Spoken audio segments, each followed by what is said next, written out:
Are the Dream Killers. I'm giving that the Golden Eagles now blaze. Take down.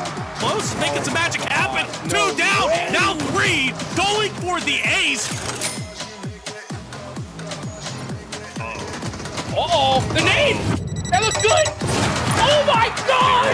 But hey, Bisk is gone. He's got in fourth place, 0-2 now. What is going on?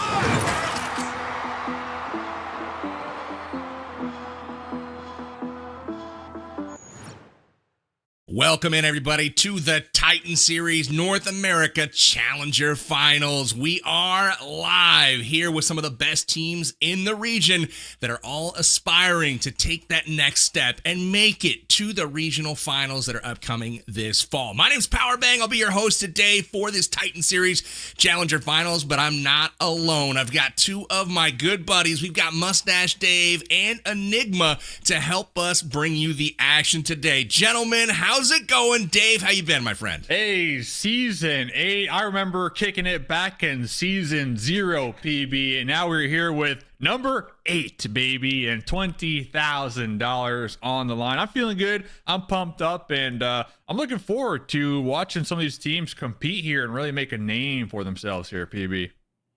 A lot of these folks are unknown at this point, but they're going to be trying to put a name for themselves forward so that everyone knows who they are and is fearsome of them. Guys, we are going to be diving into it. Enigma, you've had a chance to watch some of the action so far. Tell us, what are your impressions going into Season 8? What are we in store for today? I think we're in store for a lot of action. These squads right now, for the most part, like you said, unknowns, unnamed, some people that we've never heard of a day in our lives. But today's the day where we start saying it. At least their team names, so to speak, in the limelight lights, not those darker moments. But for the most part, PB, I'm interested in seeing which of these squads is going to really be able to compete here tonight, because we do have those 6 premier teams coming down, as well as those challenger squads that we've never heard of. So I'm interested in seeing how the water mixes with the oil. Well, for those of you that have seen Titan Series before, you kind of know the drill, but let's break it down and talk about the format of this particular tournament. We've got 2 different divisions, the Challenger and the Premier Division. The Premier Division is what sends those teams along, but tonight we've got the Challenger Finals. These came from the top 10 teams that emerged from the Challenger qualifiers. There was over 186 teams registered from the region. The top 10 will be here tonight. And the Premier qualifiers were going on at the same time. The bottom 6 teams from those 16 invited will be falling down to the Challenger qualifier, to the Challenger Finals rather, and the top 6 of all of these teams tonight will be moving to the Premier Finals that are going down August 21st through 23rd. So ultimately what you need to know is you need to be in the top 6 after 2 days of play. So the next 2 days are going to determine a lot. Of course, we've got a ton of money on the line. $20,000 prize pool is going to be available for the top 2 non-partner teams, also moving them on to PMSL. And then for PMSL Americas, that is going to be going down this fall, there's a $200,000 prize pool. So absolutely huge stacks on the line as well. But let's talk a little bit about the scoring a little bit. The points are standard, right? We've got normal rank points as well as 1 point for each elimination. So again, aggressive play and racking up those eliminations is sure to be super, super important. But Dave, we talked a little bit about the prize pool.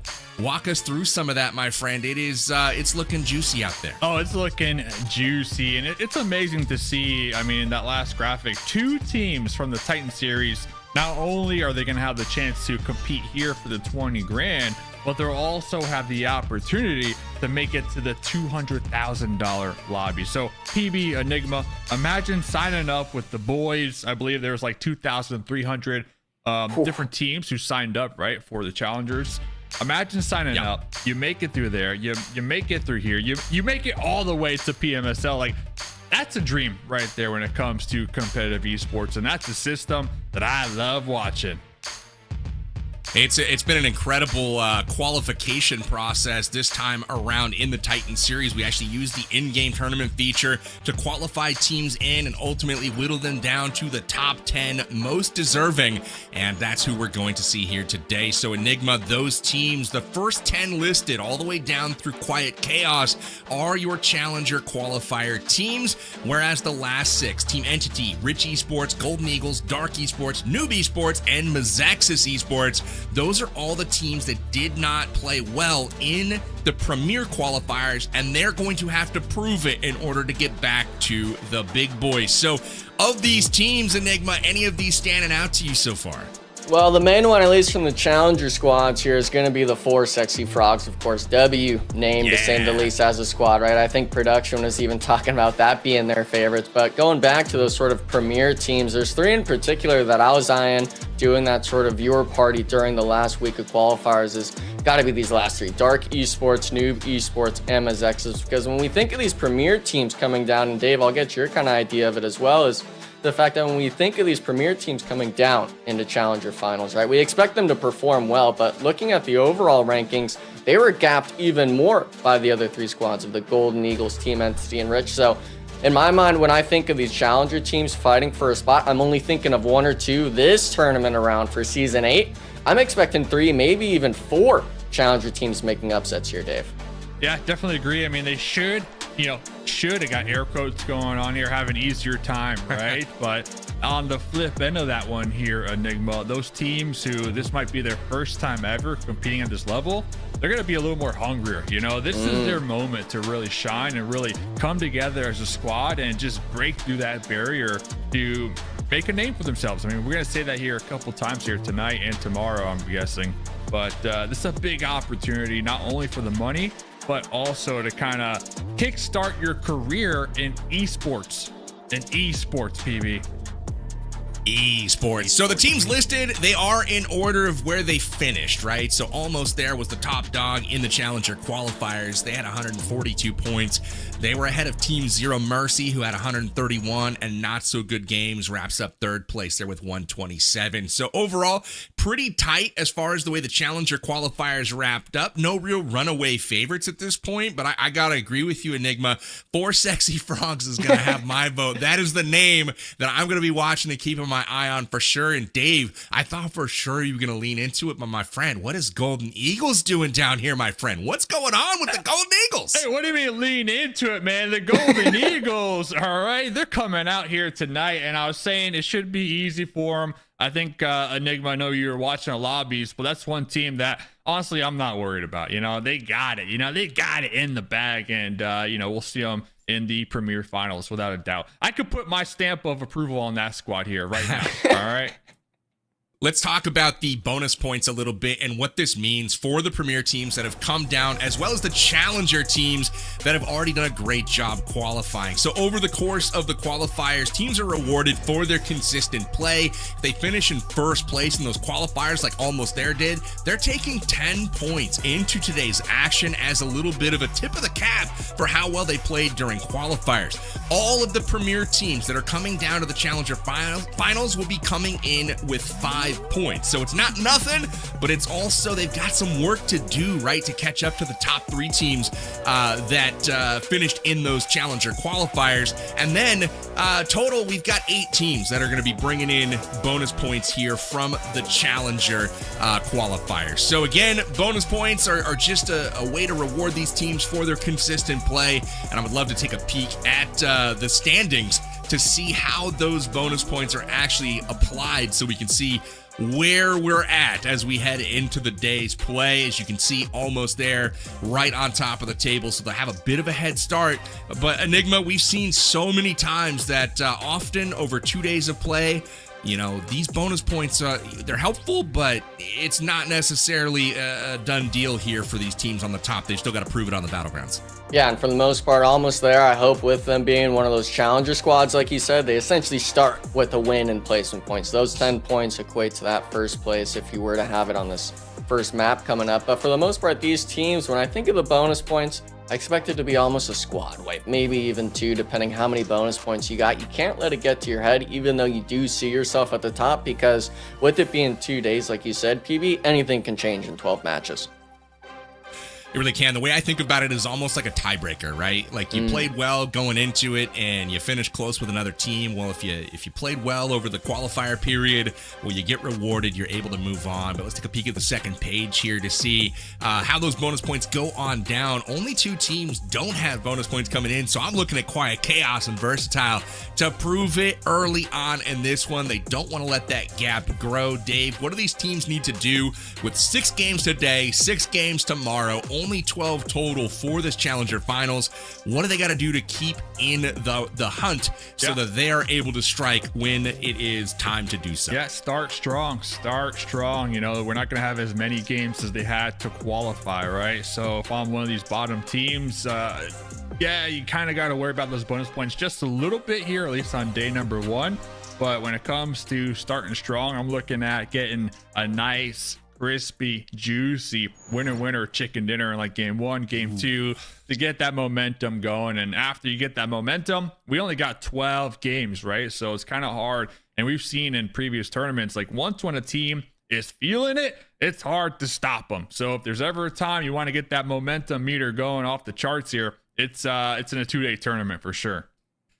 It really is. And game one, I think, is the place to come out and do that. Put your stamp on the action, maybe get a bit of a margin. But let's talk about the maps today. We do have an interesting little factoid for you. This may be the last time we see one of our beloved maps in competitive play. Sanhok, match one today. This is the last time Sanhok will be in rotation during this particular tournament. So again, let's soak up that jungle action and really enjoy it, because we don't know when the next time it will be coming back, as Rondo will be used for the PMSL Americas tournament that was just announced. But we'll finish out the Titan series with Sanhok. Then we've got Erangel 3 times. We'll see that matches 2 through 4. And then to wrap up, my favorite map is Miramar. That's match 5 and 6 today. But Enigma, talk to me a little bit about Sanhok and the fact that this is going to be one of the last few times we see it in competitive play. Unfortunately, it's just, ours and the fan favorites for the action when it comes to competitive PUBG Mobile. But when it comes to those players, they've been talking about it. The zones, we had that heal strat meta, about a year or 2 ago that no one was a fan of. The map, unfortunately, is just, it's good for that sort of ranked pub play, but competitive play, it's kind of faded out a bit in its own sense. We were thinking maybe they would just bring Rondo in to replace one of the 3 Erangel maps, but obviously people at PUBG Mobile have their own minds, to say the least. But with it coming up, of course, they have played Sanhok the last few years, PB. I'm not too worried about their play. And when it comes to that PMSL Americas, of course, they will have about a month or so of practice to really get the map down under the scope, under the microscope, I guess you could say. But for at least tonight, you got to make it through challenges, and then you got to make it to Premier to be worrying about a map like Rondo. Well, Dave, what about you, my friend? What are your thoughts on Sanhok? I know how I feel. I'm going to save those. I don't want to influence your decisions, but talk to me. Are you as sad as Enigma is to see this going away? Enigma sounded happy. I'm still waiting for Vikendi to return. So, I'm in line for Vikendi. I guess I'll start lining up here. I got my chair ready for the return of Sanhok. I like Sanhok. It's quick. It's fun. There's a lot of action. And I think it's a nice refresher, like a halftime show almost. So maybe we'll see it in the future. But of course, we got Rondo coming in, and I'm all about that new flavor. So Rondo all day. Well, I'm excited for it. So boys, first map, jungle, Sanhok, right? We got to figure out who is going to take the cake for our first game. I would love to get some official predictions from you. So with that, I'll go to Enigma first. Enigma, who do you think is going to take this chicken dinner here on our first map today? Well, you're stressing me saying official at the start of that. I guess it really is just that. I got to go with the 4 sexy frocks. We got to keep it casual here. The name, it rings something to me. Hopefully a good thing with the win. And if not, then I guess we'll stick to it to the end. I like it. 4 sexy frogs for Enigma. But Dave, where are you landing, my friend? Yeah, I'm going to go with Team Zero Mercy. They have the most winner chicken dinners qualifying here. And if they can get started tonight, right now, hey, that's all they need here. That's all they need. So Team Zero Mercy. I like the little PUBG guy down there. Little guy. In the Zero Mercy wear. Yeah, little figurine, right? I want to put that a little pin on the shirt. So anyway, Team Zero Mercy is the pick for Mustache Dave. For me, I gotta go with the boys from MEZEXIS Esports. Now, they didn't perform as they wanted to in the Premier Finals, kind of the lowest of the low, but I'm looking for them to turn things around. This is a name that has been ever present in the North American esports scene for as long as I can remember, and it wouldn't be right if we didn't have them in the Premier Finals. So I'm gonna say MEZEXIS Esports is going to be your game 1 winners. Now, it is Sanhok. Anything can happen. Obviously, where the zone goes in that first circle, who knows, right? We're gonna wait and see. The lobby is filling up right about meow.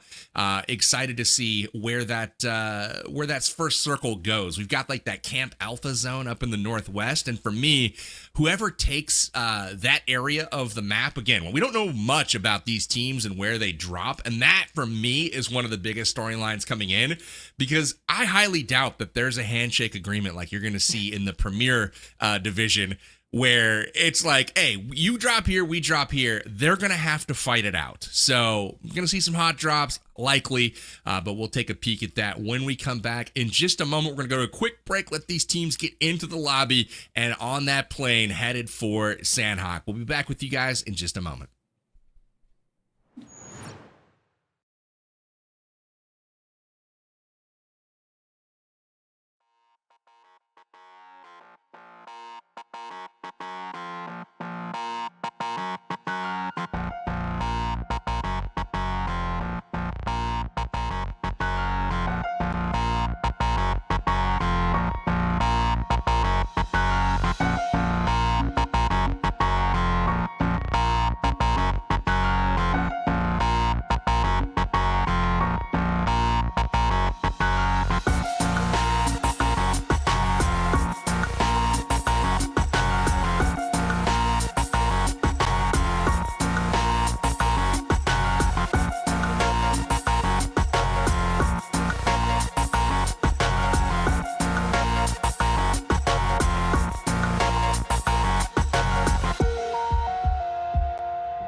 And we're back. The challenger teams have found their way to the plane. They have stepped onto it, and now we are getting ready to take off, heading for the jungles of Sanhok.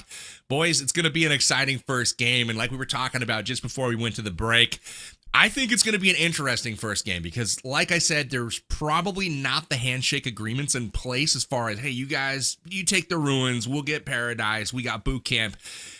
Where are the places you think that's going to get a little spicy, Dave? Camp Alpha for sure. I know a lot of teams like to kind of claim that island because of the circles start to go up there. There's a high chance that those cliff sides, you guarantee like a 75% win chance. Maybe even Paradise Resort. That's always the spicy one too with the close quarter combat action. So I'm looking at those two places here, PB, for game number 1. All right, over under on how many teams drop in boot camp, Enigma. What do you think?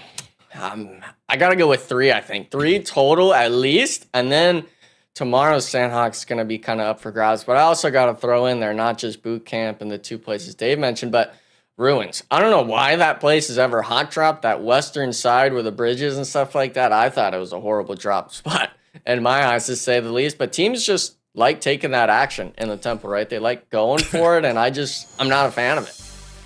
They love the ruins. We'll see if any of the teams drop here. Now, I'm going to call, this is crazy, but I think no one will drop boot camp. We're going to see that central zone. I think these teams are going to be scared. They're going to be like, it's probably going to be hot. Let's go somewhere else, and it's going to force a hot drop at some of these other locations.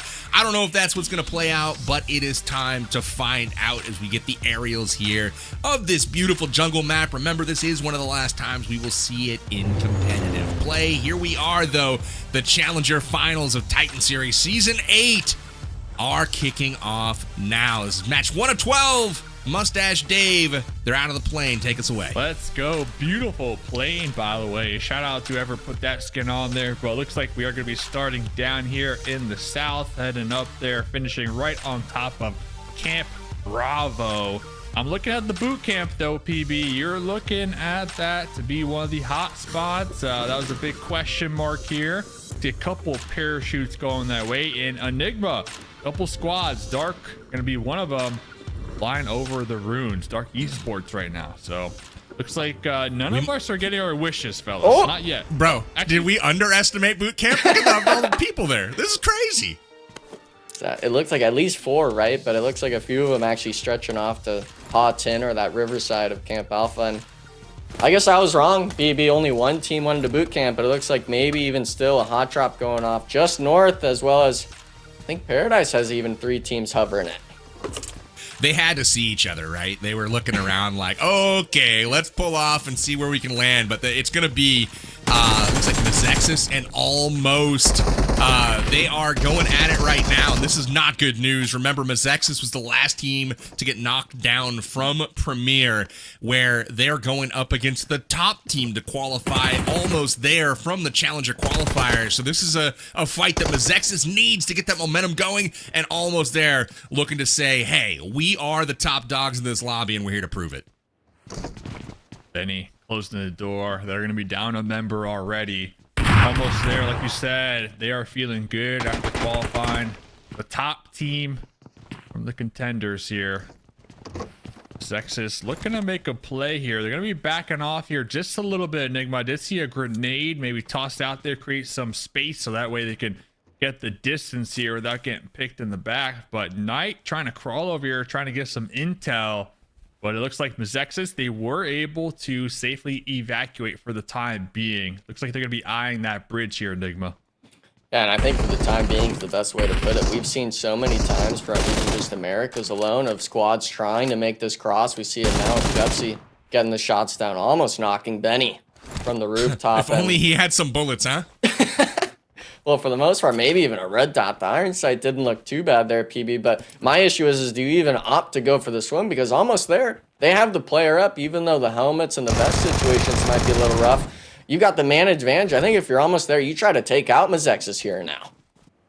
Well, they didn't have an opportunity to loot anything. I mean, they might have got, the pistol and the shotgun that was on the ground in that first building, but that was the only building they were able to get to before Almost There immediately pushed them off. We take our attention over to Paradise now. Paradise is popping. There's 3 or 4 squads here, including the likes of 4 Sexy Frogs. Dave, Rich Esports is awaiting them, and it looks like they are hunkered down, just kind of setting the trap. I'm wondering if they're going to have 4 Sexy Frogs walk right into it while they have 2 on the flanks right now, just kind of chilling, holding angles.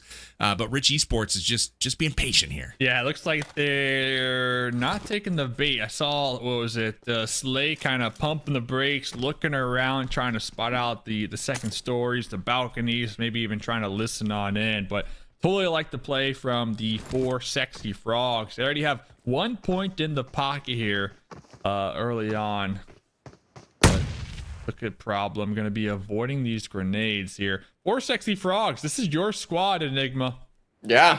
And for the most part, we see it. It looks like a little bit of a 2-2 split, maybe even a 2-1-1. 4 Sexy Frogs kind of spread out towards the south side of Paradise where that cliffside is. And I'm really interested in seeing, we see it off to the left, that third squad opted to actually just rotate out into the north. So now kind of dissolving into this 4v4. I was wrong about the location, PB, at boot camp, but the number of teams hot dropping in the same spot, I guess I'd got right with the number 3 guess. But now with Rich Esports, this is the team that obviously was from the relegation down from the Premier Qualifier. So this is a squad that I'm definitely eyeing along with MEZEXIS and the other 6 teams, and the fact of the matter of, can you perform against these challenger squads?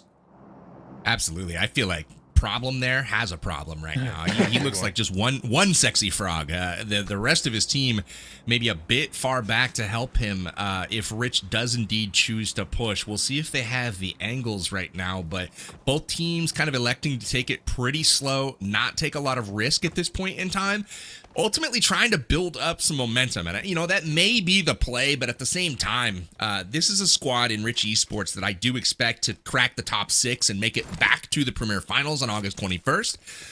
But, if they're passive, they run the risk of getting caught on rotation or perhaps just not able to make it happen later on into the game. But It did look like they might have had the advantage there. And now we take a peek to the outside as Silence Esports is running around out in the middle of nowhere. We'll see if they're able to get there unscathed. Yeah, a lot of teams opting to pull off of these early fights here. They don't want to be the first squad to get eliminated here. And I get it, I get it. You never know who's going to be right around that corner. Plus, if you are going to be eliminated first here in match number 1 out of a 2-day tournament, that's going to set you back a couple pegs when it comes to the momentum, when it comes to the leaderboard, and just the overall vibes, of the squad here. Because you got to assume you're coming into this match, you're feeling good, you're pumped up, you got the game plan. And the worst thing for any game plan is to get eliminated first. So a couple squads already pulling off here early on, but popping over here to Team Zero Mercy. They're gonna be right here on the edge of the play zone. Looks like they did get peppered by a couple squads, and that's gonna be the Golden Eagles right across the road here, Enigma. Yeah, and for the Golden Eagles, luckily for them, they did find some vehicles to make the rotation. They will have to sort of, I guess, rotate out of this compound, maybe even regroup from crossing from the bridge, but baby, he's got an idea of it, not going to be able to find the shots. And I was wondering to see if Team Zero Mercy had a vehicle. They do have one, so both these teams might just elect for that sort of handshake play. They both rotate out. No need to take this early engagement. And with this being Sanhok, I kind of want to bring it to you, PB, about it, because Dave made a great point just now. You come into this match, it's the first game. A team has the same idea as you. Now, I understand we only play one Sanhok each day, but with there being only 12 total games, I want to see these teams tomorrow, PB, come into it and have a different drop for this Sanhok. I think they got to figure things out, right? They're going to definitely have to look at the game film after today's matches are done, but we see the northeastern zone heading up that way. We'll see if it continues to go. Almost every team right now is central to the west side of this, and if you check on that right side, you got NSG. Not so good games. They are your third place challenger qualifier finishers. They've got a good, bead on that eastern side of the circle. But Team Zero Mercy getting into it now. They got a couple members down, and it's the Golden Eagles that have them under a lot of pressure. Gold Star is knocked, but he is able to get picked up right now. And we've got an interesting 2v3 fight going on. Will Golden Eagles be able to get it back together to hit that cacao? And look at this on the flank. Nasty off angle here from Hyuk from behind. And this is really, really bad now for Zero Mercy, Dave. Yeah, my two favorite squads going to be fighting it out here early on game number 1. Frog, the meds, not looking ideal. We got one more boost to go. We're going to be in the blue zone. It's going to be chunking down just a little bit. Looks like we are going to be opting to get the revive. But yeah, that off angle is just disgusting from Golden Eagles, keeping them pinned down. But here comes Fear. Nice little grenade cleanup onto Baby. 2 more grenades to go here. Team Zero Mercy, they might have been strong in the finals to make it here, but can they compete up against the veterans of the Golden Eagles, Enigma? Well, you gave them the stamp of approval, and the Golden Eagles are definitely feeling it. Only having essentially 1 player knocked in this engagement, and Team Zero Mercy, they were able to get at least another reset going on, so it is a 2-man at least, not a solo. But this is the issue with the off angles. When you give so many knocks early on, I'm not even sure Frog's going to be able to get the reset going, and the Golden Eagles, they pick up 4 free eliminations there. First squad eliminated, and yeah, you can maybe brush it off saying, well, it's just Sanhok, but the 12 games, those numbers, that number is a shallow one compared to most tourneys. So every game matters. And for the most part, I mean, even just looking at that battle track run, right, they started with a few points, Dave, and yeah, the bonus unfortunately, points. that doesn't matter anymore. Yeah. So they're going to be walking away with 0 points from this game, but they still have those 8 bonus points. Fortunate for them, getting eliminated so early on to the hands of the Golden Eagles. Well, popping back over here to Rich Esports. Remember, we saw them earlier on. They were a full squad. They did lose one of their squad mates in the process, and now we got not so good games right on their doorstep here, PB. Who picked those guys anyways, that Zero Mercy squad? What's going on here? You can't be caster cursing this early. It's too soon for that. Too soon. Too soon. Rich Esports, though, this is the moment where they're going to get into the action. They avoided the fight earlier. But this one, I don't know if they're going to be able to get away from with Loston pushed out so far into the front. If Not So Good Games realizes he is there, this could get a bit dicey for him. They definitely see Slay in the background here. VRS4 has a good angle. Good formation here from Not So Good Games, but will this be the only teams to roll up on this location? That's what I'm kind of waiting to see, too. The third parties on Sanhok, always crazy. And you can see in the background, you got Silence Esports kind of working their way in as well. But right now, Rich Esports down to just 3 players. And we'll see if they can make do with that. Here's a peek at the map. Yeah, it looks like not too many teams around that spot. Obviously, if it pulls towards ban on that eastern edge, that is a hot spot. It is actually going to just center up completely here, PB, on that Paradise hillside to the south. And we wondered, 3 teams landed Paradise. Only one of them really made it into that centralized spot of the circle. And unfortunately, with a circle like this, that southern hill, honestly, where Team Entity is, that's a death trap waiting to happen. That hillside is completely in the open with 4 or 5 squads being able to see you. So I'm interested in seeing how these teams really choose to play this Sanhok circle shift. Looking here on the edge, Not So Good Games still going to be holding it down the high ground. Then Rich Esports right below them, just kind of hunkering down behind the boulders and the compound. Slay looking through the window, prone right now, and only a matter of time before these 2 teams have to clash. But going back to the Golden Eagles, so far the heavy hitters of the lobby when it comes to eliminations. I'm loving this skin too, by the way, on the US. That's looking pretty good. But Golden Eagles, pretty much the only squad that has done anything here in game number 1. Besides that, a lot of passive plays coming out here, PB. It's kind of what I expected. When I predicted the boot camp, no one would drop there. I think there's a lot of nerves going on in this first game. This is the first time many of these teams have kind of been under the bright lights, the big stage, Mustache Dave casting the action, making the audience feel something. You know what I'm saying, Dave? this is the first time that that's actually happening for a lot of these teams. And, you know, we're seeing them not want to screw up. And I want to see which teams are going to take it to the opponents. Right now, Cat God gets taken down. A little bit of pressure coming out from 4 Sexy Frogs, but can they capitalize? Right now, we're seeing some trades. We're seeing some teams get into trouble, but right now, Enigma, they're not finishing them off and capitalizing and securing those points. We'll see if they're able to do that.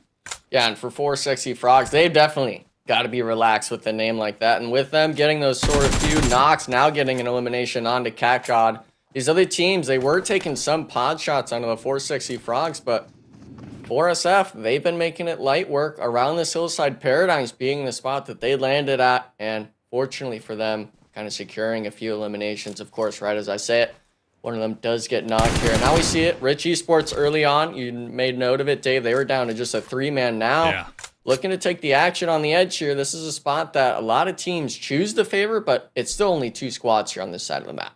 Yeah, they are feeling it right there. Noobs Esports, by the way, I mean, that's a sleeper squad. Cat God, Papa Triste, you got Winter. So Noob Esports losing 2 of their squad mates early on. I'm going to have my eye on Noobs Esports actually moving forward, but they're going to be dead center for the time being.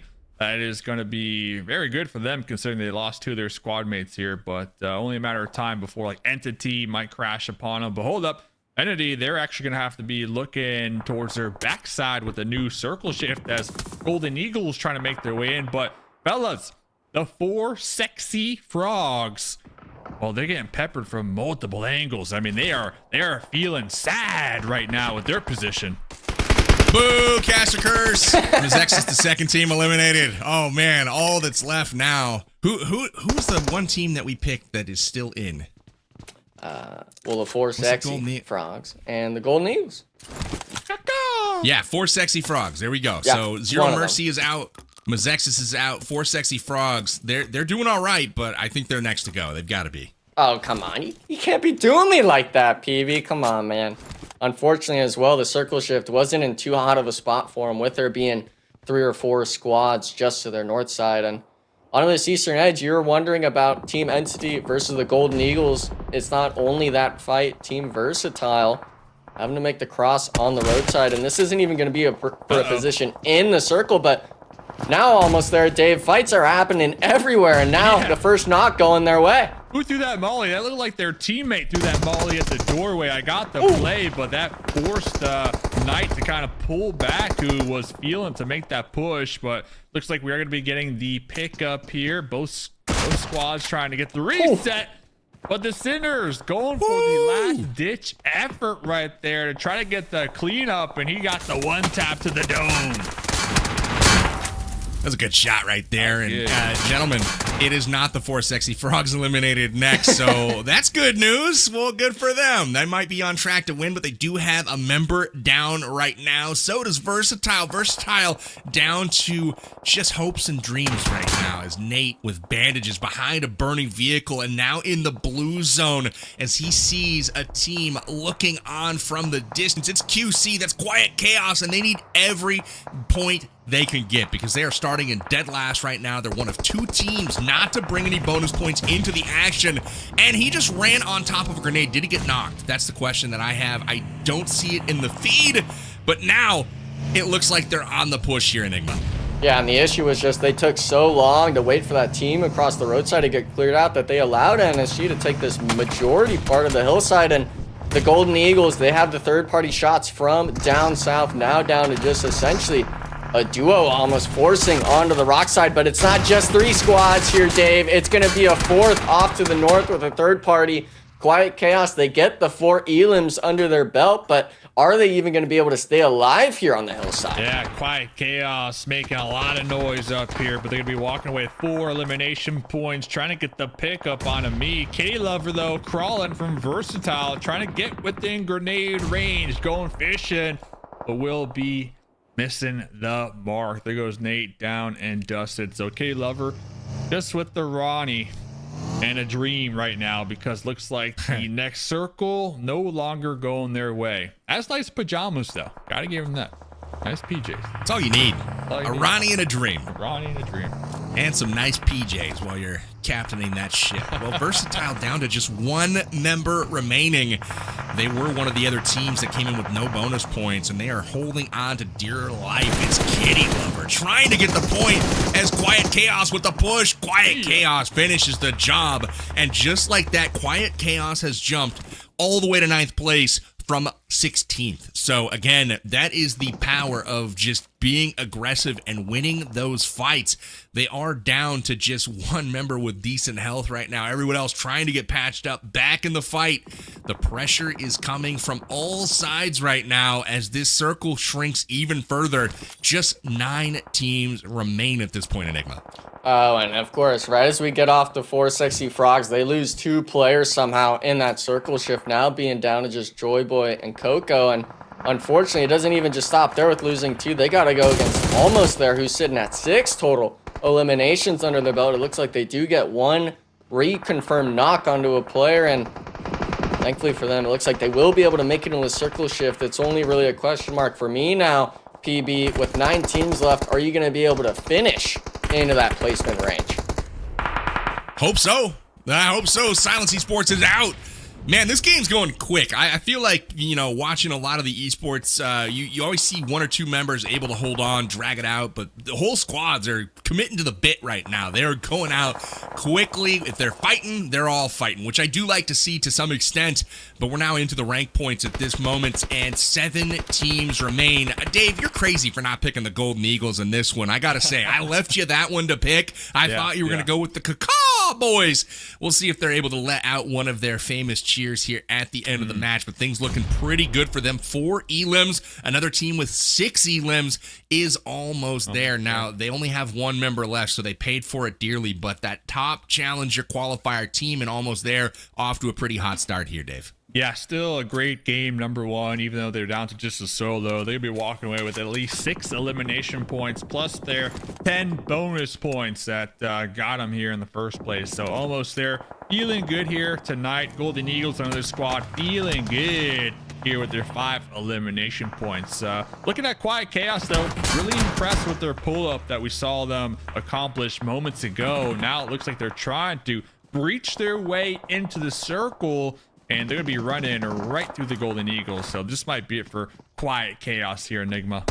Yeah, and unfortunately, it looks like NXC was trying to take a vehicle, be that 3rd player up, but Golden Eagles showing why they're one of our Premier Division teams, being able to apply that pressure from the compound to prevent that reset. And we see him actually just down to a sliver of HP. I think that was the Golden Eagles as well that got the shots down. So yeah, that's going to be done and out for Quiet Chaos. But your Team Entity, this has got to be your chance, your moment. You've waited so long and allowed the Golden Eagles to get in front of you.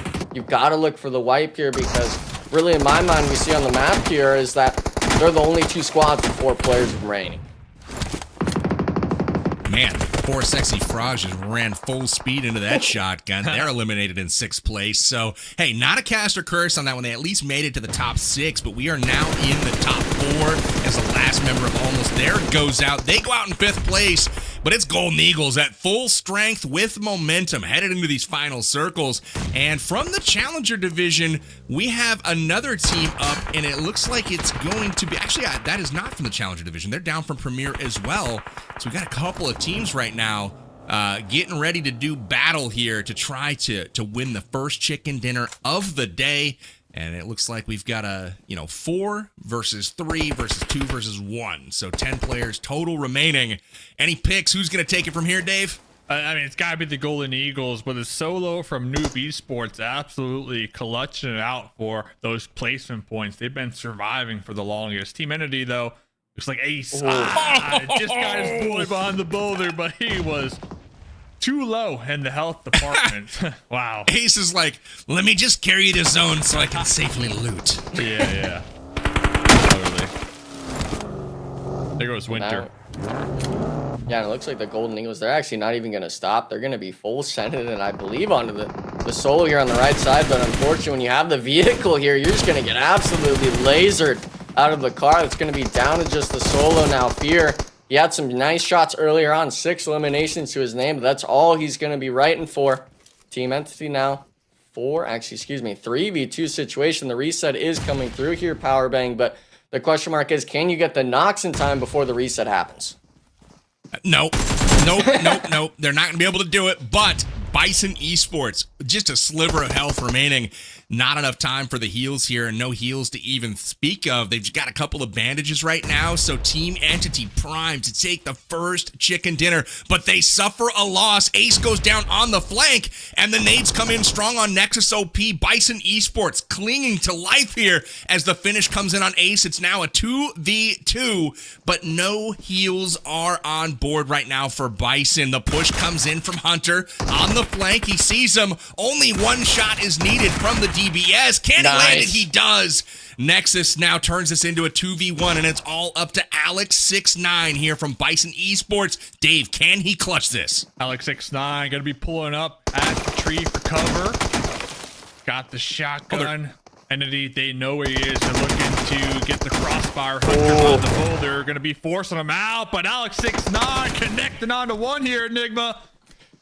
Yeah, and I mean, for the most part, I was expecting Team Entity to kind of just stay together. Instead, they gave him the 1v1 as well as the reset happening. Hunter not capitalizing on the damage. Alex69 just playing it perfectly with the molly as well. Now forcing the 1v1. Shotgun versus shotgun, both trading to 1 HP, but the swing comes through. Team Entity, of course, winning the first winner chicken dinner of the Titan Series Challenger Finals. PB, man, the 2v1 got a little too close coming down to that 1v1 at the end. Oh man, that was crazy. Props to BISON Esports for making that even close. It probably shouldn't have been, as Team Entity takes the first chicken dinner here on Sanhok. Congrats to them for doing so, but how are you gonna beat Alex69 in that situation? Crazy clutch it out to the end and then pull away and not even look at the guy. I mean, oh, that hurt to see, because I felt like he just needed a sliver, just one of those little pellets to land from his S12K, unable to get it done there. But honestly, it was a valiant effort from Alex69 there. BISON Esports comes in second for our first game of the day. So, gentlemen, that is going to wrap up Sanhok for the day. I want to get your thoughts right now as we take a peek at the action. I thought it was pretty action-packed, and that game for me went by super fast, Dave. Yeah, I think, 20 minutes, but right out the gate, Golden Eagles already just cranking up the eliminations here. They actually walked away with 8 total eliminations here this game. Almost there. I was impressed with that push right there, because I saw Knight, he was really low with his health. He had the situational awareness to avoid the Molotov and just popped up right there with the DBS shot. But Enigma, I mean, game 1, pretty exciting stuff here so far. Yeah, and I feel like it's the reverse when it comes to the nerves. A lot of these teams, as Sanhok opting to just full send push. Quiet Chaos being that next team that comes to mind, being able to really aggress. And yeah, we saw that 1v1 at the end, maybe a little bit of nerves getting them that way, but I prefer seeing a team go for it rather than really kind of just being a little duck in the water, just allowing these other teams to rotate around you. And yeah, with it being only that first Sanhok, the only one we'll see today, Team Entity, at least from the stat lines here alone, Power Bang, they were putting up numbers. They really were. They led all teams in damage, 1,800 damage for the squad here on our first map. That's a respectable number for sure. Anybody that's approaching that 2,000 damage mark is doing work for sure. You can see almost 21 minutes on the map, so it was indeed a pretty short game. But again, Team Entity quiet throughout, but had a really monstrous end of the game there to not only secure the chicken dinner from themselves, but also put the work onto Golden Eagles as they were riding a lot of momentum. They finished second in the lobby in damage with 1,718, so just 100 damage separating those two squads. But it was Team Entity that took down the Golden Eagles on their rotation into circle at the final zone. So again, props to them. You'll see them pick up 19 points here in our first match of the day. That's massive. Second in the lobby, though, is Golden Eagles with 13. We saw BISON Esports pick up 12 with their second place finish. But what else jumps out to you here, Dave, as we take a peek at these match rankings? Yeah, BISON Esports, one of those squads that qualified, right, from the Challenger Open. So for them to come in here and get second place and already be in a really strong position, I know we got 11 more games to go, but honestly, one game at a time, right? Almost there. Same thing could be said for them. They had a nice game of 1-7 eliminations going their way. But Enigma, I see what you're looking at, man. All right, four sexy frogs. Yeah. All right. I see. Hey, it. 6 elims. That was something at least. And at the end, it maybe got a little too gridlocked on the edge, with that being the nature of Sanhok. But just bringing it back to almost there, right? The first engagement against MEZEXIS, the team that went out 15th place, showing that these teams, they're showing up and they're wanting to play. And with the overalls, we have those first match rankings combined with those bonus points, right? We could see Team Entity securing themselves that first place position here, Power Bank. But almost there after that game, second place at 20, looking pretty solid. You know what? They are almost there. They are 4 points behind the top team in this lobby. That's Team Entity picking up the chicken dinner here. They're moving all the way to first place. Again, 5 bonus points in their pocket, but that five bonus points was enough to cover the gap that they need to jump over almost there. Golden Eagles, though, big first match performance. They didn't get the win, but they did do enough to vault all the way up to third place. You see BISON Esports sitting in fourth right now. So again, the teams that were present kind of in that first lobby towards those final circles, those are the ones sitting as top dogs in our overall standings. But Versatile, favorite in the chat right now, is Team V. They got to pick it up, sitting with 0 points right now. I expect them to do just that as we head to Erangel in our next game. But as we look at the second page, any surprises, boys, that we're seeing so far here, Dave? Rich Esports, being down here, honestly, a little bit of a surprise. They didn't really accomplish too much. They had those 5 bonus points, but Quiet Chaos, a squad that wasn't on my bingo card after their game 1 pull up on the hilltop. I'm watching them now. I really did appreciate their team synergy. So Quiet Chaos, I got my eye on you, right? Bingo card Dave. I like it. Dave's eyes quite on Quiet Chaos. The interesting thing for me is, when you look at the way that match kind of developed, we saw Rich Esports with an opportunity to do some work, and they had advantageous position at Paradise early on, and then out in the field. It was just a little passive for my taste, and you saw that has them back in the overall standings right now. Even though they survived those fights, well, they didn't do enough work later on. So I feel like teams need to take advantage of those positions that they have early on, get those elims, because squads like Quiet Chaos that did get those opportunities and push the throttle a little bit, they're jumping them in the rankings. So for me, that was kind of the takeaway there. I don't know if you agree with that, Enigma, but for me, I feel like the aggression needs to step up from all these teams, but maybe we'll shake off those first game jitters and nerves here. Looking forward to game 2. Yeah, and for the most part, you got to be able to differentiate the difference between surviving a fight and winning a fight. The Golden Eagles won that first engagement, 4 eliminations, while the team, like you had said just now, 4 Sexy Frogs, they survived the engagement, but walking away with 0 elims, you did the same exact thing as all the other teams that made that first rotation. So I'm with you in that boat, so to speak. I want to see these teams go for those engagements. Quiet Chaos showing just that. 0 bonus points. They're still able to move up, I believe, to that 10th place, right, from the overall. So for them, the difference from some of these squads we've already seen from Sanhok, it's astounding. Moral of the story, boys, send it. Well, that is going to do it for our first game here on Sanhok. We will be back in just a moment to shift our focus to Erangel. Don't go anywhere. Match 2 is coming up in just a minute.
It's Erangel. We're back for Game 2 of the Titan Series North American Challenger Finals with the best teams in the region trying to compete to move on to PMSL Americas this fall. Gentlemen, we are diving in as we fly through Erangel.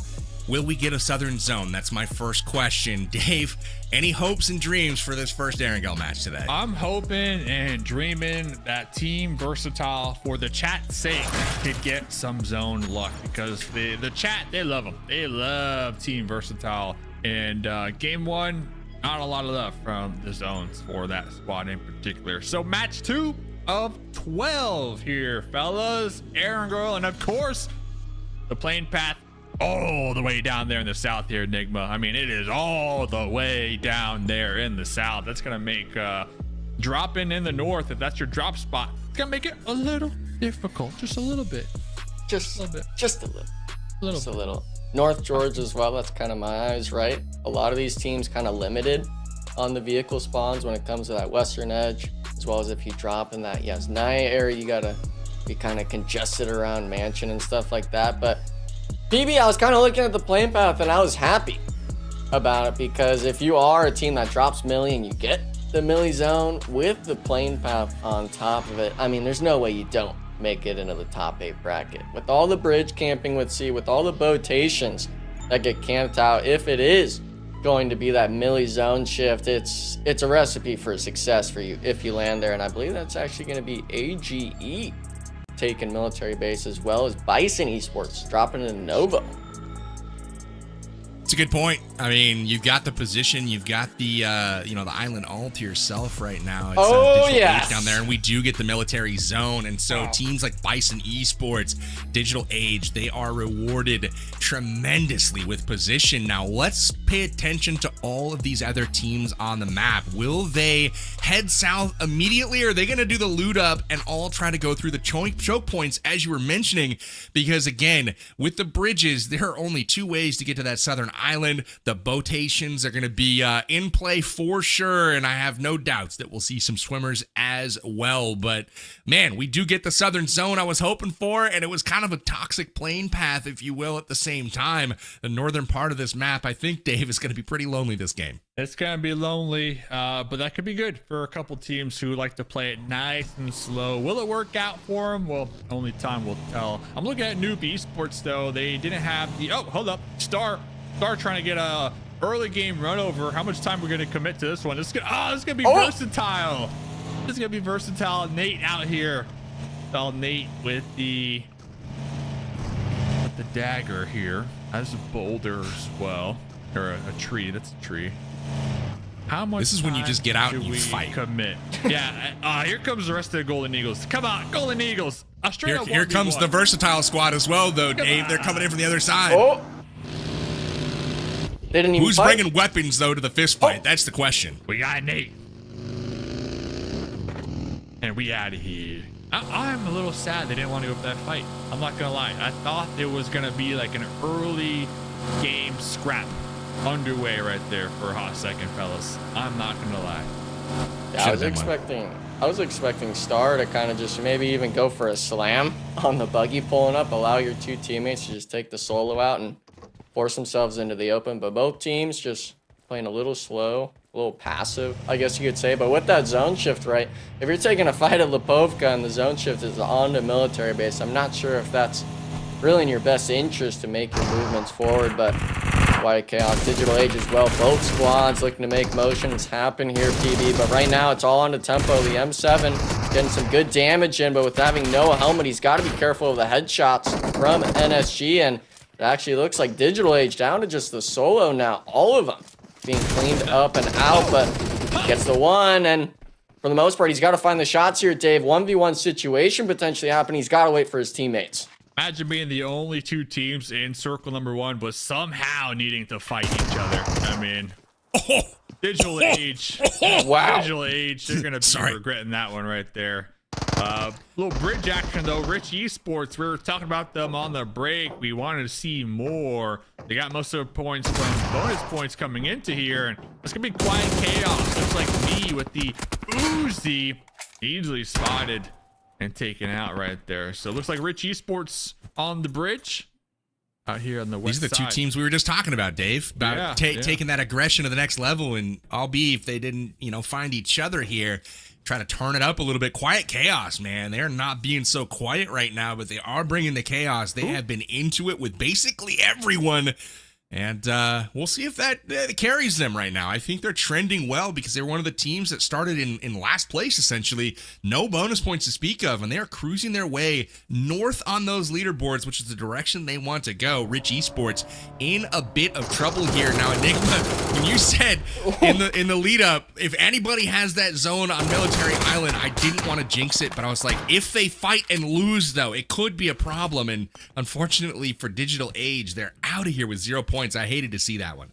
Yeah, and I mean, we see it on the right side. 0 eliminations as well from the battle tracker, just not helping at all. That salt in the wound, so to speak. But I was looking at Quiet Chaos. Porsche, she actually opted to beach a boat onto the sand, I guess you could say, on that western edge, trying to get the off angle. But Rich Esports recognizing what was going on. They still have Kunjan down and out, needing to get the reset going on. But with this being essentially a 1v3 on the bridge, I want to see Rich Esports get a little more active on this fight. Don't allow this team to get down to a duo. Leave it up to just a solo on the bridge, and we actually do see it now. It is going to be the reset. Unfortunately, not the best weaponry with... It's going to be Slayer lost with the VSS in hand. Now we can switch it up a bit. It's going to take a little while for that action to happen, but these bridges, it seems like, Dave, that's going to be the hotspot for these teams. The boats might have been the way to go about it. Definitely. And BISON Esports are already up here on the radio tower looking down. I believe that's 4 sexy frogs just on the tip of Nova. And I did see, I was not mistaken, Team Zero Mercy. They were looking for a bridge camp. They actually pulled off of that bridge camp. They might have spotted out 4 sexy frogs down there on this east side. So everybody going to be having a safe rotation for the time being as Doom, we got the hovercraft. Mission accomplished, boys. It's half the battle right there, is just securing those hovercrafts. We've seen those used to great effect, and I think they have become the meta on Erangel for esports, and they're definitely, very viable. And when you got one of those suckers, that's like a huge piece of rolling cover with lots of hit points to absorb all that incoming damage. And, one of the things I'm taking a peek at right now is BISON Esports. They had that strong showing, finishing in 2nd place in our first map, and this is a team, again, I'm looking for the up-and-comers, right? The ones that I haven't necessarily heard a lot about before. And for me, that's who's sticking out so far. Golden Eagles, I think, is clearly making a name for themselves. They're playing well, but we know who they are, right? We've got ongoing running jokes about Golden Eagles and the Cacao and all of that. But BISON Esports, we need an animal sound for them, Dave. So I'm going to leave that one up to you. Listen, I've seen a bison once, but I don't know what they sound like. I'm gonna leave that to Enigma, our on-the-ground field reporter out there in California with the bisons. But who from Quiet Chaos taking some shots out here and immediately getting turned on by not so good game. So yeah, Enigma, bison sound. Let me hear it. Listen, I'll give it to you if they win a match. How about that? If they win this game, I'll give you the bison sound in my mind. But until that happens, you're definitely not hearing that from me. And for the most part, I'm not sure what a frog sounds like. Maybe we could have PB do that one as we see him on the screen, because these teams, these teams, so there's too many animals for us to come up with. We might just need to get a soundboard or something for all these. Whoever's doing production, gotta line it up. Look at this zone. This is crazy. It hard shifts to the south even further. The northern part of the southern island right now is out of play. So everyone kind of going to that southern edge, and it's about to get very spicy down there. We don't see a lot of fights in that area of this map. And this could be a very, very interesting game. Not so good gamers still in military base right now, as we saw them taking it to our friends from Quiet Chaos. Now, Quiet Chaos getting picked on a little bit and just not able to get that door open to get to safety. So unfortunate for them, but that's building a bit of momentum for some of our other friends in this match. But the southern tip of this island, man, this is about to get crazy. And we've got almost there, securing a nice position on the shores of this Sosnovka military island. And again, not somewhere we often see a lot of action. I'm looking forward to it, Dave. Yeah, looks like our main guy down here from Dark Esports with the buggy doing some scouting. Trying to avoid the sight lines. Are we going to take some shots? No. There you go, red dot. Red dot. Hey, but Knight's on the opposite end here, so. Oh, no. Knight, no helmet. You really got to win this. Oh, they might have heard something. They got a grenade. Yeah. They're tossing this. How did they know? Is the question. Did he burp? I mean, what happened here? Knight? He passing gas. Got a little rootin' and tootin' out here. Feet. Oh no. Their squad mate in the back line taking a ton of damage now, getting pushed on the cliff sides. Almost there. They are just too spread apart right now, fellas. That he stole his car. If they're going to be able to provide the support for each other if they do get into a skirmish. Yeah, but we see it here as well. Yeah, Knight, he doesn't even have the angle to help his teammate, and I'm not sure where even the third member is. Almost there, just really struggling in this match. A little bit of a peek here going on. A little bit of box cover. I don't think he's going to hit this nade, but this he's has got to be perfect. He's going to hit it. Oh, what the heck? Almost. Knight, what's happening with the arm? He's like, hey, I'm here, but he threw it into the water. I don't know what that throw was, but hey, it's all good. I don't think he's just going to voluntarily go for a swim, but that's just me looking on from the sideline. What do I know? But now he's announced his presence, and I expect some return fire in very short order. And there is the Molotov, and now the full force of Dark is inbound, and Knight's going to have to really have some heroic gameplay here in just a sec, Dave, or he's dead. He's dead on arrival right there. And Wolf in the clock tower just looking at the watch, trying to buy some time. They're going to be getting the next circle right there on the edge, but honestly, not sure how long we'll be able to survive. Look at the map. See Bison Esports, they were like, we're going to go radio tower. We're going to get this beautiful zone. They're out of the circle and having to rotate right now. So they are going to have to move. Probably not what they were expecting, having to rotate south from that early position they took up there. So now they're going to have to fight their way into circle. But, you know, back to that fight we just saw a second ago with Almost There. Do you think he was just like a decoy there for his man Gutsy that fell off the cliffside? I mean, it's like, hey, guys, look at me. I don't know. Yeah, I don't know what the strategy was. Yeah, he was. So that way Wolf can survive a little longer and clutch it out here. Maybe so. Silence Esports into it now with Sinners and Enigma. They're just sawing them down right now. Silence is shorthanded now, down 2 members. We'll see if Sinners is able to finish the job. Yeah, and unfortunately, we're talking a little short of 1,700 meters outside of the next circle shift. So both these teams really just opting to play slow in this circle shift. It is stage 3, so the next connection will start doing a good chunk of damage each tick of the blue zone, and we always talk about that blue zone damage kind of being the reigning damage in the lobby every single game, and especially with these milli zones. I believe it was 6 total teams still out of that next circle shift, so a lot of teams having to make the moves in. We're going to be seeing just on this northern edge of the circle down south still of the military base island. We usually like to see NSG 3 deep. They've got 5 eliminations already to their name, actually, Dave. So them losing 1 player, I'm liking their spot for the most part. Not too bad. Pretty centered. They got that little 2-1 split going on. So just in case somebody does want to utilize that road to rotate, they're going to be locked in the crossfire. So we'll have to stay tuned to that, because Dark Esports GOAT heard a mini out here. Looks like we're going to be trying to get a higher vantage point. Remember, Wolf still over there prone. Dark Esports. Was that a glider? Looking out there in the distance. I did see some glide in action earlier on, so I wouldn't be surprised. Is it in the water? I was just seeing things, or is that or Rich? what? But maybe. I mean, Rich is dead. Rich Esports. Dark is just systematically picking apart almost there, though. They have them down to 1 member remaining, and he is in the vicinity. So they're hunting him down, chipping away, and Dark's still at full health right now. So again, trying to take down the last member of Almost There, and that would be a big pickup. Oh, Oh no. my goodness. Noob Esports eliminated. Dark Esports, they're just cleaning up here on the shoreline, PB. You talked about the southern half of this military base island, and Dark Esports taking full-on advantage of it. It's got that high ground up there. Can see everything. Oh, play zone. Yeah, What is yeah. going on here, fellas? I feel like they should be. I mean, I don't know. Maybe rotate. That's the blue zone is what it's indicating is it's time to move to safer territory. And so that just so happens to be where that white circle is on the map. So that's where these teams are going to want to move.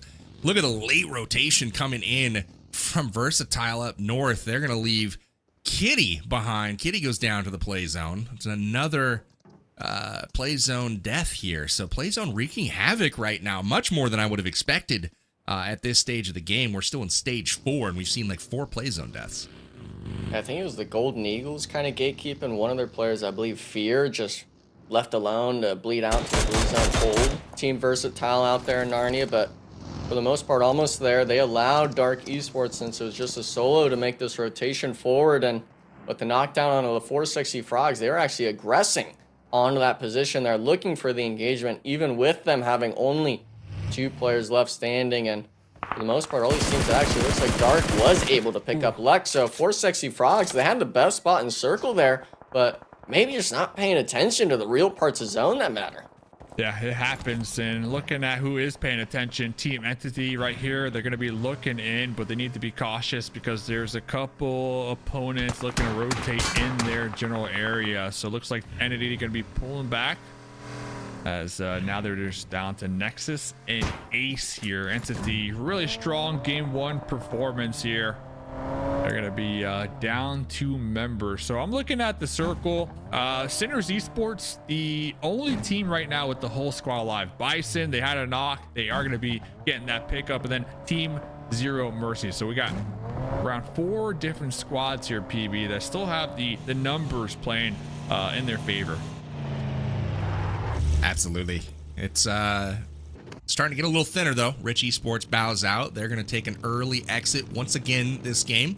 Not the start I don't think they were hoping for, but we'll see. They've still got time to turn it around. We've got 10 matches to go after this one. 4 of those will be today. This is our first game of the day on Erangel, and it's time for Bison Esports to earn their keep. They've got not so good gamers right in front of them, but I don't know how aware the whole team is of Not So Good Games is aware of Bison Esports. So this might be a great time to capitalize, but in come the Golden Eagles from behind. They're going to have to shift their attention. This is not an ideal split here from Golden Eagles. They're going everywhere. Up the hill, down the hill, just trying to make it difficult. Gold Star, what are we doing? Not the place to change the tire. He's going to get eliminated in short order here. Kiddo takes him down. But man, Golden Eagles just decided this is where we're going to park it, fellas. We will die at the bottom of this hill. Yeah, and that fence line, this is really not looking too hot of a spot. Thankfully, I think their only blessing is the fact that they still have 2 working vehicles that they can try driving down. But I mean, we just saw it. 3-4 squads essentially watching that roadside down to center. And with the circle shift coming up, they're so far on this edge here. Obviously, BISON Esports as well as that Northwestern squad. All those teams potentially gonna have to move on the circle shift, but never mind here, Dave. It pulls north, and these teams down south, they've been sitting pretty a lot of this match. Now they're forced to make the rotation.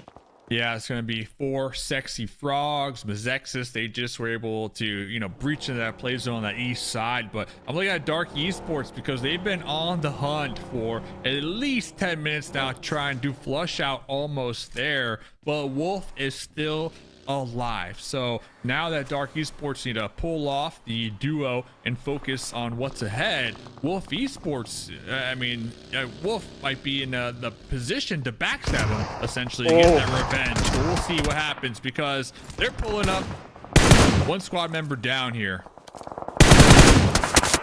This is huge. Dark Esports, they could potentially get backstabbed here from almost there. They still have that one member left up. I'm seeing if he's going to be able to pull off that revenge play. But the team that I'm liking their position the most is BISON Esports. They've got 2 in the center there of circle, and they've got some great flanking members as well. So again, I like their position, but can they stay alive? MEZEXIS in big trouble right now. The run over comes in from 4 sexy frogs. 3 members down from MEZEXIS, and there's a 4th. They're eliminated in 10th place. 4 sexy frogs with some great momentum. And as long as they get out of the blue zone here, they should have a second here to patch themselves up, but it looks like they might have to leave 1 member behind. Yeah, I think they actually opted to have another struggle situation. A reminder of the Sanhok of leaving the player in blue zone, looting instead of actually carrying him to safety. So 4 sexy frogs, they did a really clean wipe there with the hovercraft play, but unfortunately having downed just 2 players. Nice shots. Oh my. Nice shots. I love this. Great job from Matua there. From range, and he connects. Alex takes down Scarface on the rotation, and that is not what the Sinners was hoping for. They are taken down on the rotation. Massive play coming in from BISON Esports. I don't know if they'll get credit for both of those, but that's one more threat that they are able to take out, and now they have such a strong position here in this little garage area, center zone, and the team is looking really, really strong. Little cove area.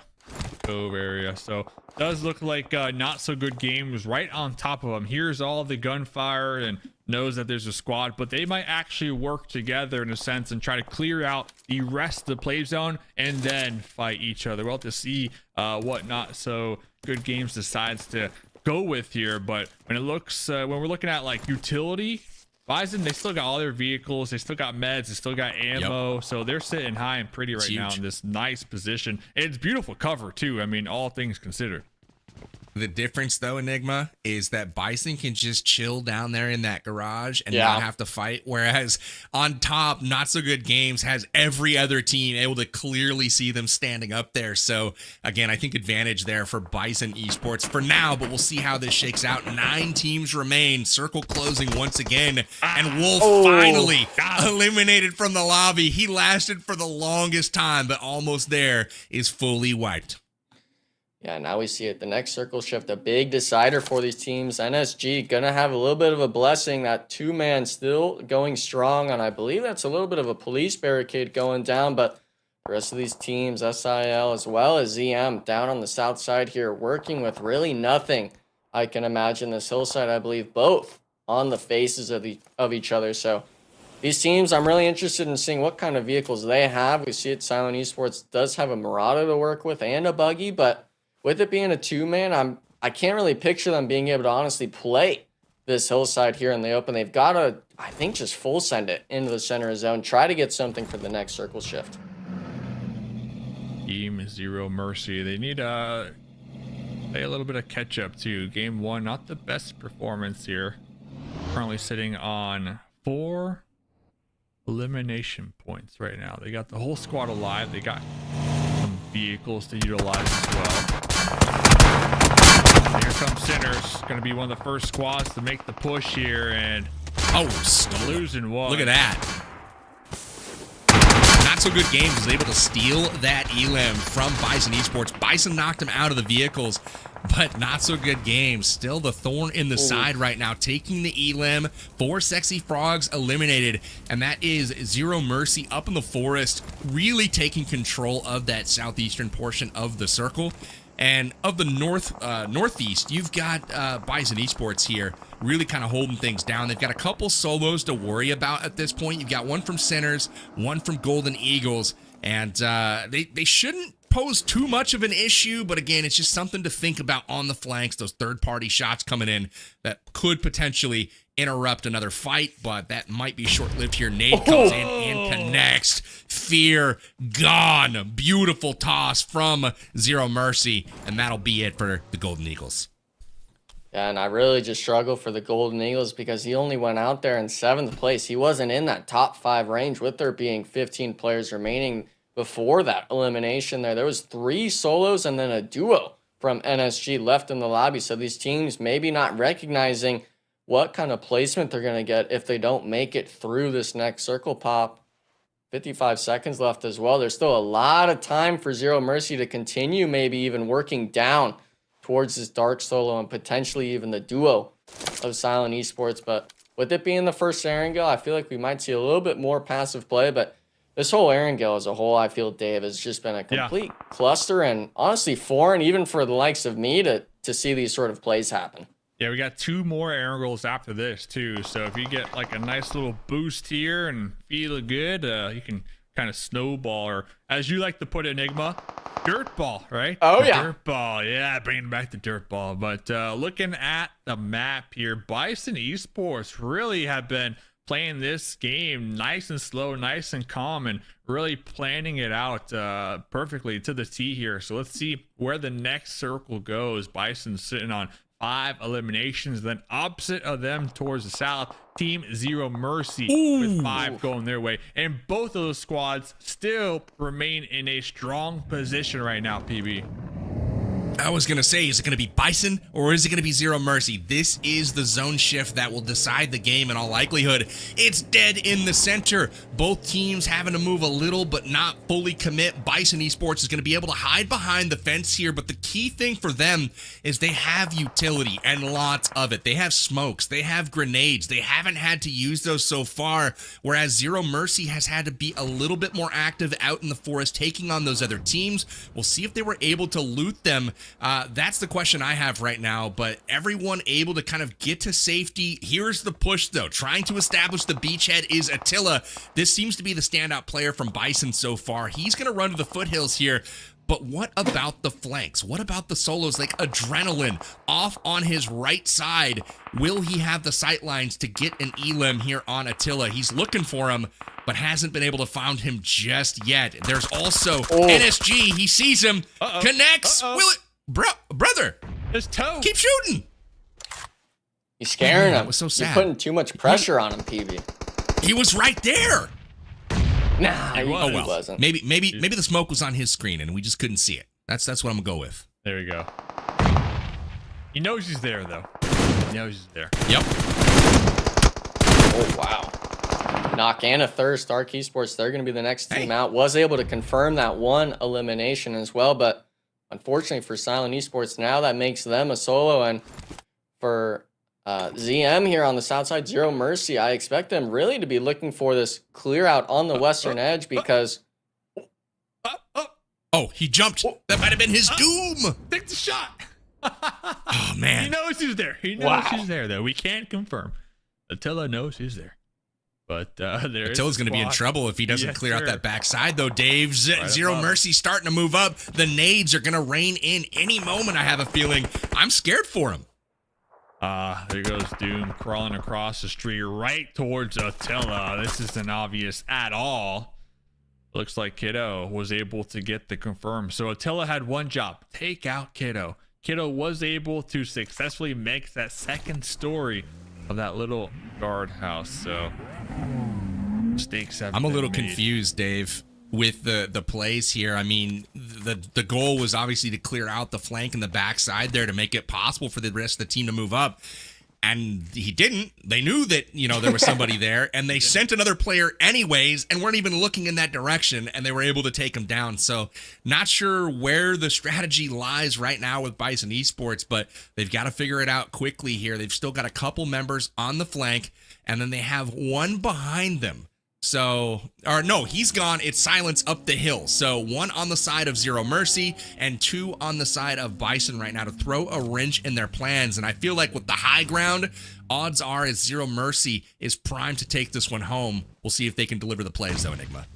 Yeah, and I feel like Zero Mercy, they're making the play that I'd expect the top team to make, is clear out the solo and try to work this western side. The circle shift went all the way up northwest on it, with it being stage 8 as well. After this, we're going into the center. So all that work that BISON Esports had put into getting Attila on that hillside, it's really going to be for nothing. No vehicle to his name, only the Murado next to Alex and the duo, I believe, Doom on that fence line. But the problem is for them, at least for BISON Esports here, Dave, is they've allowed NSG to stay alive on this western edge. They have yet to really move these last 3 circle shifts, while Zero Mercy, they've been the team that's been making the action happen. And like PB said in the last Sanhok, we want to see the proactiveness. We want to see the aggression, because if you're not the team doing that, you're going to get ran over. Yeah, and Kiddo, such a difficult position to be in too. I mean, you got 2 different squads really just locked in on your position here. So next circle, I mean, we're in stage 9, so it just straight up centers up from here. So Team Zero Mercy with the numbers advantage, with the high ground. You have to assume they're gonna take this winner chicken dinner, but you never know. This is only game number 2, and not so good games. They are feeling good with their 13 eliminations so far, PB. It's massive. You love to see it. BISON, though, getting chopped down right now from the high ground. Salmon from Zero Mercy lobbing in some shots successfully. And BISON on their back foot right now, but they're helped out by the falling of VRS4 here from Not So Good Games. Kiddo now in trouble. Finally they're gone, but it's too little, too late, as only one member up right now. I believe it's Brutal, and he's got just a sliver of HP. He's mowed down, but once again, BISON finishes in second place. But Team Zero Mercy secures their first chicken dinner, and that is a strong performance from them. They'll pick up 9 eliminations in the process. Dave, incredible Erangel with this southern zone. We got our wish. Things were spicy. What stood out to you from that game?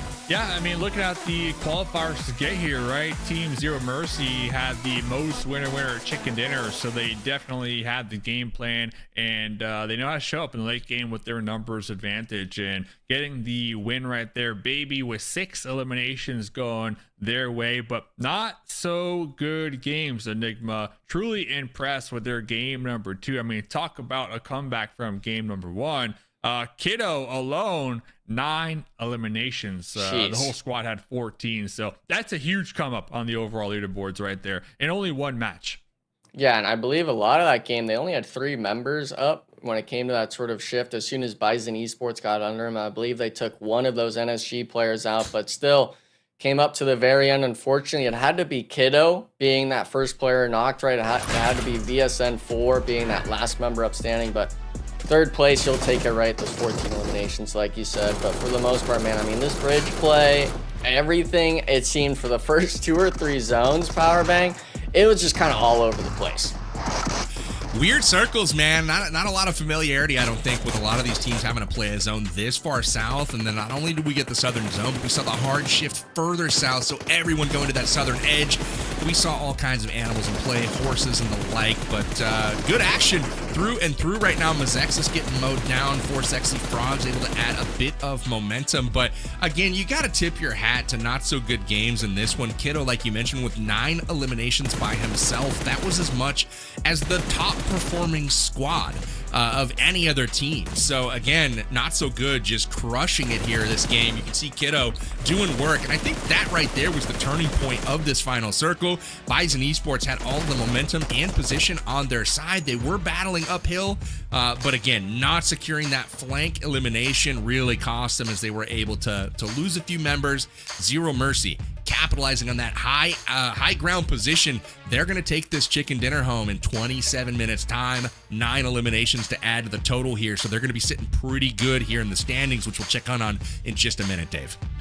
We shall see how high those 14 elimination points plus the third place, right? Let's see how high. Not so good games currently in third place, Bison in second, and Team Zero Mercy clutching it out here. Massive win for them. They're going to be claiming the first place position here. Only game number 2 though. We do have at least 2 more Erangels to go and then 2 Miramars to kind of put a bow onto day number 1. But I'm looking at a squad here once again. Enigma, back-to-back games. I'm asking the chat, what's going on with Versatile? Another goose egg, chat. What's happening? Hey, listen, there's 5, if not, what is that, 6 maybe? No, 5 teams on that right side having goose eggs, so maybe it really was just that circle shift. But with it being 2 games, that's already, I guess you could say, a 1/6 of the matches done. The overalls do come up here, PB, and I mean, those top 3, it's as close as you can get. All 3 of them being tied, as well as NSG off that game alone, essentially shooting up into 4th. Not often you have to go to like a third tiebreaker, but that's where we are at the moment with Entity and Zero Mercy, each with a chicken dinner today. Also 27 total points between them. They're tied by Bison Esports on the strength of their 2 second place finishes.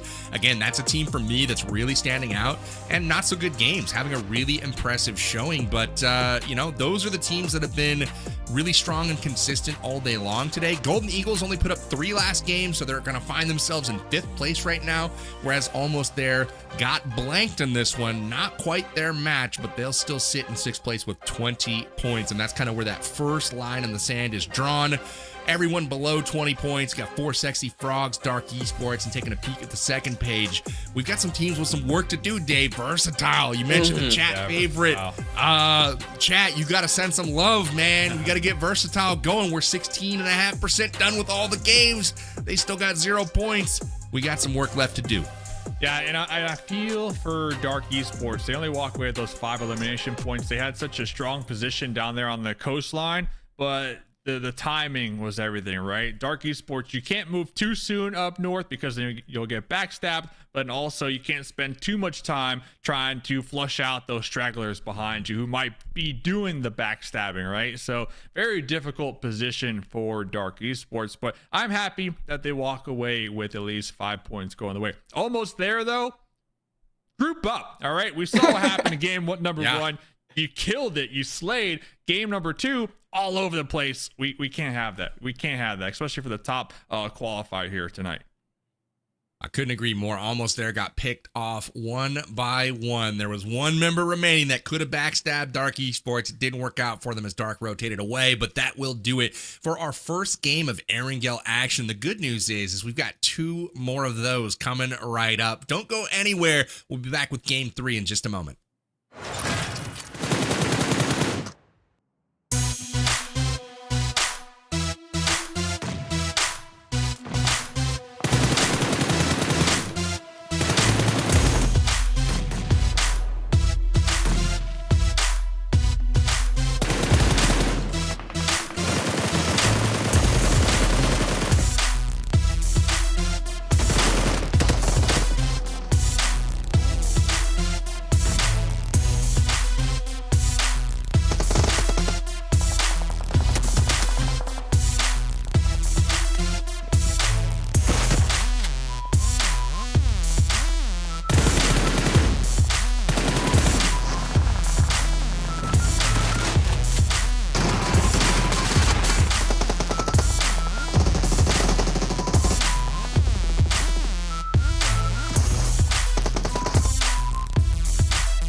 And if you weren't impressed with last match's zone call, just behold this one. We're finishing up this one in Severny. That's the call. We're going to go north this time. We're back for match 3. It's Erangel. It's the Titan Series Challenger Finals with the top 6 moving on to the Premier Finals going down in just a few days. I'm back with Mustache Dave and Enigma bringing you game 3. Dave, what do you think? Severny? Am I on something here? I'm going Gatka, brother. We're sending it straight to Gatka. I want the zone to just boom, finish right there. Boom. And guess what?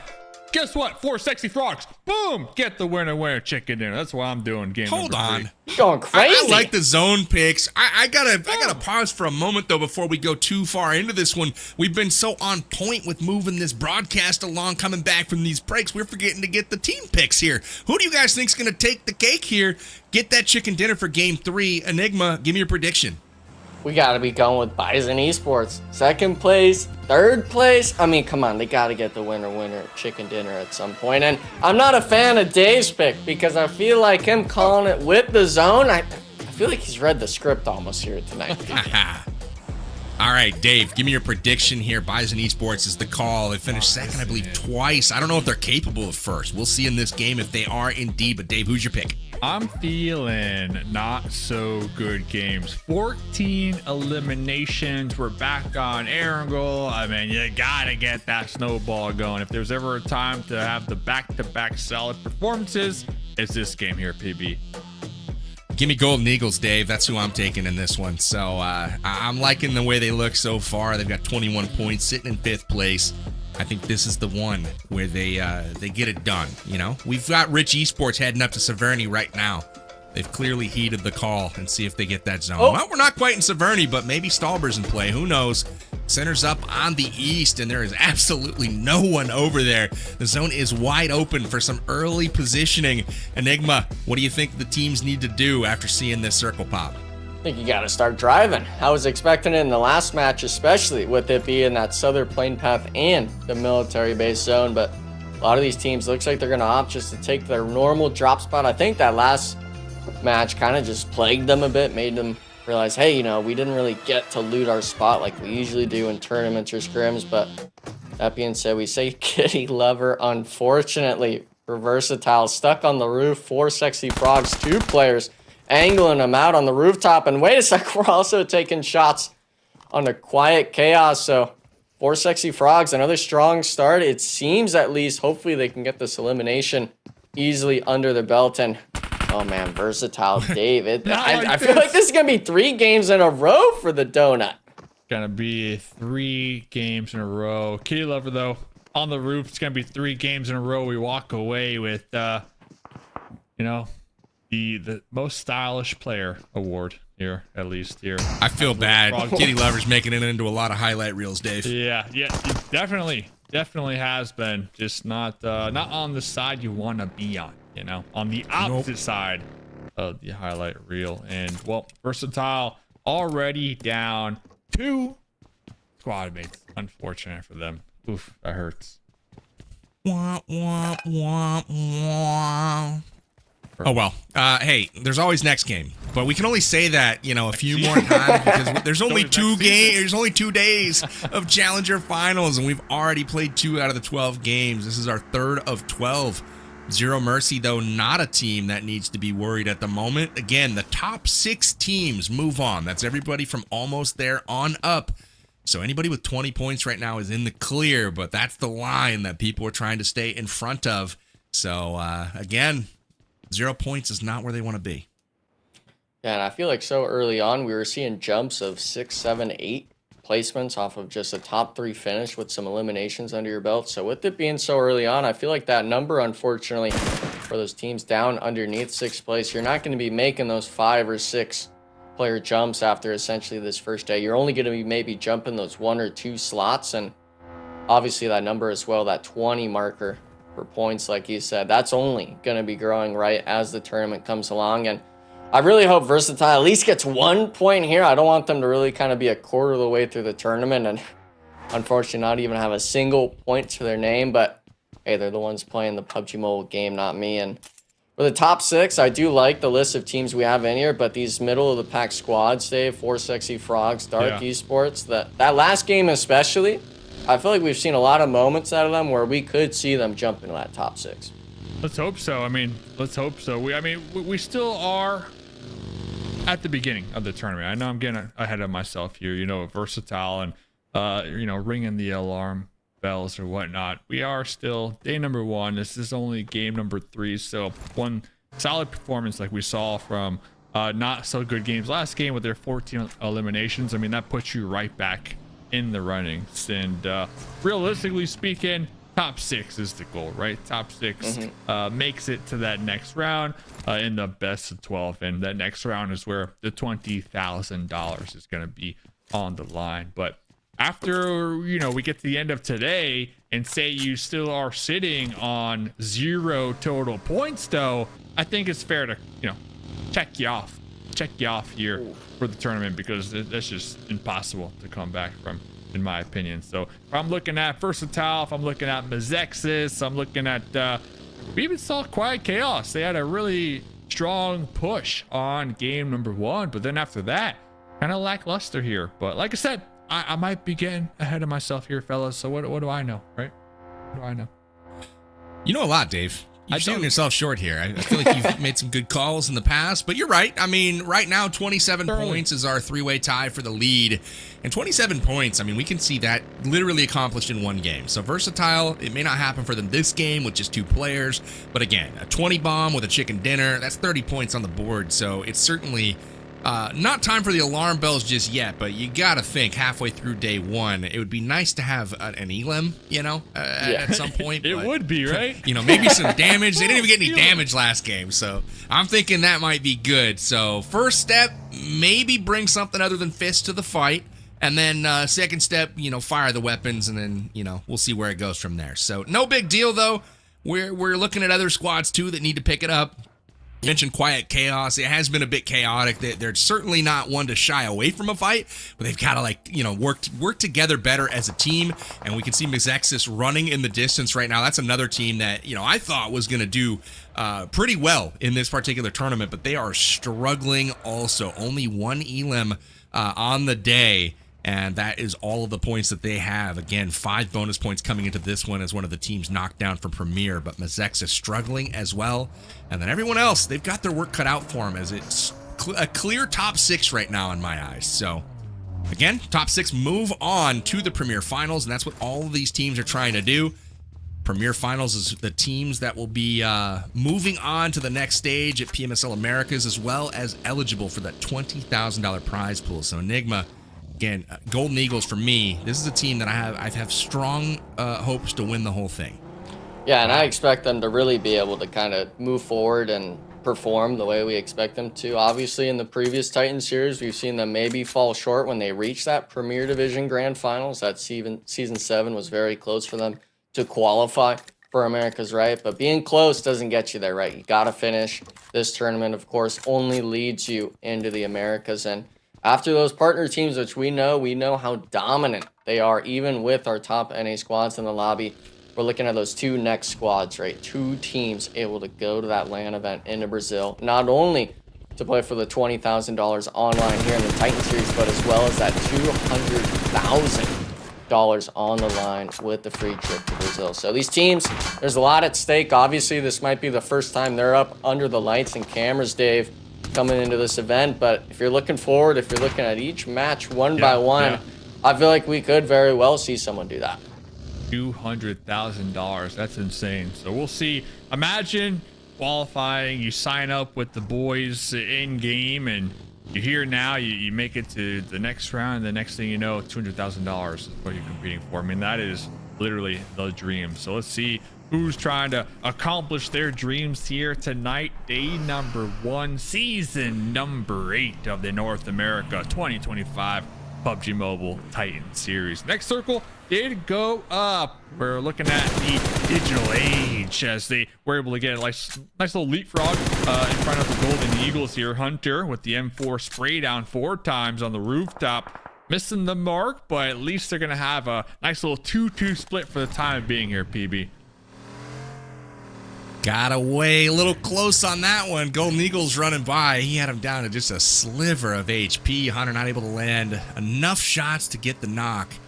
But Bao taken down by Sinners off in the distance as well. Golden Eagles getting chopped up a bit right now. It's not what they were hoping for, but they will lose one member. Can't say something nice about anybody these days. It's just a caster curse, man. True. You just can't say nice things. You got to say everybody sucks, and then they outperform you and make you look stupid. That's the way to cast. So that's what I'm going to do from now on. So if I talk bad about your team, just because I want you to do well. You like that reverse psychology? I don't know. That's just what we're going that's what the guy in the chat was doing earlier then. Reverse psychology. Yeah. That's what he was doing. Yeah, we're killing it, huh? For sure. We got to we see you, chat. versatile then. We got to Versatile. Yeah. Switch it up. Come on. Maybe start talking trash on him. I don't want to be that guy though. Yeah, right. You can't talk you trash never want to about be the bad the last guy. place team. No. I'll only do it in Americas. How about that? That'll be my rule of thumb. Yeah. The main stage. When you're at the event, then we can maybe. Well, Enigma, what would you do with $200,000 if I gave it to you right now?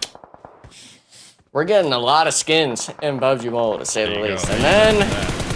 And then maybe, obviously, maybe give some chickens and stuff like that to the squad mates. I believe they still have that feature in the game, but they got to be winners. I can't be giving it to just everyone, right? Or else that 200,000 will go by pretty quickly. That's but I'm true. still a believer. I said it during PMCI. We've got skins and everything other than our med kits and stuff like that. I'm needing some sort of food, like just a whole, med kit skin. We got the nades, the vehicles, the outfits, the backpacks, and the vehicles. I'm needing to see the med kit. That, maybe an energy drink, who knows? Map.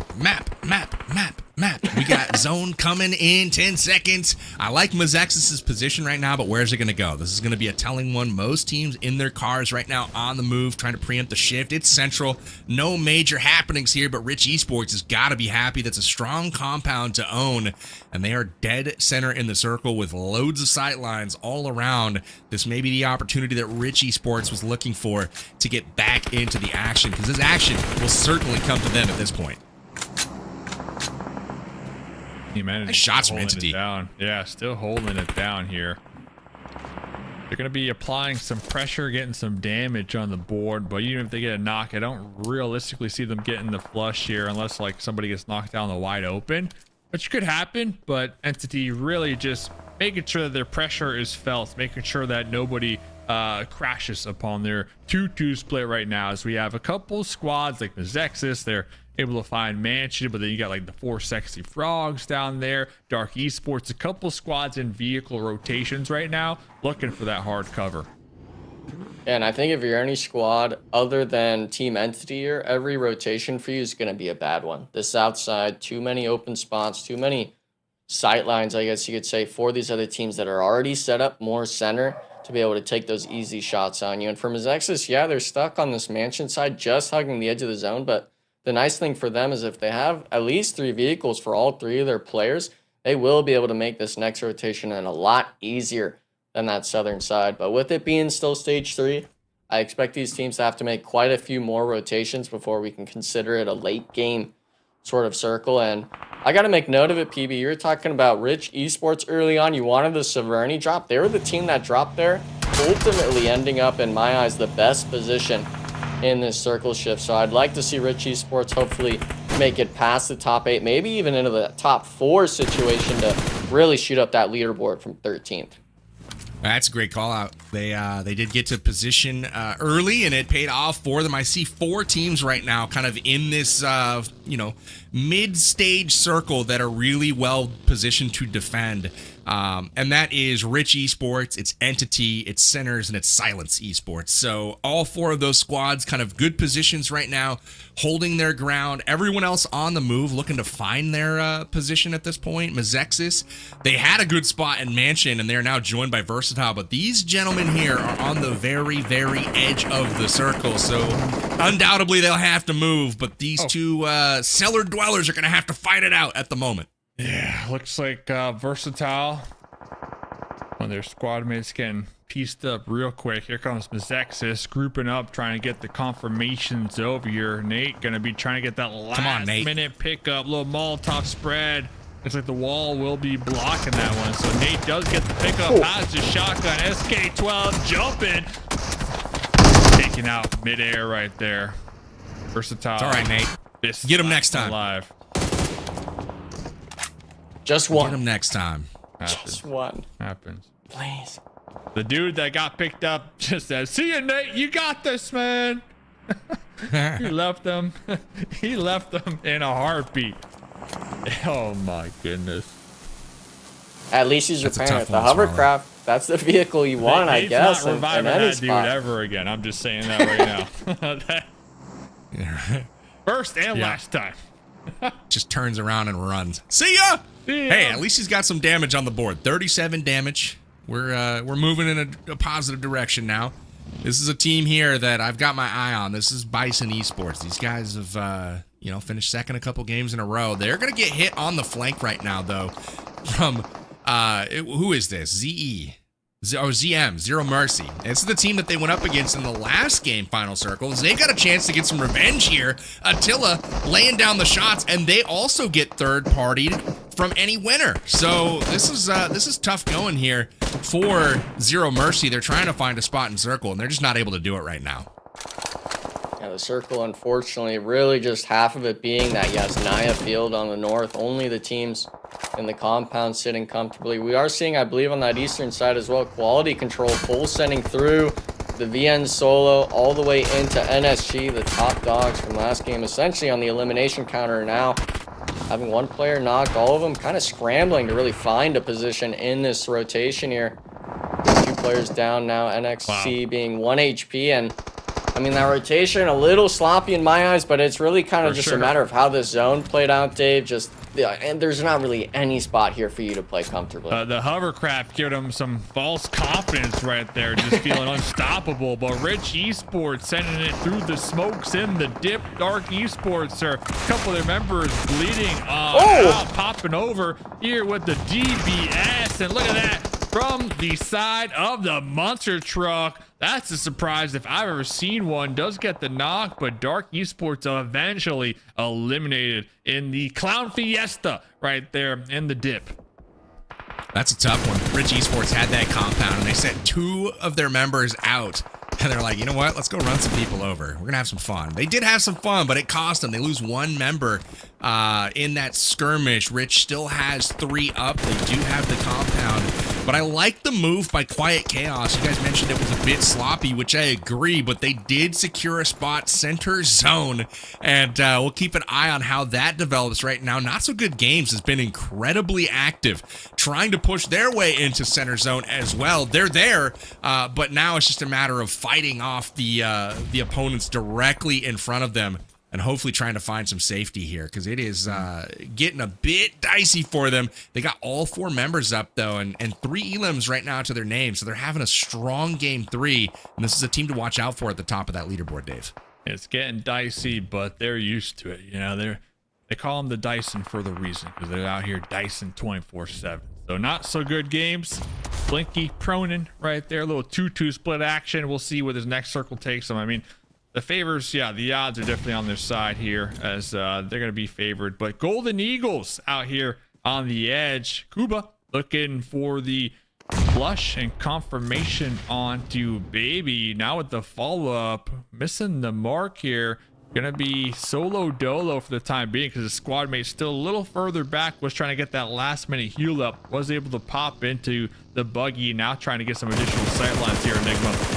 Oh man, and the nade he went for it, unfortunately gonna miss the mark, and now it's gonna be the third party potential from Rich Esports, gonna get that stolen elimination from the Zero Mercy squad. But look at this, it's another backfill going down. Rich Esports, they have 5 eliminations, but with losing one earlier on, they're allowing these other teams to start aggressing onto them. It's going to be BISON Esports turning as well to the north. That solo now down to just Slate in the compound. They tried to turn around PB. They tried to help them out, but each of them are going down one by one. And a play that I thought was going to be amazing, one-upped again by BISON Esports, a team that really is just performing well tonight. That's great crash by BISON. They timed it just right. The second Rich focused their attention elsewhere and went for the third party. Bison knew that hey, it's open. We're going to hit now, and they did. It was super effective, and now it's just up to Jas right now with Rich Esports down to their final member up. And I'm not liking their chances at this point. You know, we take a peek at the aerial right now. Sinners trying to work their way in. Almost there, struggling as well. They're out of the lobby once again for the second time in a row pretty early. So, again, not so good games. I really like they've got a nice 2-2 split. They occupy a big chunk of the center of the zone right now. And this is a squad that has been getting into it with many other teams. And they've got 3 elims right now. So, again, like their position. And they've got a hovercraft to boot. So, again, you got to love their chances. But one of the squads that I think is the best positioned right now is Entity on that southern edge. They own about a third of the zone right now, the way they're positioned, and they're gatekeeping about 2 other squads. So watch out for Entity as this final circle keeps closing. Yeah, and Ace is doing a good job at making sure nobody can kind of backfill them all the way down in the south. So definitely agree. Entity, strong position in the south, and then over here, pretty much dead center, not so good games. Kiddo is just so aggressive. I mean, every single time we pop over to that player, they are taking shots. They're taking names, they're taking shots, and they're applying the pressure. So love to see that here from that player specifically. But Silence Esports trying to put a stop. PB, you were looking at Entity. Now they're looking to make the push and flush out Silence. They're looking for it. Silent had a great position earlier, but Entity was the squad that moved first, and ultimately now they're gatekeeping Silence from getting into the zone. And so it's all about who can land the shots right now. The run over comes in, and Entity eliminates Silence Esports. They're up to 7 eliminations in this one. This is a squad, guys, that was on the top of the standings coming in with 7 elims already. A full squad. They are looking primed to be sitting at the top of the overall after this 3rd game. Yeah, look at that big part of the zone down there on the south. That whole point of you saying they had a third of the zone was essentially just because of that 2-2 split they had, being able to rotate out later on in the circle. And with that engagement on the Silent, they were still able to keep all 4 players remaining. So this western edge, this eastern side as well, all in the sidelines. And yeah, I mean, versatile. They do get the 1 point, guys. We're talking it's top 8 for the squad, but it's only going to be 1 point in the placement bracket. How was he able to survive for that long? FaZe was standing in the middle of 5 different squads shooting at him. Not sure how that lasted as long as it did, but hey, we're here for it. Entity, though, was the team that picked up the elimination, up to 8 now at the top of the standings. So again, they're putting a little bit of a cushion between them and everyone else. You love to see it, you know, with 2 games down and still the top team only at 27 points. That's actually a pretty condensed point total for every other squad. So I'm looking for somebody to take control here, somebody to sit in that driver's seat and say, hey, this tournament is ours. And right now, Entity looks to be that squad. They're getting beat up, though, by Bison. Look at them in the kill feed. This is crazy. Bison, another really consistent squad here tonight from the Challenger qualifier. So shout out to Bison, really putting in the work here. Doom, lots of ammo in the M4. Looking to get the confirmation onto Nexon. Here comes the pull up, the last ditch effort here. Doom right behind the vehicle. The seat swap right there. And Doom laying it down. Taking them out here, Enigma. Yeah, unfortunately, just leaving him 1 HP with the shotgun shots. Then afterwards, just going down to the vehicle explosion, being left 1 HP. So Bison off that play, we're able to secure a few eliminations. But it actually looks like Rich Esports, potentially the team that stopped half that squad from rotating. Now down to just Attila. Is in a spot, kind of like we saw earlier, onto Rich Esports, trying to take this action into this hillside. But my only question marks now are going to be, are you even able to get the knocks here on the Rich Esports, or do you look for that placement points? Hey, Dave.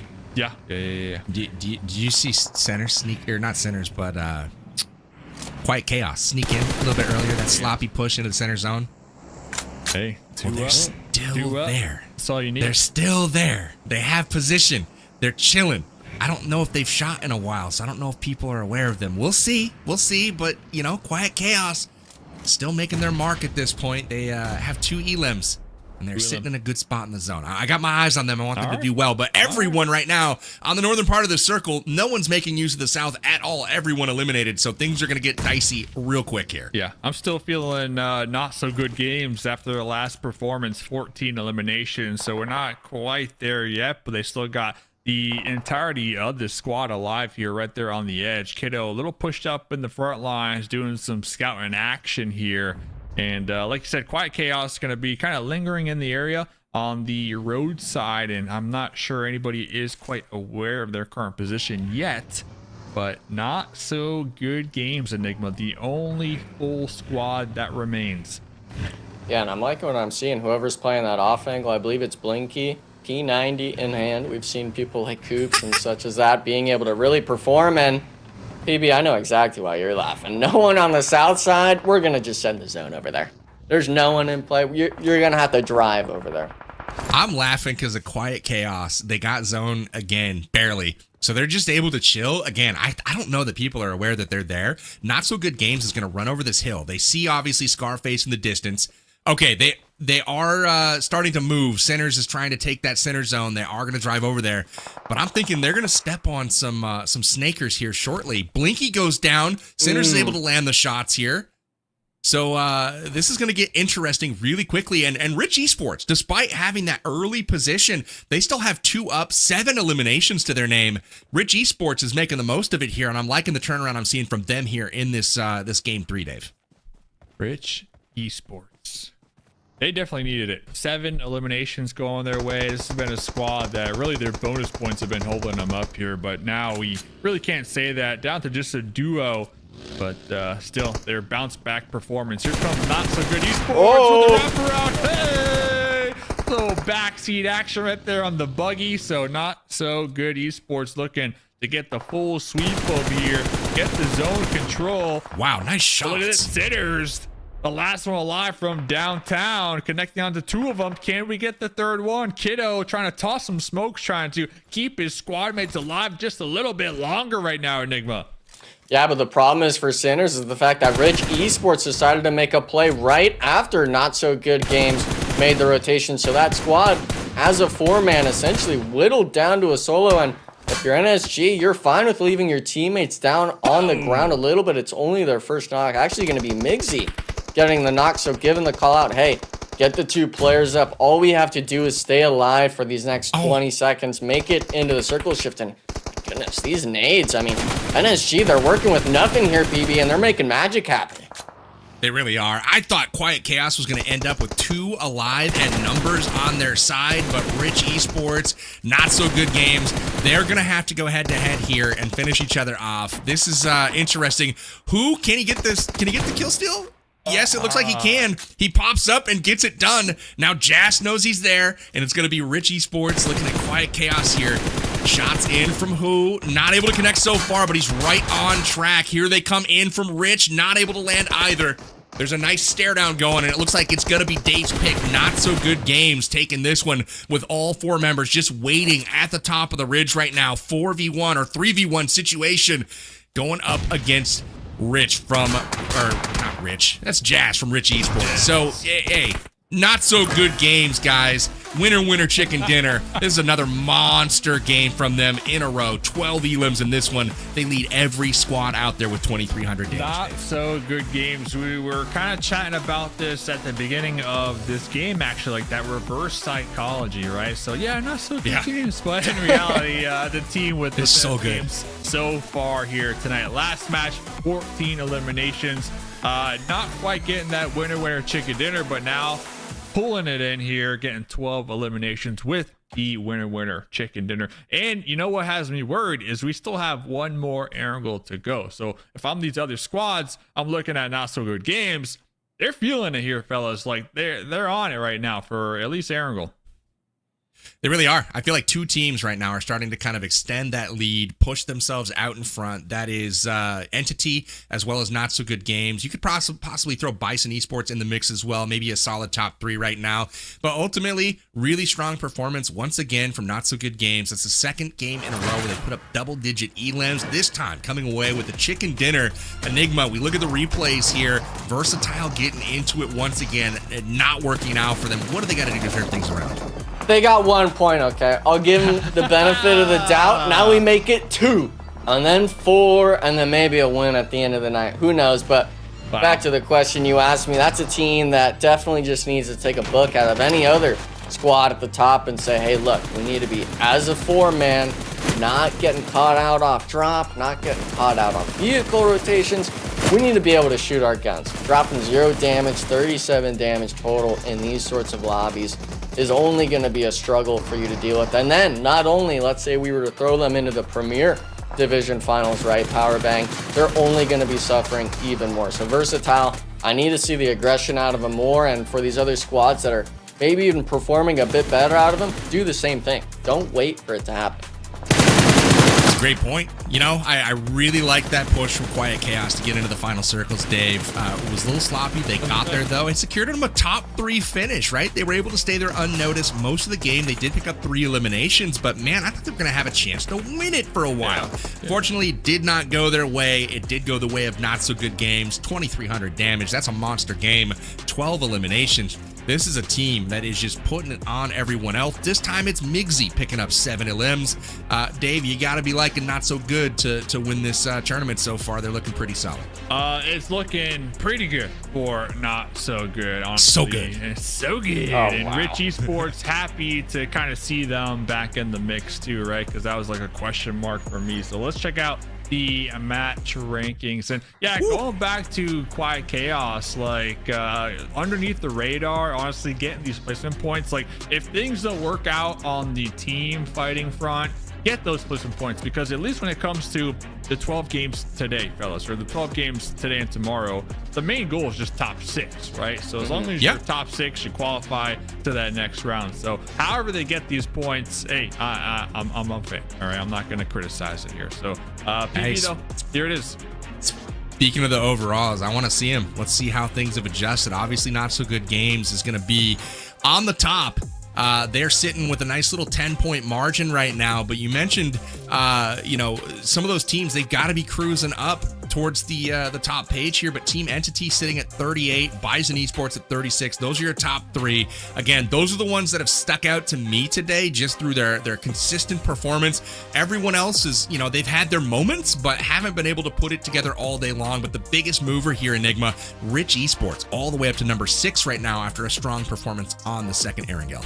Yeah, and for the first day, that's got to be your team, right? You got to be remembering, if you have a poor match in one of these first 3, you come back into this latter half of the day and say, hey, we can still make the 6-7 placement point jump like Rich Esports tomorrow. That's not going to be the case in my mind. I'm looking at the 6 margin as the minimum, with only almost there in Sinners being here 22 and 19, 1 and 4 points just below the cutoff. You're needing to make sure that you get that point total coming into the final match here tonight when we get to that 6th match on the day. And for not so good games, 48, obviously that 10-point gap, like you said, is definitely a feeler, but that's definitely not going to be enough if you were to go into tomorrow. You want to make every point count. And when it comes to the second half page, when I think of those match results we've seen, a lot of these teams have only been put up 1 or 2 eliminations a game if they go out early. So this elimination counter, this even total counter on points here, Power Bang, it's really low. I don't want to see it this low, but unfortunately these teams are allowing those top squads to take all of them. It's a great point. I mean, we're sitting on the second page right now, and ranks 9 through 14 have between 13 and 16 points. And again, that's not far behind the cutoff right now. I'm really eyeballing, and what you should be doing at home is, if you're watching this, look at 6th place. Look at how many points they have. That's the cutoff, because the top 6 teams here are the ones that are moving on to the Premier Finals August 21st through 23rd. That's where everyone needs to be. And so we are through 3 games of play right now. We've done 1 Sanhok. We've done 2 Erangels. That means we have 1 more Erangel coming up here in just a few. We're going to take a quick break, and we're going to come back for that final Erangel game before we move into 2 Miramars to wrap things out today. Don't go anywhere. We'll be right back.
right, and straight into the fly-through. We are here. It is Erangel, map number 4 of the day. It's our 3rd Erangel in a row, and we've seen not-so-good games deliver some so-good games on this so far. 2 double-digit elim games with a chicken dinner here in map number 3. They're going to try to do it again, but that's not if other teams have their way as well. So we've seen 2 fun zones, 2 fun games, and I'm looking forward to a 3rd here, Dave. So again, hopefully we get an extreme zone. We see that Rich Brian plane zooming over the countryside. So here we go. Match 4 is kicking off now. Sending them to the fun zone here. So let's see who's going to have the most fun. Sexy Frogs not having too much fun last game, but you know who was having fun? Not so good games having the most fun. And honestly, everybody else, you know, they're on the outside of the fun zone ball pit, and they're just like crying, like, let me in, let me get some points on these overall leaderboards. And not so good games just hogging up all the balls. So we'll see what will be accomplished here this game, fellas, because guess what? We are officially at the halfway mark of day number 1. There's a lot of germs in those ball pits, Dave. You got to really sanitize once you get out of them. But hey, I'm looking at the point totals here. Not so good games with 48. They are 25 points clear right now of the cutoff. So again, they're looking pretty good. The teams below, I mean, you could look at Versatile with 1 point. They're closer to the cutoff than not so good games. So I mean, hey, 1 good game and things might have turned around. So Versatile, this is your game to show me what's up. I'm rooting for you. I hope you turn it around, but this is the moment where you guys capitalize. I feel like you got to be a coach, maybe. Keeping a positive mindset. That's what you got to do. And I was honestly going to say I was hoping we'd get a Mount Everest zone, but unfortunately the first zone is going to be towards Milta. Maybe we can get a Milta power finish, just go right into one of those warehouses there, but nonetheless, the only We're running team back that's game really... 2. Look at the zone. It's almost the same. No. Or map 2 on Erangel. No, but this is going to be a little bit of a repeat. It's going to be not so good games against Digital Age on the hot drop. And this is going to be in the Millie Island here, Dave. Dual wield versus the pump. Who's going to be taking it here? And I mean, yeah, you got to keep looting. Everyone just taking pod shots at each other. It's going to be NSG getting the first knock, but got to confirm it. Now make it 2. And for Ace here, Dave, you got to be looking at the question marks of, is this really the drop you want to stick to? Because if they get wiped here, this is going to be the 2nd time they get eliminated early on. Yeah, fortunate for them, we're going to Miramar after this, so they're not going to have the opportunity to get wiped in the first 30 seconds of the map. So, Blinky though, DBS, getting 1 point, let's go! Right Digital there. Age is got some momentum going now, boys. Let's go. Do you think they're hunting them? I mean, do you think they're looking at this drop, being like, hey, Digital Age is going here again. We're going to get some points. I don't know, but they're paying for it. It's not making it easy for them. Eggs, 2 members of not so good games bleeding out. We're down to just BRS4. Not a lot of ammo here. Not a lot of ammo. 2 in reserve. Up against some shotguns. Gonna be trying to do his best, trying to get the confirmations here. You gotta hit the headshots. Little pre-fire action right there. We are out of ammo. Picking up another gun, swapping right there to the other AKM, jumping out the window. So picking up that weapon just in time here, Enigma. Yeah, and unfortunately for NSG, they got to go against the pressure into the wall, even though it is a left peek angle for Zendry. He's the one that has the reset coming down, and we see it as well. BRS, no nade to his name, only the smoke grenade trying to bait, but DA calling the marks their own, and Digital Age now. This is the one moment. This is your chance to bring it back. The 1v2 scenario, if you can push him just right, get him off the stairs angle, can very well take the action. But the AK, we see just how dire it can be in these situations, especially with there being such little loot that these players have grabbed here, PB. But the nade utility, yeah, I'd like them to save it. I need to see them come in as a duo here to take them out. You know, I told you there was some momentum building here for Digital Age. I wasn't lying. They turned things around. I gotta say, I'm a little proud of them right now. Not gonna lie, this looked really bleak for Digital Age. They had like 3 members down at one point. And somehow, some way, they're battling back. They've got the hottest team in the lobby in NSG on the ropes right now. They have cracked 50 points with those 2 elims so far. But again, they're going to be looking to try to get a couple of more because it's not looking good for them right now. Digital Age still applying the pressure. Not a lot of ammunition here on the side for VRS4, but you know, he's making do. Let's see if we can finish this fight, though. This is going on a long time. It's going to really be harmful for both teams as they, everyone else is probably still looting up peacefully. Yeah, I'm all for it, though. Some early game action while you have the early game lull. I am all for Digital Age here, trying to hunt down the last member of NSG who, well, they were able to get 2 confirmations, and then on this side, Digital Age with 3 here. So 2v1 situation. They can't seem to lock them down, though. I mean, VRS just really giving them the ring around here, throwing out everything they got. He's a slippery one, huh? Very slippery. Yeah, but look at it though. No vest, no helmet. His name. It's one shot. That is all it takes. BISON as well with the pre-fire. We'll have to put a note on that because it's a full 4v4 send. Dark Esports taking it in almost there. Almost there, a team that's really been able to perform well in these early game engagements. Thinking of Sanhok against MEZEXIS early on now. Looking at the other squad in that middle of the pack right next to him. Going to be the first knockdown from Gutsy's teammate. Duoed up in the building. And we do see what happens. And it's actually the 1v2 scenario. Dave, you feel like PB cursed them. He said, Digital Age, this is their game. And then as soon as we cut to him, they're dead. Hey, I take it back. I'm not proud anymore. I'm just not proud anymore. I was so proud for a moment, and then I've lost my pride. It is gone. So with that, not so good games picks up 4 more early game points. You know, they're probably not going to rank very high this round, but they're avoiding like a goose egg, right? You know, the teams that are on top, they're able to put up 4 points every game. That's pretty solid. They do suffer, though. The third party comes in, and they are gone. So both those teams paying for it. They're both eliminated. Almost there, though, in the thick of it. Wolf with the shotgun. SK12 just reaching through the doorway up against Dark Esports, getting the confirmations here. And like Goat going to be bleeding on out, and I believe that's going to be Light out there, last one alive for Dark Esports, trying to go and hopefully help their squad mate Goat. But yeah, that's them. Done and dusted. Versatile's on the board. They got their first elim. Yes. Let's go. That's what we wanted. Progress. Let's go. I'm excited. Uh-oh. Turning now. Alex 6'9". Good guess. He was trying to hide, and that grenade was like, nope, you are going to move now. Where's the support, though? Where is the support from the squad mates? Alex 6'9", you have to assume in the comms, like, guys, I got a squad on me. You wanna come and help? Oh my! You wanna come and help? Golden Eagles with the easy 4v1 right there. Doom's like, you got this. Attila is gonna be trying to group up. Ruby and the buggy catching some bullets to the dome right there. Attila really trying to get the fight back here, but yeah, looks like a lost cause gonna be pulling back, especially with Doom nowhere to be found. Good call right there. Just pull it back.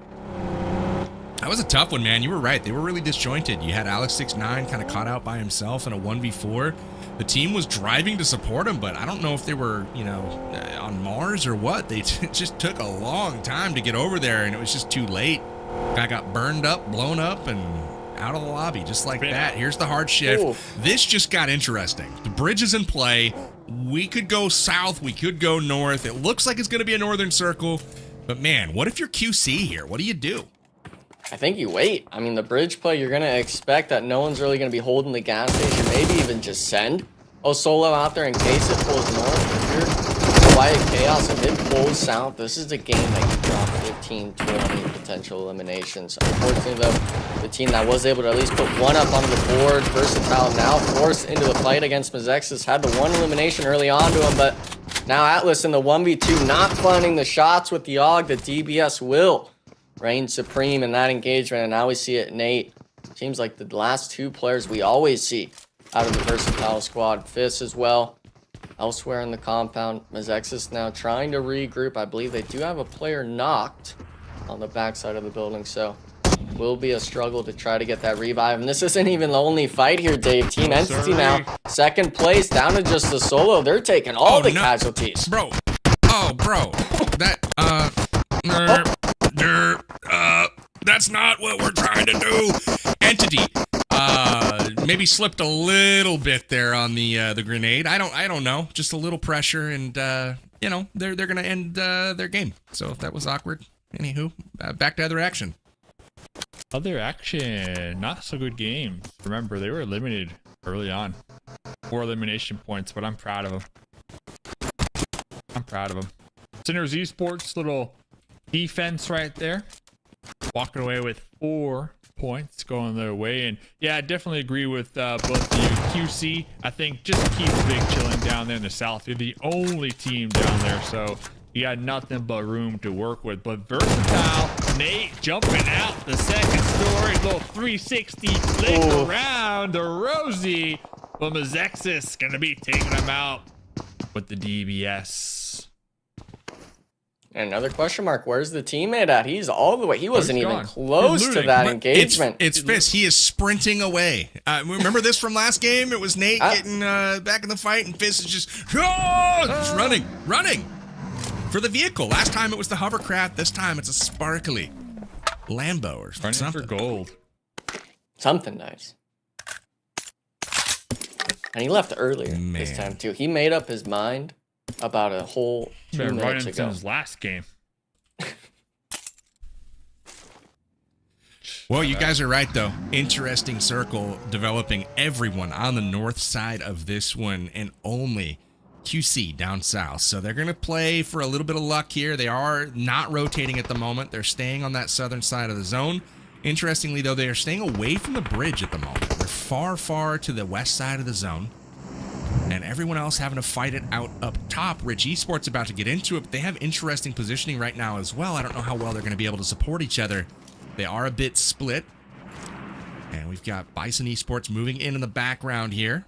4 sexy frogs making a nice appearance here in this circle. The zone goes north, so now QC, they know what they need to do, but they've got a tall order. You know, they might be able to get across the bridge if they go quick, because there's no one down there really holding that choke point. And we were talking about this. QC, you know, maybe the gunfights aren't necessarily there today. Maybe not feeling it totally fine, but go for those placement points, right? And just look at their play style here. Last game and now this game, they're definitely trying to play a little safer of a match, you know, to try to survive as long as possible. So we'll see what they could do down here in the south. Maybe they're looking for a boat or some type of you know, hovercraft. Who knows? But we'll see. I got high hopes for QC though. I can see them top five. Oh, okay. I hope. Big pick. We like that number. QC top 5. What about number 1 though? No, top 5. The one? Okay. My fault. Almost absolutely not. Almost there, maybe number 1. I mean, so far 4 elimination points going their way. They're kind of feeling pretty good. Nice little position over here. They do have 4 sexy frogs right to the south of them, so we'll need to be aware of that. But they have this nice terrain around their compound, so if anybody does opt to kind of send it and push them, they got the heads up. You know, they can take those shots and be proactive with it here, Enigma. Yeah, and one thing I'm really interested in seeing is all these teams opting to make the rotations towards this farm field side. Everything still kind of up for grabs if you were to look for those single, I guess you could say 1-story buildings. We see almost there, finding one of them actually. The 4 sexy frog players holding a split, getting eliminated early on. But back to my main point here is the fact that all these teams are opting to make an early rotation because with the water in play and that whole southern bridge here that Quiet Chaos has, this is essentially a stage 4, stage 5 circle. There's not enough room for you to really work with, and we were wondering when they were going to make the move. On the map feed that I'm seeing right now, Quiet Chaos did opt to take that sort of shark fin side, that eastern edge of the gas station. No quarrels there, but now we see it Versatile. The team that they doubled the points that I wanted. That was what I was hoping to see, but now down to just Fist, trying to find the shots. Landed on the player's head with the S12K, and not a lick of damage, unfortunately. Fear the Golden Eagles, of course, being the team that wipes out Versatile. I think Rich Esports is a team to keep our eyes on here. We saw a decent performance from them last game.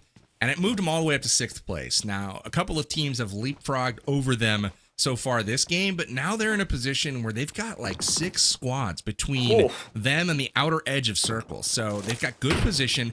No elims so far yet this game. Actually, they just picked up their first.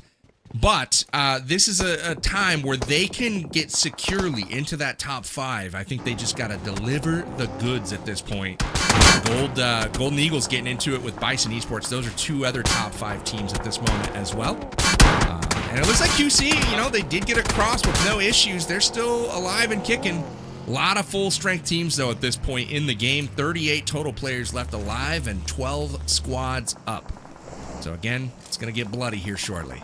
Delivering the goods. 4 sexy frogs trying to avoid delivering the elimination points to almost there. Going to be wrapping all the way around, probably towards the south of farm, but they're not the only ones looking in this direction. So almost there. Losing Wolf, unfortunate for them. Gonna be grouping up. Coco Snow right between them. Here comes Liz with the pull-up with the support. Coco Snow with the DBS through the doorway. Coco Snow putting in some work right here. The third party from Rich from downtown. And there goes 2 teams, Enigma, right? 2 teams. Yeah. Holy cow. Almost there. I thought he'd gotten that player through the window, but it was actually a Rich Esports player. I believe it was Loston with that sort of DP action from downtown. So nice pickups down there. But another team that I was kind of eyeing, or I guess solo player during this last circle or 2, was this Dark Esports player. He's been a solo here, PB, the last 2 circle shifts, and no one has opted to push and clear the compound. So I'm interested to see, does Quiet Chaos even opt to make the push? Do they even understand that this is a solo here at the compound? I don't think they understand yet, but with the lack of pressure coming in off the knock, they might start to get an idea here shortly. Who came around that corner and was met with an explosive right in his face? And that's something that probably didn't expect, but at least it was a shorthanded team on the other side that was not able to punish that knock, and now they're back full strength. Head on a swivel. Head the game here. Ooh, they do get clipped, though, from across the street. Who was that? Was it Rich? Can't really tell at this point, but so. Rich Esports.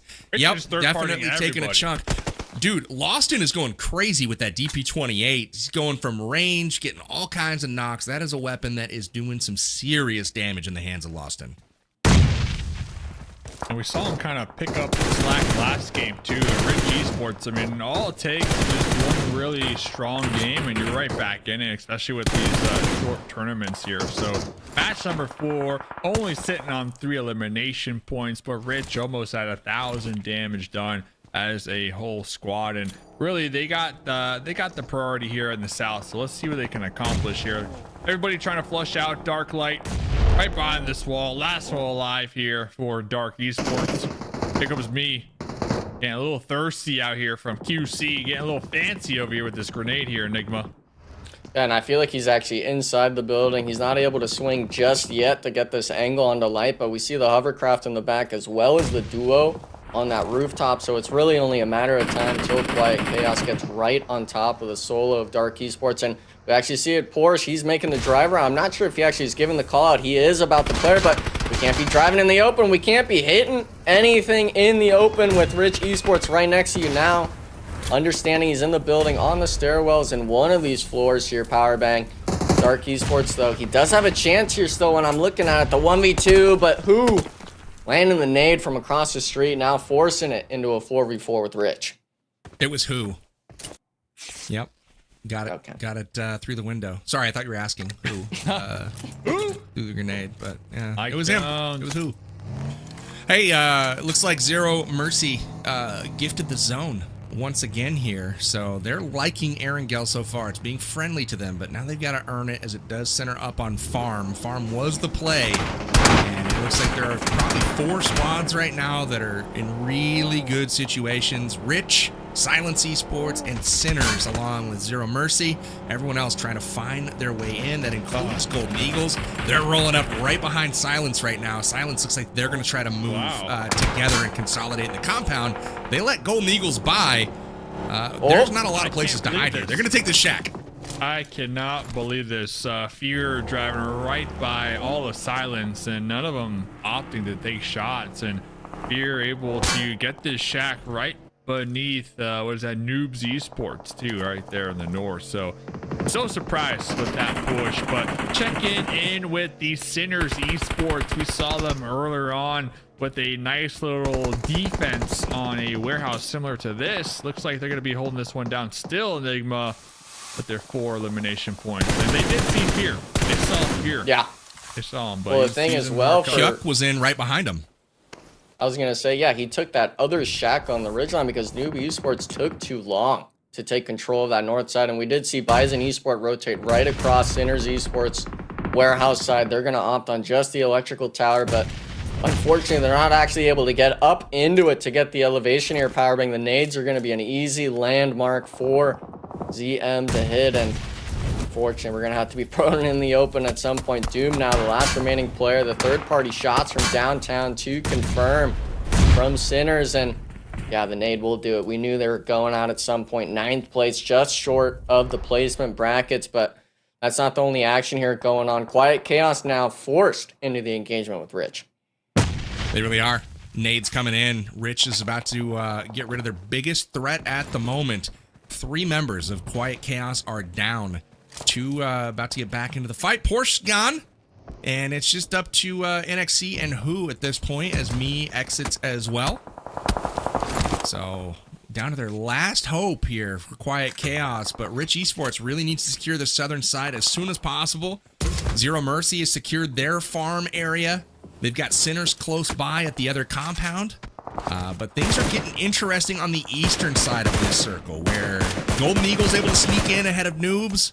Silence Esports let them by. MEZEXIS still hanging out. Here is the zone. It centers up on farm. That's going to favor Sinners and Zero Mercy. So Zero Mercy trying to do it again, picking up a second winner chicken dinner on Erangel. I think they've got the compound to do it, boys. They're sitting real good, Dave. Yeah, they're sitting good. They just need to make sure that the Golden Eagles, the duo, don't break them apart, essentially. But here comes Noob Esports.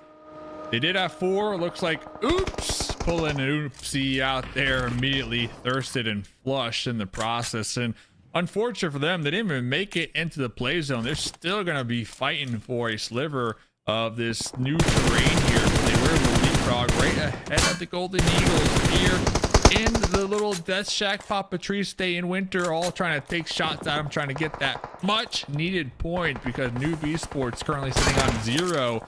And we can see them on the overall leaderboards, 14th overall. So every single point matters right now for Noobs. And there goes Cat God, eliminated as well and frustrated already, disconnecting. Golden Eagles make it challenging for him. I was kind of expecting, PB, that Noob Esports would just full send into silent, hearing the engagement with MEZEXIS, but stopping here, I think, was kind of their demise in this situation now. Silence, they're going to be making their rotation, I believe, towards that southern side of the ridge, but, I mean, look at this winner. He can't even take his eyes off of either shack from the Golden Eagles. This is just a death trap waiting here.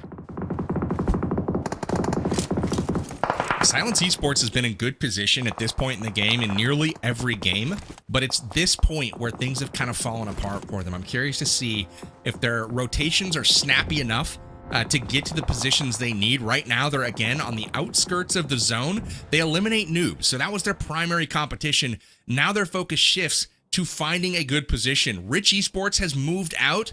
They left Quiet Chaos up, but they prioritize zone position with all of these haystacks out here. They're looking pretty good, still looking for the runovers. Beautiful nade, connects, chunks him big, but doesn't get the knock. Oh, beautiful vantage point here from Loston. This is really impressive from Rich Esports, just systematically kind of eliminating these guys and removing the spots where they could be. Oh, the nades are in. Beautifully done from Rich Esports. Yeah, they're just playing with them before taking them out. Who does have that one little grenade? Oh no, it's our second TK of the day. Who not able to connect with the grenade, takes out his teammates instead. Here's the last ditch effort from Quiet Chaos. They have lived up to the name so far. Bro, he's the other way. Oh, he's just gonna go for a little ride. I respect. Oh, that didn't see him. He's playing a little hide and seek there. Yeah, but 2 players, I think he's only good.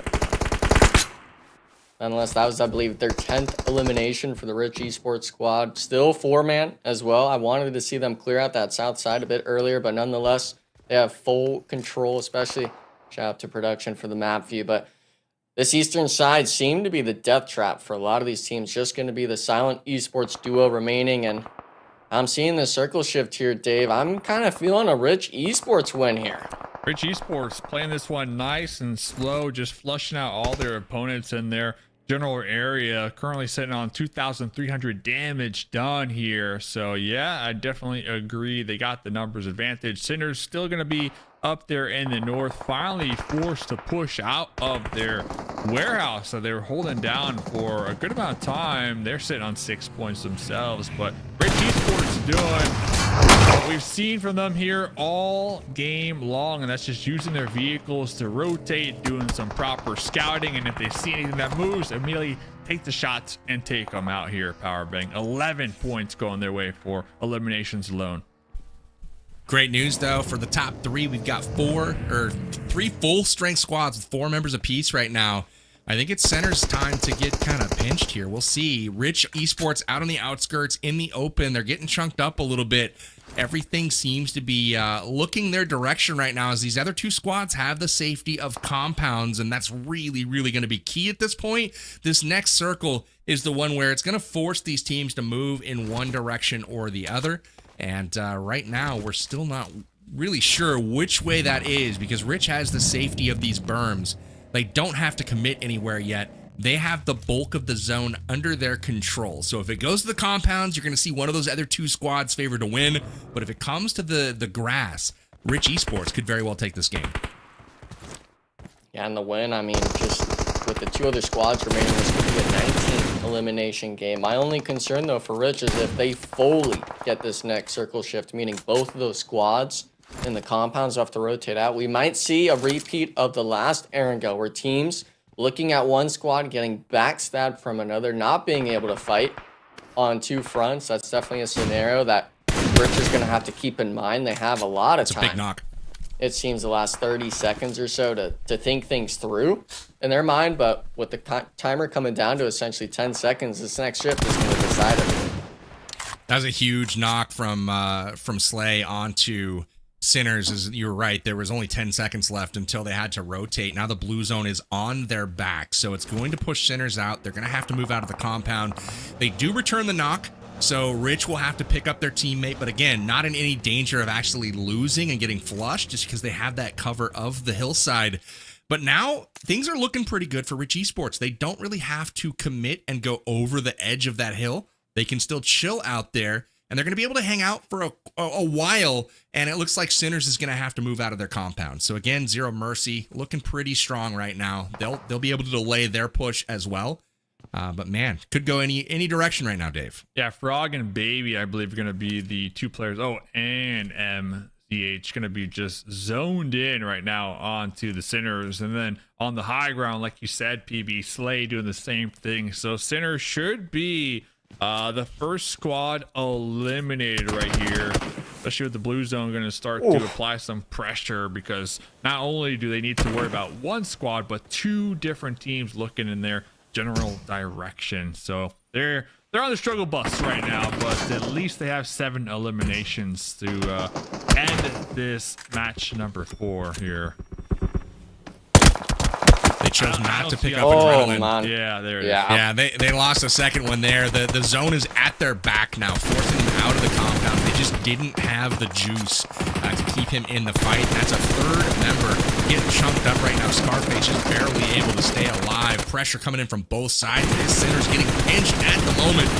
Rich Esports and Zero Mercy shaking hands for the moment, and they will tag team Sinners as they go out to the play zone, their final member, and now it's a 4v4 for the win right now. We're in stage 9, meaning the circle will shrink to nothing. Everyone's going to have to join up in the center of the zone. Rich Esports has angles, not a lot of cover. They do have a tree and a rock that they can get to, so I think that in it of itself will help propel them to victory here. Zero Mercy, they've got to smoke them all their way out, and they lose a member immediately. That's 2. Things are looking good for Rich Esports. Massive game for them. Yeah, and Frog, unfortunately, they didn't even get an option to use the vehicles, just driving straight through the smoke. You understand that this is your win for the taking. Rich Esports, man, claiming dominance in that final 2 circle shifts. And I'm surprised that we weren't able to see even just ZM be able to make it out of the wall. 3 of them knocked instantly through the smokes. And for the most part, Dave, you wanted to see Rich Esports, right, be able to come into this match and perform to shoot up the leaderboard. And obviously with the win like that, they're definitely moving up. Yeah, and 16 elimination points. That's the record right here so far when it comes to most elimination points per game. Sorry about that. So Slate with 6, Lawson with 5. I mean, the whole team really putting in the full effort here in match number 4. Sinners, though, got to give it to them, because if the circle was to have shifted towards the north, I feel like we would have been saying the same thing about Sinners, right? Because of their position up there as well, which would have been massive for them specifically, because we really haven't seen much from the Sinners. But regardless, great game. This could be their bounce back game that they needed when it comes to the Sinners specifically, to end the night on a high note. But holy cow, I forgot about this. This fight alone was like 8 minutes right here, PB, and well, we're sending it back, baby. This was a tough one, man. It went back and forth. It had me riding the emotional roller coaster here. The second I thought it was going one way, it would ping pong back, go the other way. And at the end of the day, VRS4 getting it done with a double shotty to take home the dub in the 1v2. Not all good, though, as they were eliminated shortly thereafter. And we saw, BE here getting taken down as well. BISON Esports having a strong day so far, but they go out early in this one with a goose egg.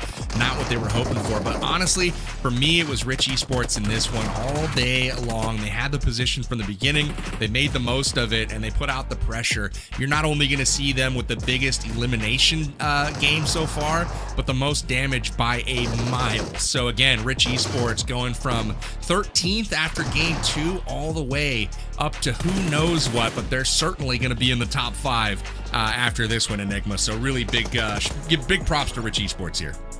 Yeah, and for the most part, we see the total damage number 3,300, the full squad making it to the very end, a 27-minute match. And that's really rare for us to see, right? When we see these engagements go early on, we usually see 1 or maybe even 2 players late game getting knocked and eliminated. Rich Esports said, yeah, no, we're going to take that fight with Quiet Chaos. We're going to take that fight with Silent Esports, and we're going to say we're wanting this winner chicken dinner. So nice stuff out of the squad. Obviously, it was a team effort. Like Dave said, it wasn't really just one player overperforming above the rest, but if you're wanting to make it through the Challenger Finals into that Premier Division, you're needing to have games like that. And we want to see teams performing like this, right? We have the match results coming up as well, and 26 total for the first place win. Just for that match alone, that's more than half the teams in this lobby on the overalls.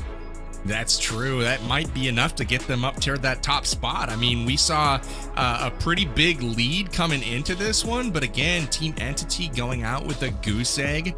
That is not what they were hoping for, obviously, and Rich Esports putting up a massive score in this one. So again, look for them to be, towards the top. Zero Mercy only with 9 points in this one. So again, let's take a peek at the overall and see how much ground they were actually able to gain. Ooh. And almost there, 3 points behind. Not so good games, but they do jump over Entity and Zero Mercy, who are tied for third right now at 38. But look at that. The 4 chicken dinner winners so far are your top 4 teams, Dave. Yeah, and Golden Eagles, they've been just coasting, right? Coasting. They need one really strong performance here, in my opinion, today in the next 2 Miramar games to kind of be in the safe zone, right? Heading into tomorrow, because almost there in Sinners, these 2 teams, they've been pretty consistent here tonight. I mean, Sinners last game, of course, but almost there every single time we look at them. They got the skills to pay the bills here. So I am definitely worried about those 2 teams right on the tail of the Golden Eagles when it comes to qualifying. So Golden Eagles, come on, 2 more games to go. Let's put in some work here. That's a great point. Let's take a peek at the second page of the rankings. One of the things I noticed on the end of the first page, we didn't mention it so far, but almost there, is trending in the wrong direction. They started the day in first with those 10 bonus points. They're down to 8th right now.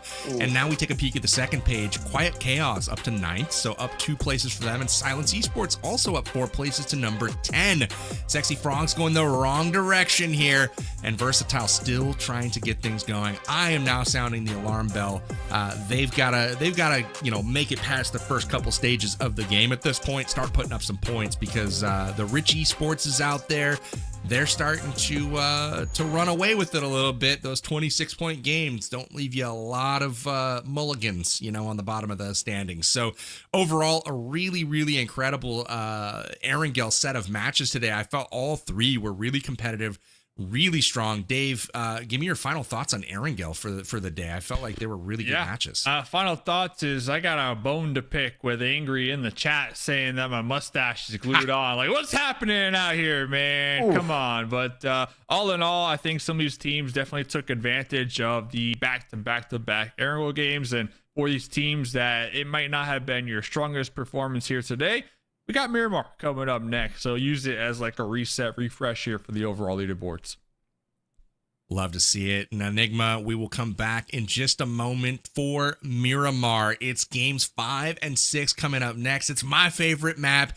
Gonna see some excitement for sure. Which of these teams will be able to get it done in the desert? That's what I'm waiting to find out. You guys go grab a quick bio break, grab a snack. Be back in just a moment for game number 5.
We've gotten it done in the jungle.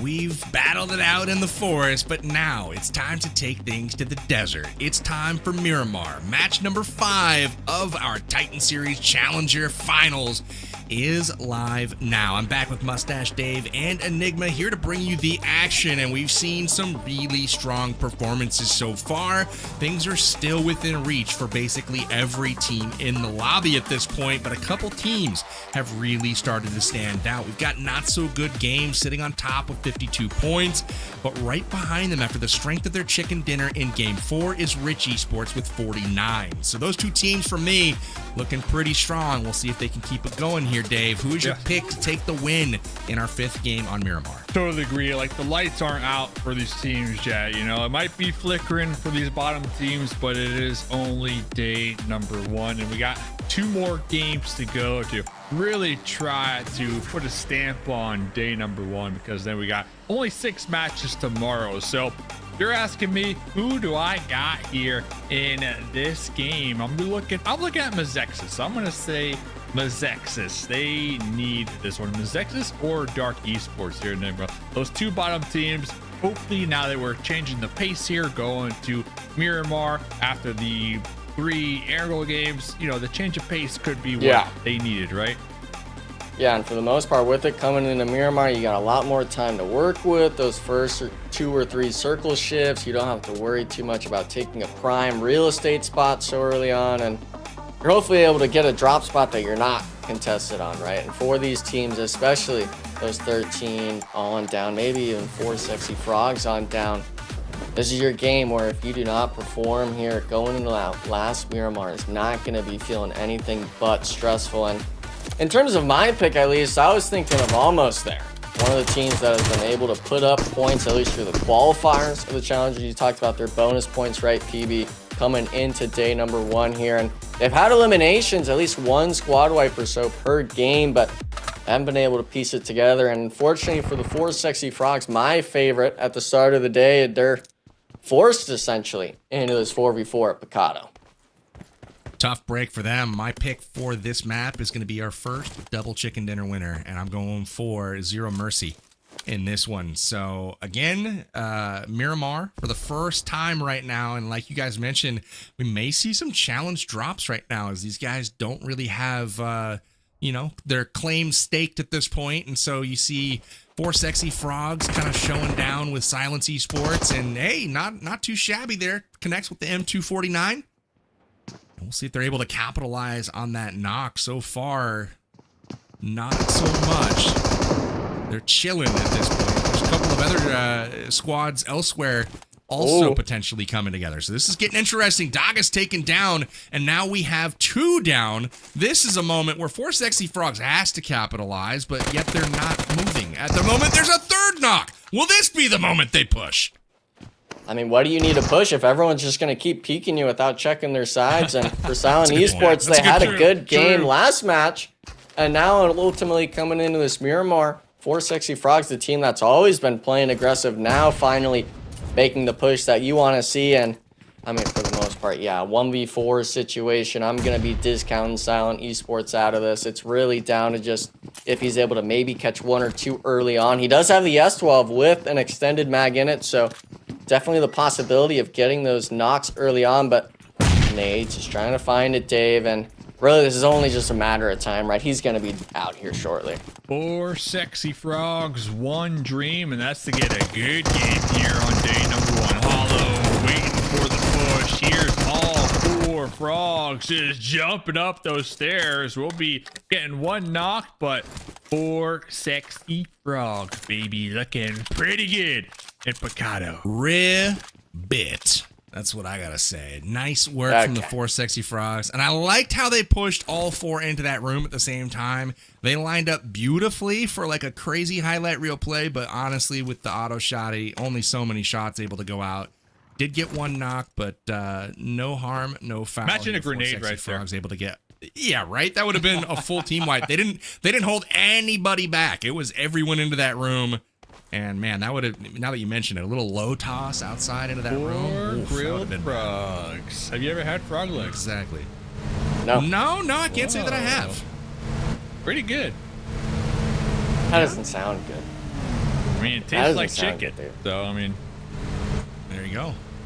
We do I like wouldn't chicken. know anything about it. I like chicken dinners. You know what I'm saying, Dave? there you go. Well, you know what? We're going to Rondo next, and you know what we say on Rondo? Nothing like a frog leg dinner. So, The frog outfit Yeah. on Rondo. You want to see that, Dave? Get it in it's a there. staple. It's a staple. How about we make it a requirement? Every Rondo game, every player needs to wear a frog outfit. You gotta match the vibe. Map themed outfits for Gotta do competitive it. play. Gotta do it. Team Win in Entity Rome. on the rotate right now. Yeah. Win in Rondo. When in Rondo. Hey, that's a shirt. Trademark pending. All right, relax. Yeah. A lot of people are MustacheDave.com. firing up their merch stores and selling out back shirts. Everything you said. Finders keepers. Here comes Noobs Esports. Haven't heard much from them, honestly.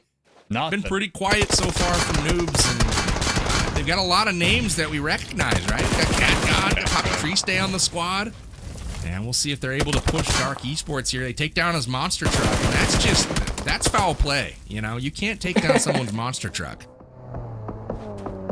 I don't think bullets really are gonna be deflecting off a monster truck, baby. I think that's gonna be eating bullets just like that. And unfortunately, he wasn't even able to get one knock on the Noob Esports player. So being that last player on rotation, getting your vehicle blown up is never a sight you want to see. And it's actually gonna be 2 players of Dark Esports down and eliminated. So another unfortunately rough start for him. That's gonna be the 4th place squad with 16 total points. And unfortunately, comparing it to Erangel with Miramar, Dave, if you go Yeah. out early in this lobby, you're sitting there for an extra 10, 15 minutes. You're not loading back in quickly like a Sanhok match. Good opportunity to get that charge in though, you know, juice up the phone, one last game, you know, so maybe that's the strat here. But yeah, kind of going back to what Powerbang was mentioning, looking at Noobs Esports. This was a squad I was hyping up here in game number 1. Papa Triste, you know, Winter, Cat God. We've seen Cat God. Cat God has been in competitive. I mean, I want to say Cat God has been playing at least in Titan series since season 0. I mean, this player goes way back here. So to see them kind of come into this lobby with some fresh blood and still be where they are in the overall leaderboards, it's got me kind of scratching my head. Maybe it's the team communication might be a little off. Maybe they just needed a little more extra warm-up maps and whatnot to get prepared. And honestly, I think that's one of the true testaments to a squad's ability and how far they can make it in competitive play is how will they perform on that next match after having a bad game? You know, I always look at that. Yeah. When teams are in the slumps, when they're not really performing, they have a horrible 1 or 2 games. Like, does it affect them moving forward, or can they kind of just like forget about it and bounce back and do the VOD review later on, right? So I know Enigma, I mean, heck, you've been there before on these squads at the highest of the highs and lows of the lows. Like, what does that dynamic look like on a squad? I think it's got to come down to who's able to perform at least decently in these lobbies. You brought in Rich Esports last game for him being able to kind of have Lost show up and kind of carry the backs of the squad early on in the circles, those engagements they took in these sorts of lobbies. Looking at Noobs Esports, I'm needing Poppy Triste or Cat God, you know, to be able to kind of step up and either kind of be that vocal point in the squad or at least maybe getting some motion in the ocean going with the eliminations in the feed, because if you allow your team to be able to kind of just stand still and maybe just have that mental boom, you start really suffering going on throughout the tournament. But luckily for them, at least for Noob Esports PB, they do have the circle shift dead on top of them. It is only stage 2, so it can go away from them, but definitely a little bit of weight off their shoulders not having to rotate. Absolutely. This is their game, man. Noobs is there. Entity's got a really good spot. We've got Golden Eagles trying to move in right now as well. Shout outs to the Versatile squad. They're still up with all 4 members, so that's the first time we've seen that today. And they've got a pretty decent position in zone, but they got to think about moving at this point. They're in Los Leones. You know, it might end up down there, but it's going to require a hard shift or 2 on the circles. So again, Entity, Noobs, really kind of the center zone is right on these 2 squads. One in a compound, one in the open, and we'll see how the cookie crumbles here as the play zones move on. Versatile. You gotta be versatile on a map like Miramar. Talking about versatile, Kiddo by himself here. Cinder. Hold up. I got Kiddo in this one. Kiddo might not need his squad here. Sinner's gonna be trying to take the action to his doorstep. Looks like the teammates are trying to group up. Kiddo with the Molotov in the hand, swapping over to the SK-12. Gonna be putting his back against the wall here, right here on the little cardboard box. Like you said, Enigma, not able to touch him. Yeah, but he's still got to deal with all three players now underneath. And PB, I know you've got something to say, because where's the rest of the NSG squad? They're pulling up. He doesn't need them. He's going to send it out the window in the smoke. Watch this. Yep. Let's go. Now he knows there's a one-on-one opportunity on this outside edge. Now he's got support from Blinky coming in on the flank. Through the window comes the molly. He's going to get the finish. Kiddo is putting on a masterclass right now. The flank comes in from Blinky. It's all good. Adrenaline down. And just like that, he gets the win in the fight. Kiddo survives, lives to tell the tale. He's got to get picked up, but impressive stuff from them. This is why they are sitting on top of the leaderboard. Man, he made that like way the top. too easy. And that's how Sitting on the top is nice. The view's always nice, Dave. Did you guys get the same feeling at the start of that fight? You're like, oh, Kiddo's got this. I don't know why. I just had this feeling. I don't know. It was, Kiddo's been popping normally off I wouldn't today. think that in a 1v4. Hey, He's been having a day. Yeah, he's been popping off here today. I mean, we've been looking at Kiddo specifically, and he's been applying the pressure. He's been hitting them shots. So, yeah, I think if there was ever like a standout player from today specifically, Kiddo would be that player, in my opinion, PB. So definitely agree with you and understand where you're coming from there on there. Thank you. Appreciate the understanding. I understand. I feel seen. I see you and I We hear see you. Great. That's awesome. I will say Blinky showed up at the perfect moment too. Right when Kiddo was about to give up his back by, pushing the adrenaline side of things, Blinky showed up and got the easy flank. So again, perfect support from the team. Maybe a bit far away, not quite the snappy reaction you might be used to seeing, but it was enough. Got the job done. Listen, not everything's got to be flashy. It'd be okay. It can be simple.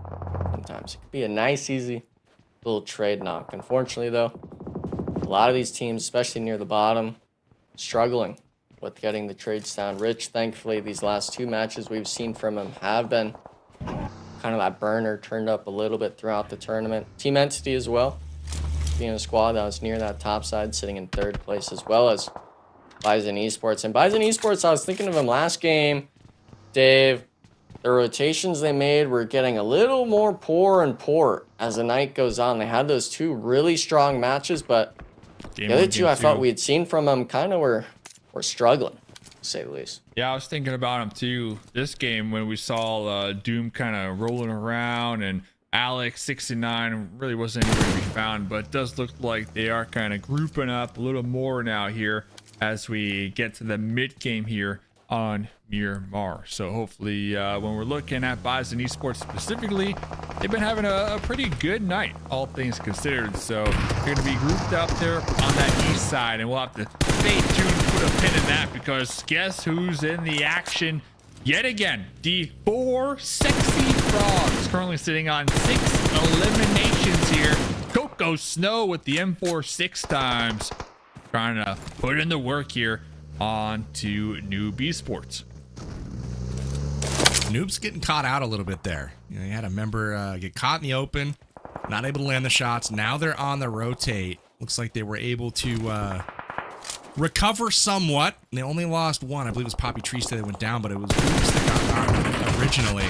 And now they're about to go land on Dark as they finish the job there on Goat. So now just one player left for Dark Esports. He's trying to do his best to hold things off, but now Noob's in an interesting spot, just getting third-partied like crazy from behind. 4 Sexy Frogs not willing to just let him go.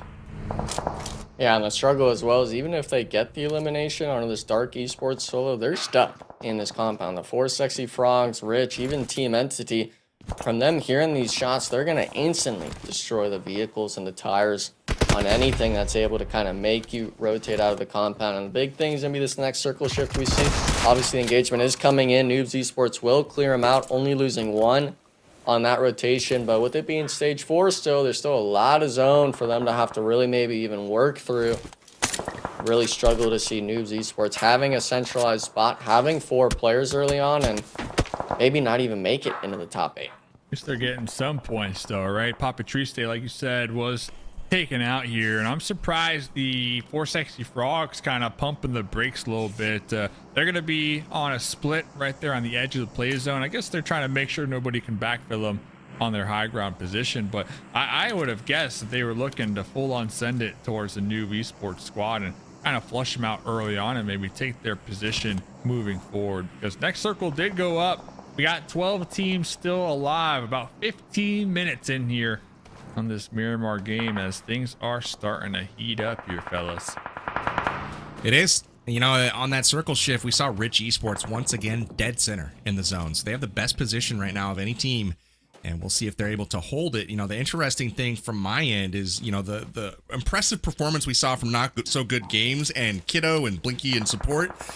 That put them, you know, a whole full squad wipe further ahead. You know, they picked up 4 elims from that. Rich is yet to put a point on the board, so the margin back up to 7 points right now for that 1 and 2 spot. Rich Esports, though, with this position, has an opportunity to vie for not only a win, but to get some significant elims as the zone collapses and all these teams have to come to them. So got my eyes on that. But other than that, you know, it's an interesting zone kind of out in the middle of nowhere. That big road kind of bisecting the zone cleanly in half. Quiet Chaos down there, firing some shots. Not able to connect so far. They'll keep on it. Yeah, the hard part, though, is the fact that there is still 12 teams remaining. All these squads essentially being 4-man strong. No one really losing. Oh, hello. Not really losing anyone yet so far to be at a man disadvantage. So everyone's just worried about going on someone else's toes, trying to make a too aggressive of a play so early on in the circle, because thinking of those first 2 Erangels, especially the backfilling we had seen from these challenger teams, is something that we'd expect in a lot of our higher end lobbies. I think mostly just from the aggression that they try to make, and for Digital Age, the lack of aggression might cost them here, having to go against the 4 Sexy Frogs here, Dave. They got to find a knock, and they got to find it fast. Yeah, we saw 1 or 2 good plays here tonight from Digital Age, but 4 Sexy Frogs, they are feeling it here on this Miramar game. Problem in the front line with the grenade in hand. Squad mate in the back line, trying to toss it, trying to provide that support. Looks like Problem is inside the actual building, trying to get some pre-fire through the doorway here. Digital Age, they're going to be grouped up. Temple right there on the off angle. I thought Problem wasn't aware, but Problem is with that little fishing expedition. Nice little flick of the wrist right there. Oh, gonna be burning alive from the Molotov, but had a nice little spray down right before that. Now here comes Digital Age. Just their moment here, PB, to make the push and try to recover. They need to get it done. They're sitting on only 18 points right now, so this is their moment. They have to start making progress up that leaderboard. The zone is getting ready to come in. We've got about 5 seconds until the next shift. Where will it sit? Is it going to go center to Rich? It does. Rich, Entity, and Noobs all sitting in really good spots right now, almost still holding on to their compound on the high ground, not necessarily having to move out yet, but now Digital Age trying to win the fight right now against 4 Sexy Frogs. I feel like there's flanks on flanks on flanks in this fight. People keep seeming to pop out from like right angles and out of nowhere, and no one really has the upper hand right now. Good finish here from Joy Boy onto Digital Age, and they're going to try to disengage from this and just, you know, limit their losses here and try to keep damage to a minimum. But ultimately, each team kind of losing some players, and that's not what they were hoping for. Hey, look at this. He's going to try to carry him to safety, Enigma. Yeah, it's definitely needed, and I actually thought Digital Age was maybe going to get a full 4-man reset, but the smokes being just short from the warehouse side. 4 Sexy Frogs player Joy Boy was able to finish him off through it, but still being a 3-man, they have 1 vehicle to work with. I'd expect them maybe to even just drive as center as possible down the road and play one of the dips along the edge, because if you're Digital Age, you can't take this fight any longer. You got to make the rotation, and they're going to be opting dead south. Diamonds actually trying to maybe see if you can pick 1 player off, going for loot or take the buggy, but Shots come through. Don't get Actually knocked they get again, brother. spotted instantly. Yeah, this is 2 minutes I feel like on you zone. take this fight though, Enigma. I get what you're saying. Really? Like, you want to survive, but it's a 2v2, right? It's a 2v2 Yeah. at this point. I mean, take the fight, try to take them out, because 4 Sexy Frogs are down 2 members after not having the successful push onto you, right? So now look at this. Diamond's out here in the blue. I don't even know what the dude's doing. I mean, he drove his buggy a little further What out. is He's gonna be taking a going last ditch. on? Like, you might as well have taken the shots and try to take out 4 Sexy Frogs, but it looks like Noobs Esports will be the team to take them out and get those points. That was some goofy zone management if I've ever seen it. I mean, his teammates got him all patched up, took the time to revive. You good? You good? Cool. They get in their vehicle, wait for him to heal. He does like, I'm gonna stay behind. I got this buggy here. And then just drove out into the zone after getting pushed up by one of the other squads. I'm like, okay, well, that was interesting. So, hey, at least Versatile's up here for alive at this point. We have not seen that yet today this late in the game. So they're looking to build some momentum, although still not on the board as far as elims go. They're one of 3 squads alive that has a goose egg, and they're hoping to change that here in short order. Yeah, unfortunately, the 2 teams that have been dominating, one of them taking a member out for the other. Not so good games, getting one of the Rich Esports players. And you actually made mention of it, PB, earlier. Rich Esports had the dead center spot compound on that circle shift, somehow having a player all the way off what seems to be over 2 or 3 ridges, getting caught out, knocked, and eliminated. So They've Rich done that Esports twice maybe, I like feel 3 like they're getting times today, ultra actually. over eager. They keep doing this where they have position. They've got a compound like center circle, and they send out a, like, I don't know if it's a scout party, a beachhead. Like, I don't know what they're doing. They keep sending out 1 and 2 players, and it's cost them on multiple occasions today. So they've got to kind of get tightened up here towards the end circles, especially when you've got position like they do right now. So again, caught out all the way where Blinky is in those in that mountainside. It just didn't work out for him. But dead center once again. That's where you want the 4. Noobs Esports, it looks like they're going to be the team that I was worried about rotating, only having to go, it seems to be 40 or 50 meters to safety. This eastern edge, though, Dave, I'm looking at a team entity, BISON Esports, ZM, as well as almost there, having to make the rotation. Yeah, it's going to be 4 of our teams in that middle of the pack, all struggling for what's really just a ridge line on the road. Kiddo, once again, we pop over to their perspective and immediately just spraying down one of the Versatile squad mates. Looks like, fortunate for the Versatile squad mate, they are going to be able to get picked up, as Kiddo just simply doesn't have the support to make that push across the open terrain. But regardless, I mean, the shots here from Kiddo have just been on point all night long. I mean, you could tell by how they're posturing, like they want to take this fight, but they're just not in a position to do so because they're kind of out there on their lonesome. So if they get knocked, they might get thirsted. But Kitty Lover gonna be pushing Kiddo, but we'll get back to that because right here we were talking about BISON Esports, PB, and what they need to accomplish tonight. They've been slipping and sliding on the overall leaderboard just against Entity right now. Let's see what they can accomplish. It's a big fight right now. Either way, 3 PB. versus 5. 3 versus 5. Number 3 versus number 5 on the overall standings right now. This is a big impact on this fight. And Team Entity, they're the team that's still able to get all their members kind of grouped up on the ridge line. Actually gonna be down to just Alex69, put down with just 1 from the pump. Ace getting the elimination. They do have 1 player not to be good, but with all the action going down at the same time, they're gonna be able to get the reset and ultimately, hopefully, maybe even rotate towards almost there here on the south. Absolutely. The fight there that just went down between Zero Mercy and Almost There, that was a really big win for Almost There. They needed something to turn around their fortunes. They had slipped from 1st all the way down to 8th, and they pick up the squad wipe there. ZM tried to come in behind from the blue zone and backfill. It ultimately had a good start, but did not work out for them. Almost There loses 1 member, but able to survive the fight. Versatile once again goes out with 0 eliminations. Things were looking up for them, but only for a brief moment before their lights are turned out, and we're down to our top 8 squads right now in the lobby. Golden Eagles still alive, decent position, but no elims, so they got to get things going. But gentlemen, once again, not so good games. Double digits on the board already. Kiddo leads the way with 5 elims and almost 1,200 damage so far, Dave. Yeah, when I saw Kitty from Versatile push Kiddo just like straight up 1v1, I already knew that was it, you know, because Versatile, the other squad mates who were still alive were prioritizing the zone. Meanwhile, you got this one straggler out here looking to, you know, make a play happen, I guess. But unfortunate for them, that was up against Kiddo. So NSG really doing a great job here tonight. I can easily see them qualifying top 6, moving on into that next round, but we'll have to get back to that because looks like NOOBS Esports looking to make a little creep and crawl action entity right on the other side of this hilltop, and then right between the two squads you got the Golden Eagles, but I see a P90, so Golden Eagles have a high probability of winning this engagement, just like the NOOBS Esports trying to be a little sneaky with some C4 action right there, but Golden Eagles here, Enigma, not taking the bait.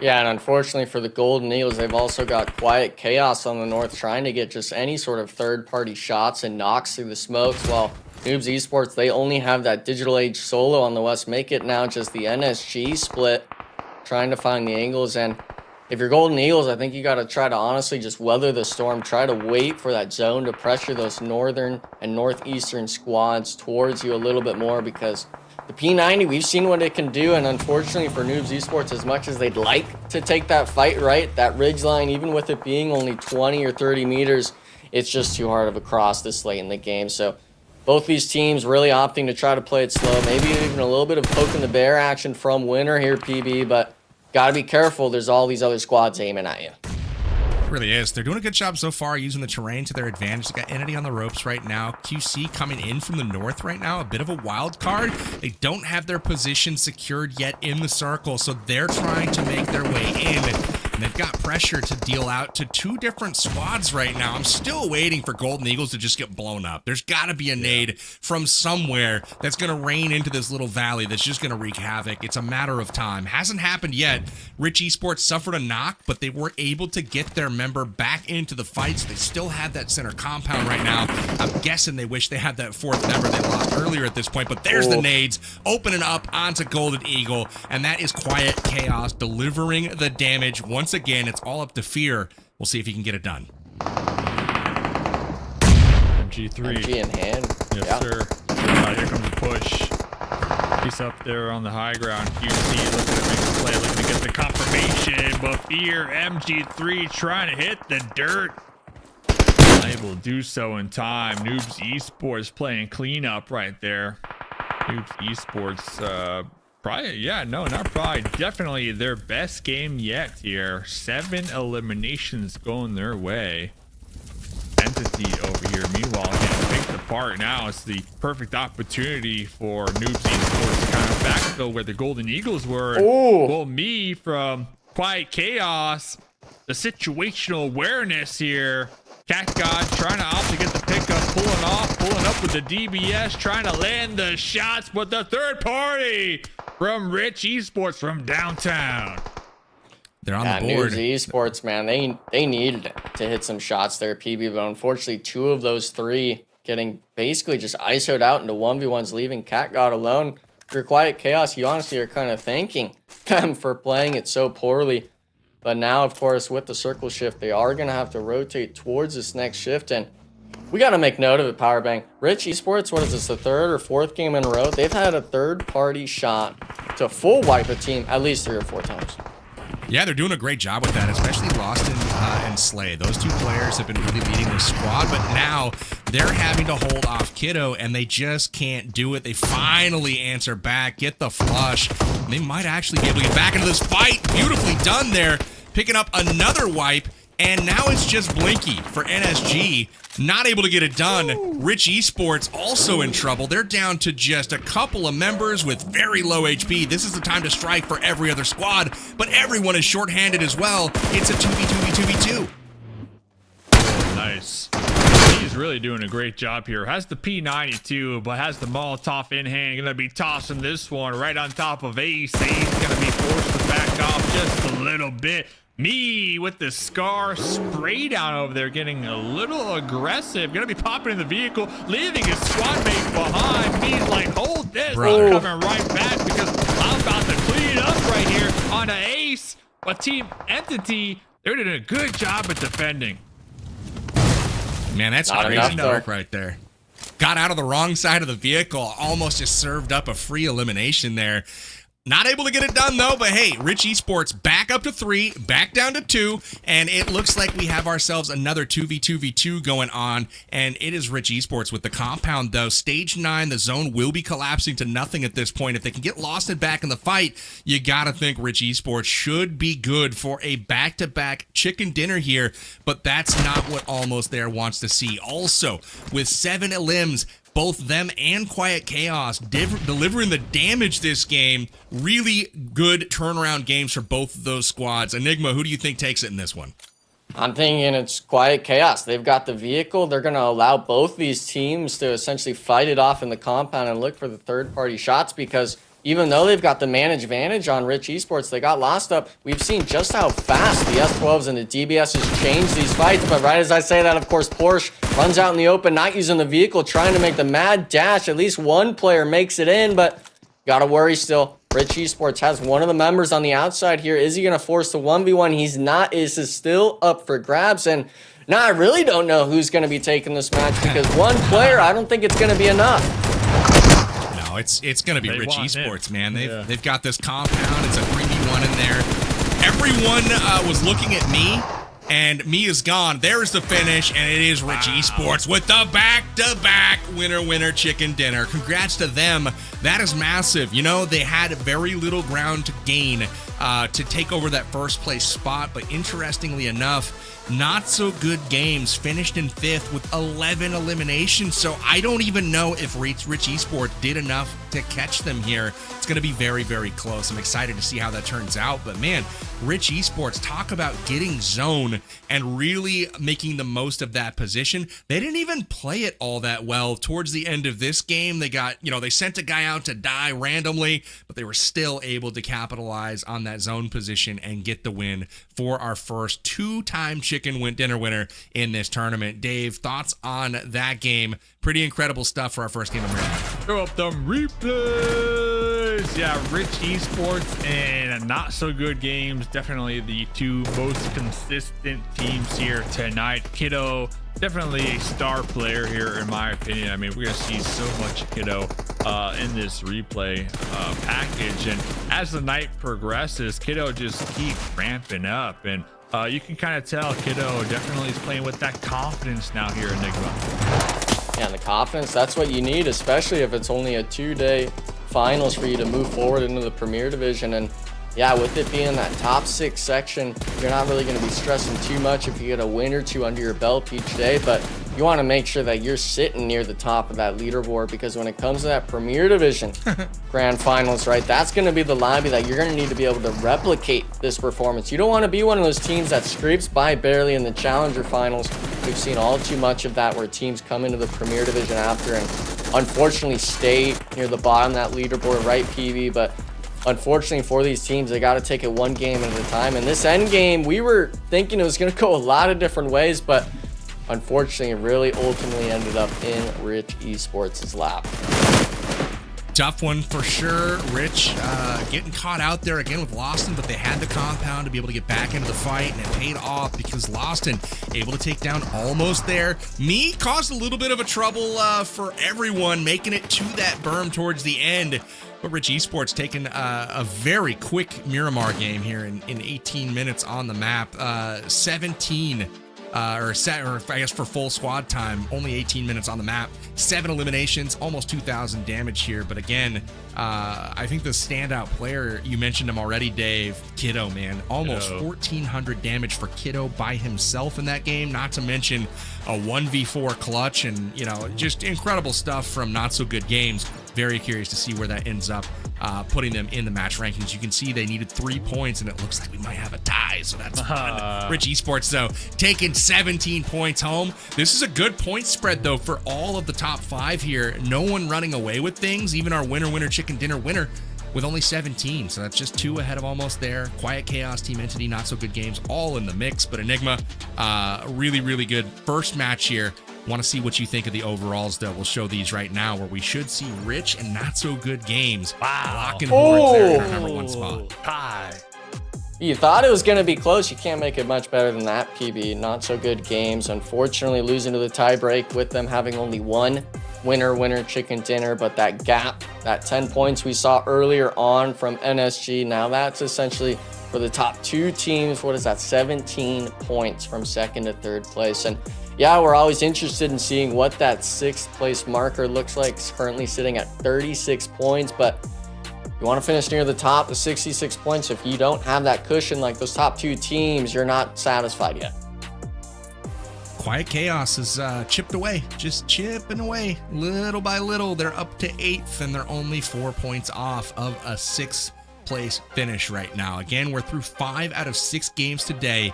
We are going to be going another day tomorrow for 12 total games of these Challenger finals. Teams like Versatile, MEZEXIS, Dark Esports, Silence Esports, they've got to get things going. It's time to put the pedal to the metal because time is running out. After one more game, Dave, we'll be to the halfway point. What have you thought of the game so far? Any surprises for you? Obviously, we didn't know a lot about, some of these teams, but some I'm sure have been a bit eye-opening. Yeah, I mean, we're starting to see some runaway squads, We're starting to see some squads, maybe late bloomers, 4 Sexy Frogs, 7 eliminations here this last game. So maybe they can follow it up with another, consistent elimination game. Almost 2,000 damage done from them, by the way. And another team finally waking up, who I've been waiting for, NOOBS Esports. Almost 2,000 damage done this last match as well. So, yeah, I'm feeling it, man. One more Miramar game to go here, PB. Absolutely. That's going to be coming up here in just a moment. We're going to take a quick break, and when we come back, we'll have our 6th and final match of the day. See who will be moving on to those premier finals. Don't go anywhere. We'll be right back.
back again for Game 6. It's Miramar once again. We're headed to the desert to see who will win this final game of the day. I'm Powerbang, the host of Titan Series Challenger Finals, alongside Mustache Dave and Enigma.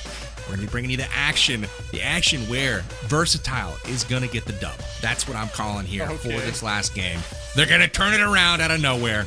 And if it doesn't happen now, I'm writing them off. So no pressure, but Versatile. Gonna get it done. Enigma, who do you think's taking it? See, I want to join you on that train, but I definitely can't do that. I got to go with your pick from game 1. No faith. Come on. They're already out. I'm not even thinking there's a 16th team in here, okay? But for the most part, no. When I'm thinking, I got to go with your pick from game 1. MEZEXIS, we've seen your name for the last year or two. And unfortunately, we wanted to see you near the top of the leaderboard, being one of our premier squads. So for them to do that, they got to at least finish in first place this Miramar, or else really essentially 14th, 15th, and 16th, I could be crossing them off already after this last Miramar. Dave, what about you? Who do you pick for this last game? I'm not crossing out nobody, all right? Everybody's hats in the bucket. I'm going to shake it up and see who I pick. And honestly, Four Sexy Frogs. That's the name I just picked for my hat here this game. Four Sexy Frogs. Last game, 7 eliminations. You know, Miramar has been one of their better performances here today. And just to remind both of you, game 1 in the pre-show, you were both cheering and rooting for the Four Sexy Frogs. So I don't know where that support went. I don't know what happened. It's still there. But I'm bringing it back. I'm pulling it back here because you know what? Kind of like what Enigma was saying, if the Four Sexy Frogs can't get some sexy points here this game, I don't know if I'm going to be cheering for them here tomorrow. Well, that's a good point. I can tell you how it all arose. You know, we were fans of the name, and then we saw them play. And so far, it hasn't grabbed me the same way the name has. Let's just put it that way. I think they have potential, though. After last game, we saw them put out pressure. They've got a nice position in zone here to start out game 6. I think they've got the potential to get it done. The interesting thing is they're only 11 points off the cutoff or so. Where are they at? 12. So we're not far off the cutoff here. I mean, that is very much within reason to make up in one game. I think they can do it. It's just going to take a strong performance. Now, Versatile, they've got a little longer to go, but I think they can make it up in maybe 2 games. 2 games? That's the number? Okay. I'll remember that. Yeah. That number specifically. 2 games next season. Starts here. Oh, starts here. It starts here. Not tomorrow. Here.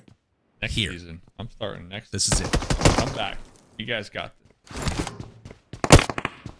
We call that the rebuilding. The rebuilding phase. Next thing you know, Powerbang, Mustache Dave, and Enigma are on the squad. Oh, yeah.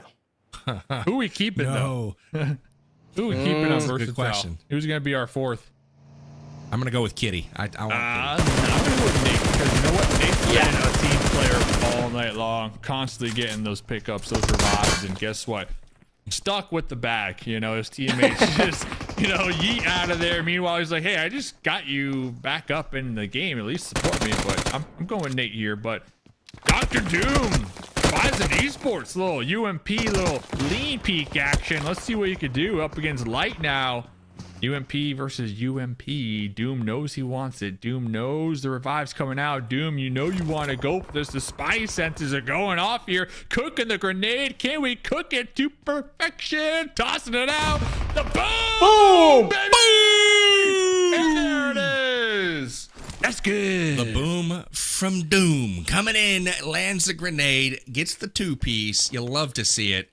And now I think those 2 guys are going to be a bit stranded. Will they support is the question. We got Alex69 on the flank here. Finally coming to support the squad. Nice play, though. Like the little bait. Get him a little close, get that revive going on, and then chuck that grenade. Nice little skip. I liked it. Cooked it perfectly.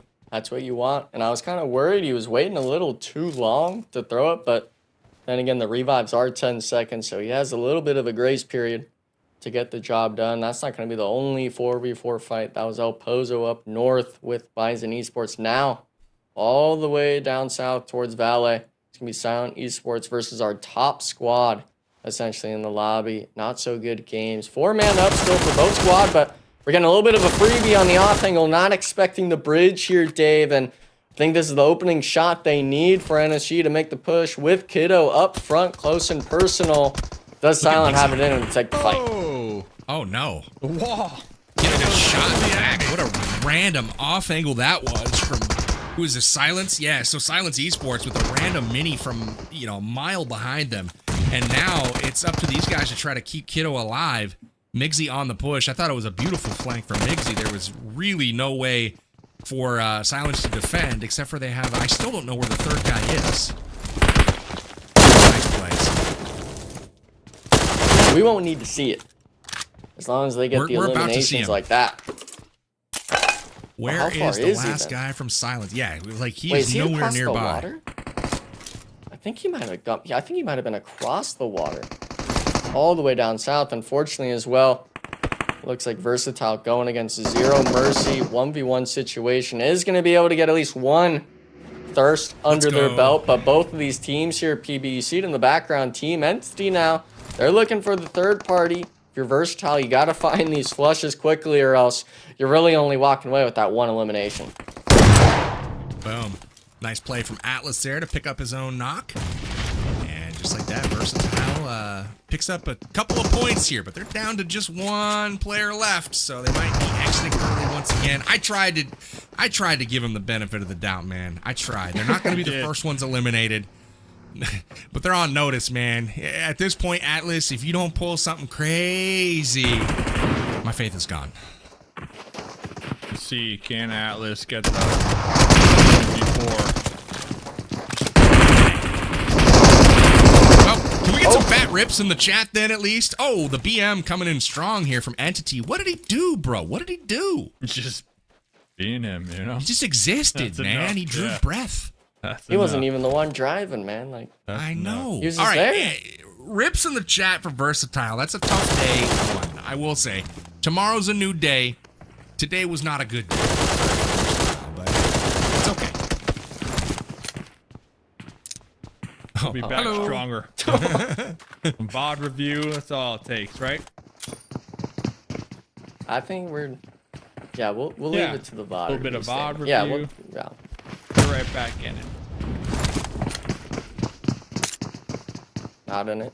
Dark Esports. This is actually just going to be the finish of the BISON Esports fight. Just 4 total eliminations, and both the squads near the top of the leaderboard picking up the free eliminations from the bottom half of the team. So, unfortunately, for our sort of middle of the pack teams, you're not wanting to see any of those names above you getting those 4 eliminations their way. And for the most part, all those squads that took those early engagements, Dave, they didn't lose a single player either. A struggle that a lot of these other teams are making. Well, these teams like NSG or Rich Esports, even when they take the fights, they're keeping all 4 members strong.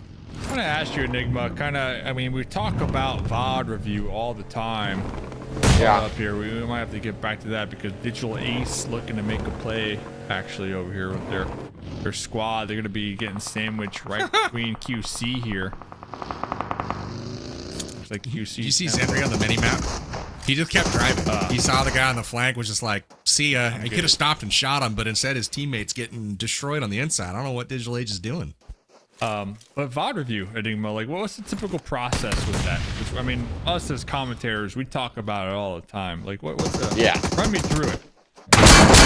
Well, a typical day is usually you go to these matches, not the wins that you have maybe if you felt like you could have saved someone. Let's say that Rich Esports game, for example, on Miramar.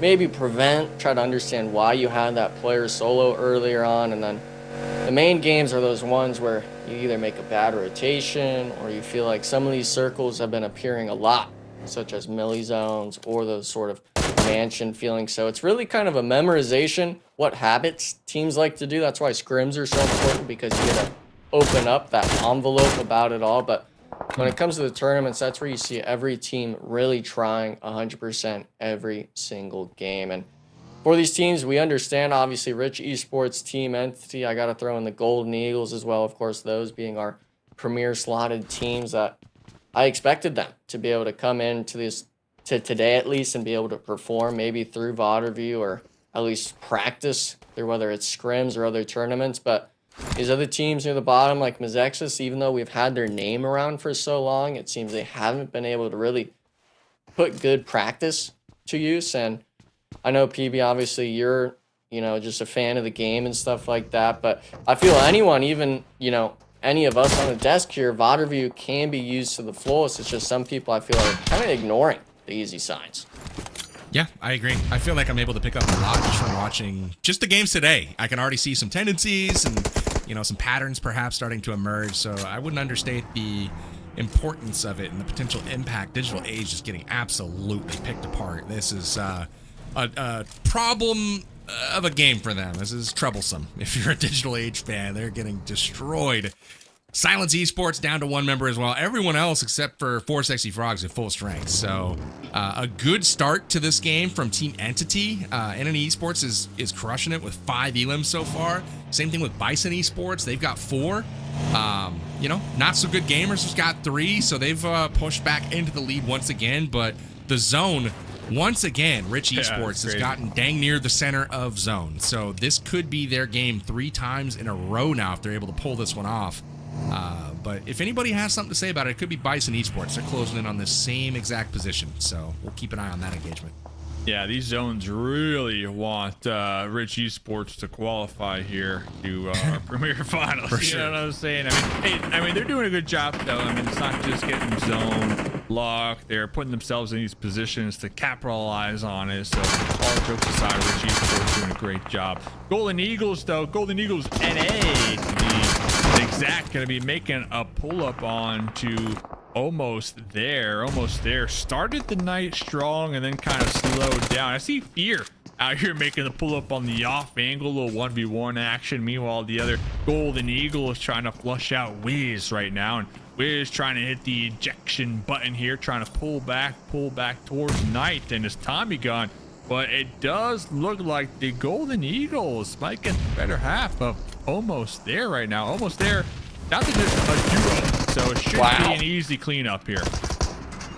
And I mean, look at that. Just ISO'd him into the corner. He didn't even have to really even peek the guy to have him 1 HP. And with Fear having this pressure early on, like you mentioned, he's not even forcing the 1v1. All he had to do was just show up and trust his teammates to get the shots down. So almost there, really just getting picked apart 1 by 1 at the compound. Even on the pull-up, I believe, having 2 of those players knocked. So unfortunate stuff to really be ending the night like this. The full push does come out. Not even a lick of damage coming their way, but I'm seeing in the distance right now, it actually looks like a MEZEXIS potential slam, full 4-man. So even though you just won the 4v4 fight, MEZEXIS PB, they're looking for the engagement.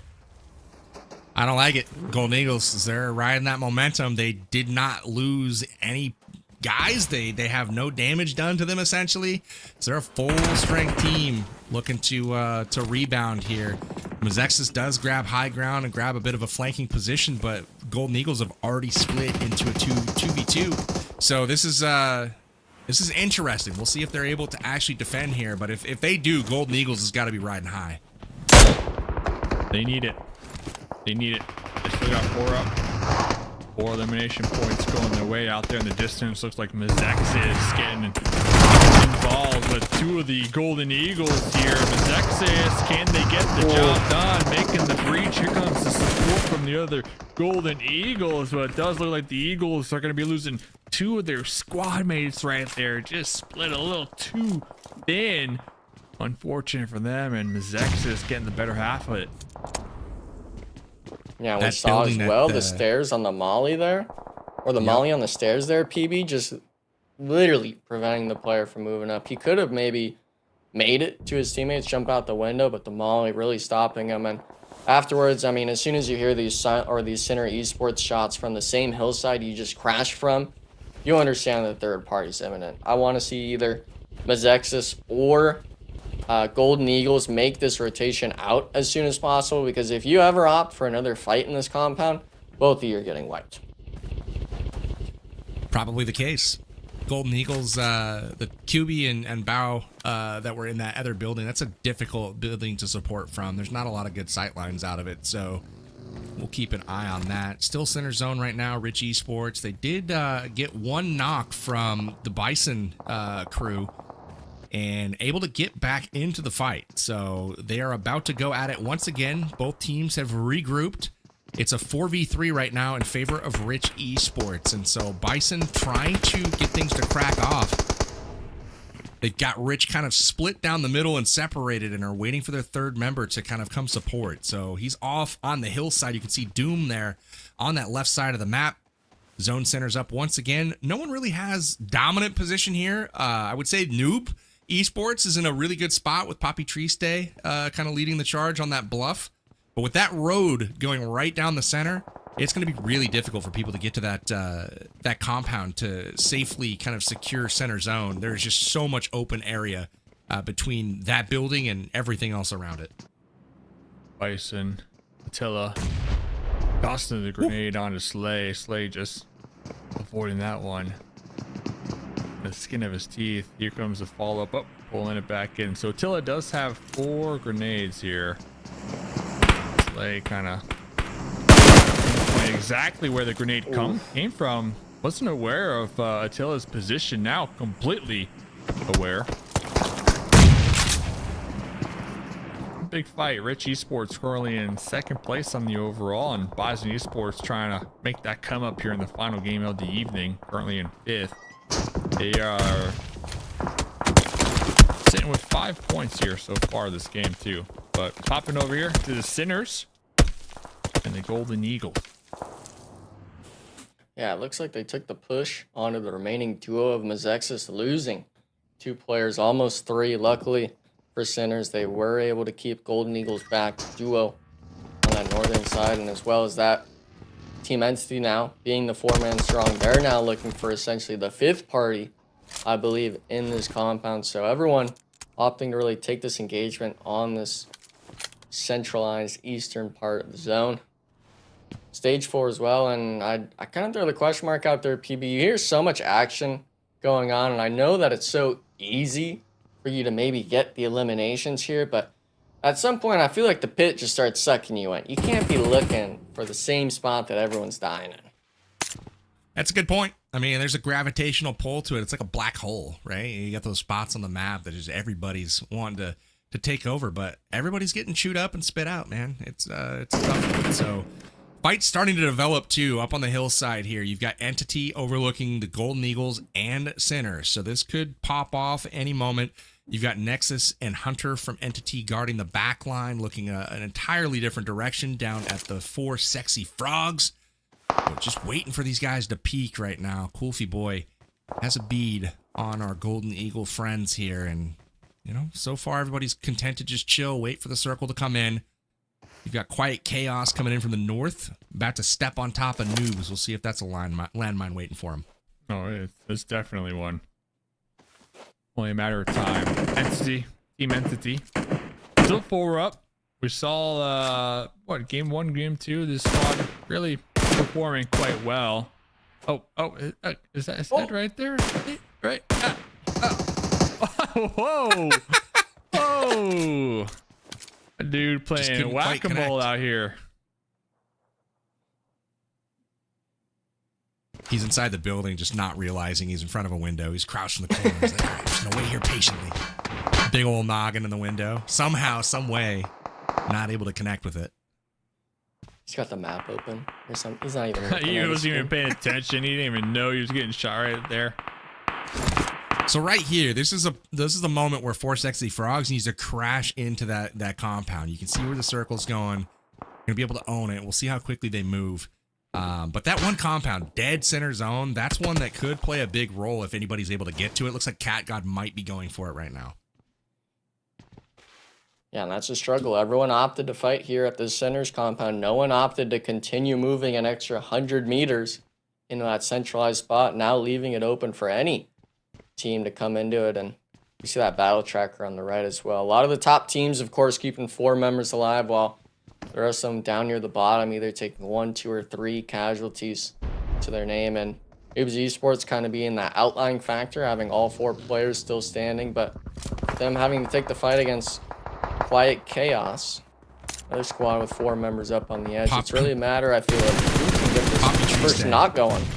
He's about to come over the top of this edge. He went to the high ground here to get another flanking angle. I don't think QC is going to expect him popping up. You can see me coming over to support. Nades are about to fly in from Oops here. Oops. He's going to go for the downtown throw here, see if he can connect. Only is one more grenade for the follow-up here.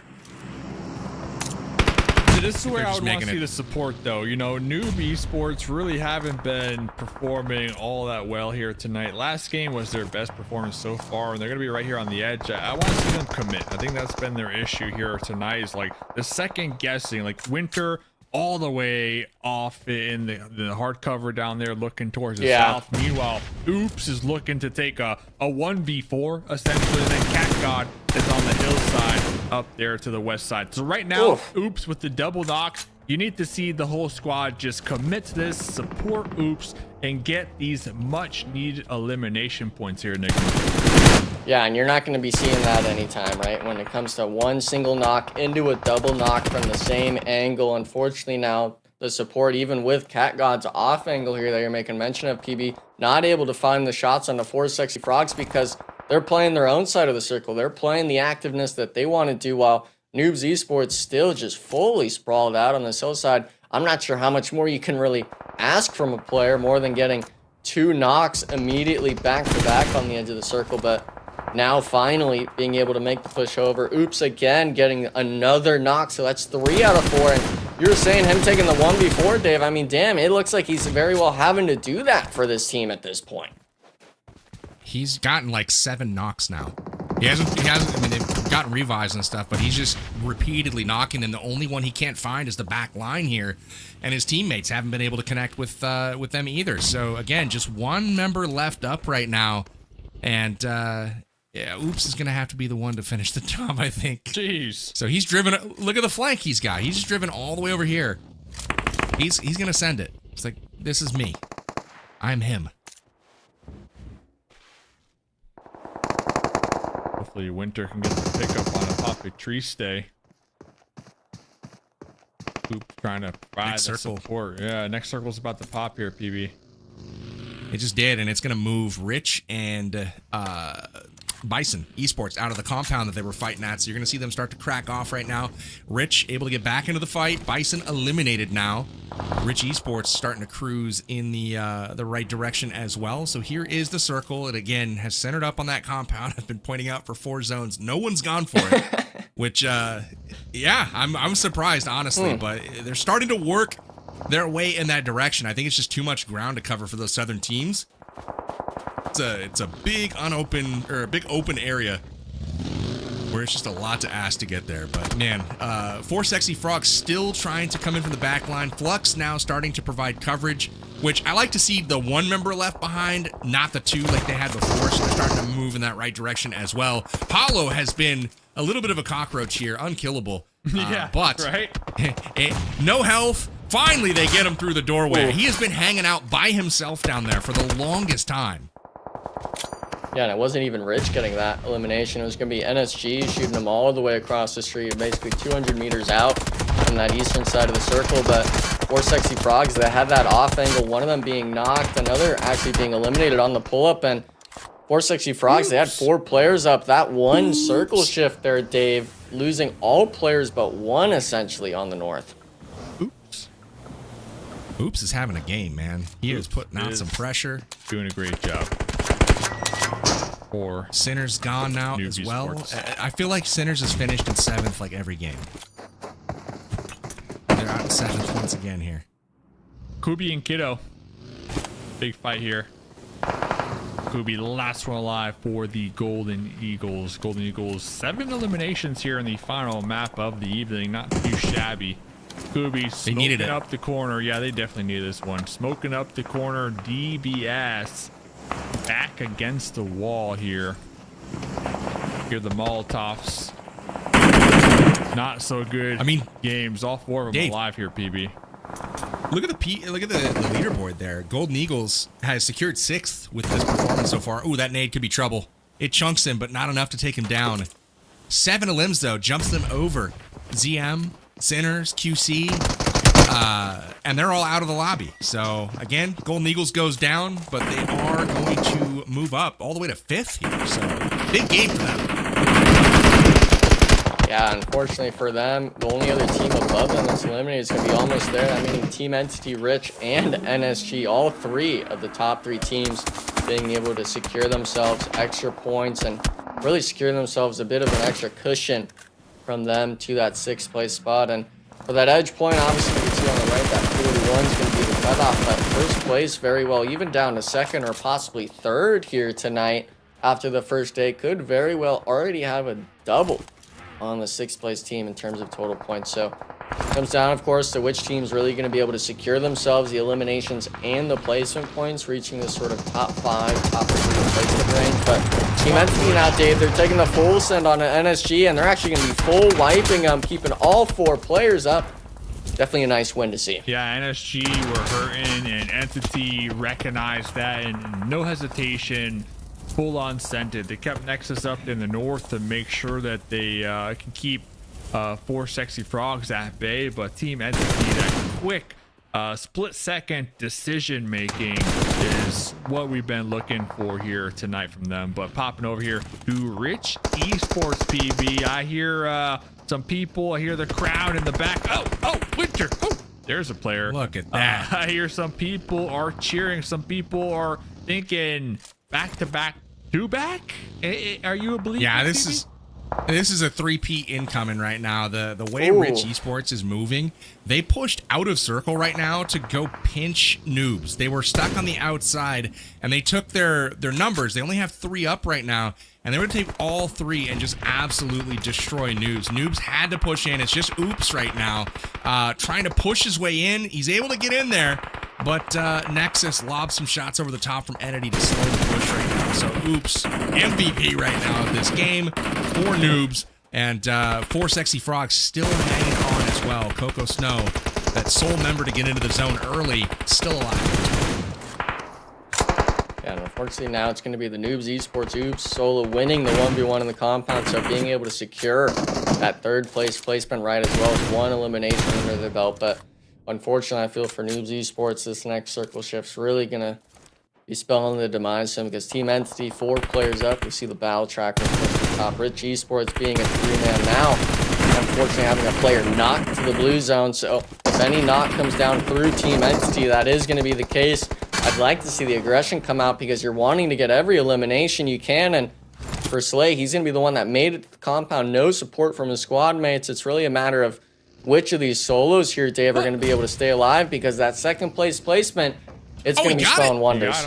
So that's the flank down right now for Entity. He's getting pushed, and he knows it. There's very limited time left for Slay here. He's got to try to make a play on the backside.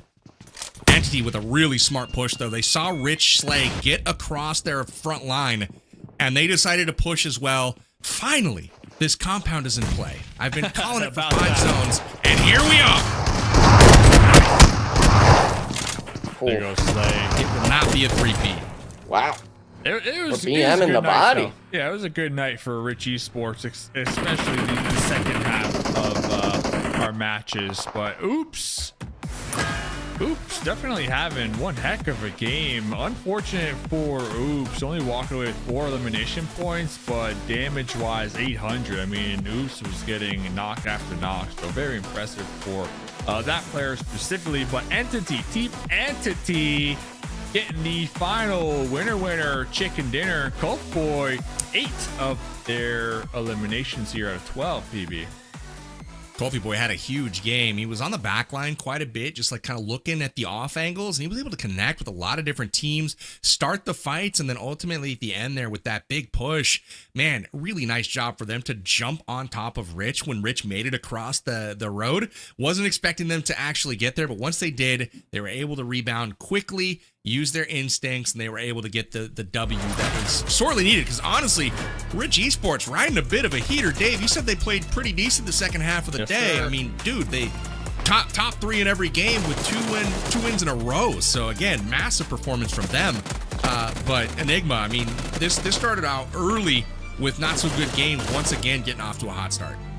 Man, I feel like the hot start was just a build-up from the rest of the day, right? Being in first means you had some previous performances that were recognizable. And for all these teams, unfortunately, if you're one of those squads that's out of the top 6, we really weren't saying your name much out of essentially 1 or 2 squad fights per game. The rest of the teams above you were being able to perform essentially every single game. And with this being the Challenger Finals, I was expecting a lot more maybe sporadicness or a lot of different teams being able to perform, but I felt like we've only seen 3 if not 4 teams really show a consistency factor, Dave, throughout all 6 matches here. And with this being only 12 games total they're playing, you definitely need the consistency one of the days at least. Exactly. So if you're one of these bottom teams, the VOD review is going to be crucial here tonight. And you're not out yet. You still got 6 games tomorrow, and the main goal, top 6, right? I mean, that is the objective here for this lobby. So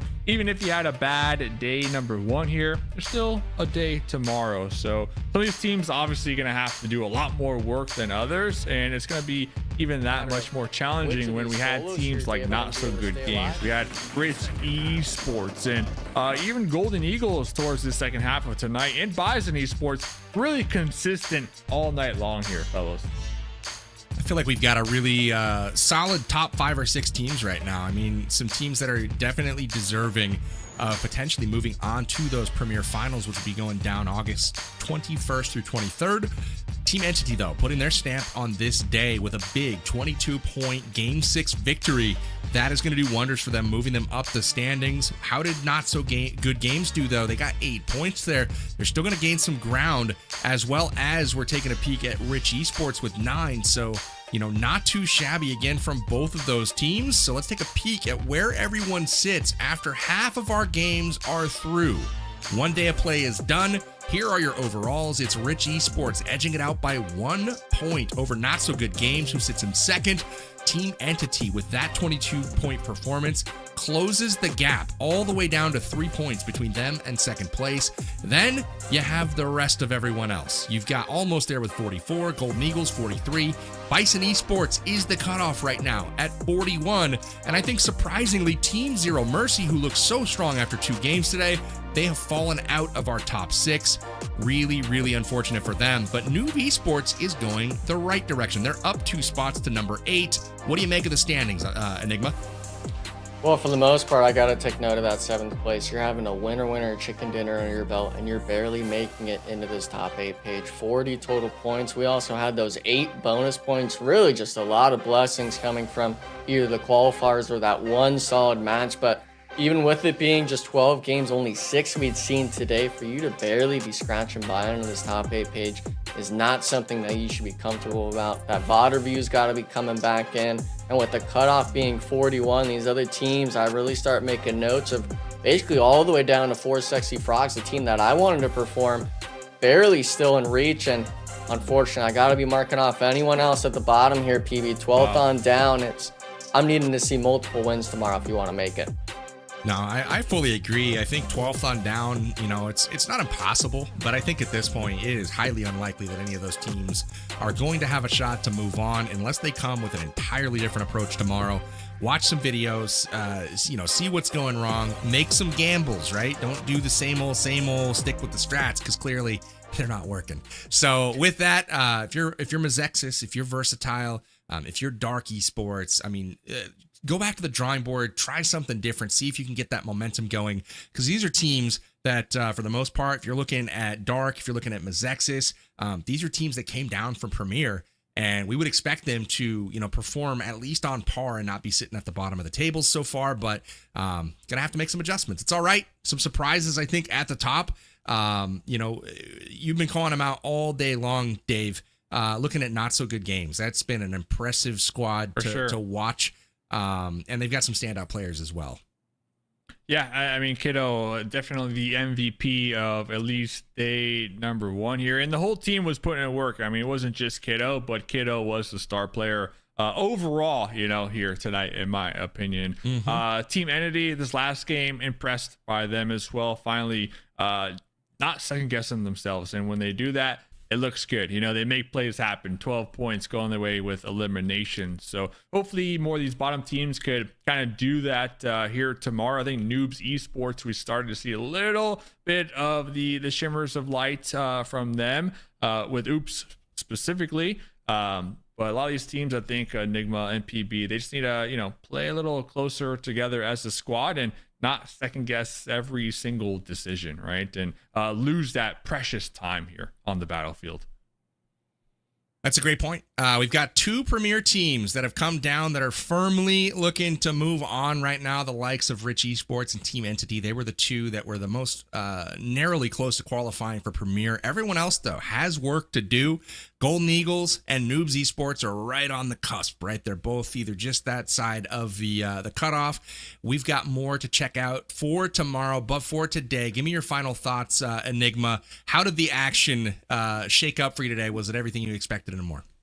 Everything and more, of course. And I mean, Titan Series always seems to do that every season. We're talking 8 now, so my expectations, of course, have been beaten 8 times, to say the least. But for the Challenger Finals, of course, it's what I expected. Obviously, I'm hoping that these teams coming into tomorrow, making it into that top 6, we got to see you turn on the burners, start going for the action, because I'd rather be seeing a team at least try, make an effort to do something rather than doing nothing. And I feel like these top teams, especially those new name Challenger squads that are in that top 6, are definitely doing what we want to see. Love to see it. Well, it was a pleasure once again. Dave, give me your final thoughts for today. Final thoughts, 6 more games to go, you know, 6 more games to go. And there's one team I got my eye on here tomorrow, but I'm not going to spoil it. I'm not going to say it now. I'm going to hold it for tomorrow's pre-show here, fellas. Excellent. I'll wait with bated breath to see who that is going to be, who your eyes are on. Again, congrats to all the teams that performed well today. If you didn't have the best day, well, good news. We're only halfway through. You've got tomorrow to put the pedal to the metal, get back into the action, and ultimately get into the top 6 to qualify for our premier finals that are going down August 21st through 23rd. $20,000 on the line. Hope you guys have enjoyed the show today. Join us again tomorrow, same time, same place, for our final day of the Challenger Finals of the PUBG Mobile Titan Series Challenger Finals. All right, I'm Power Bang. I've been alongside Mustache Dave and Enigma all day long. We'll see you guys tomorrow. Take care.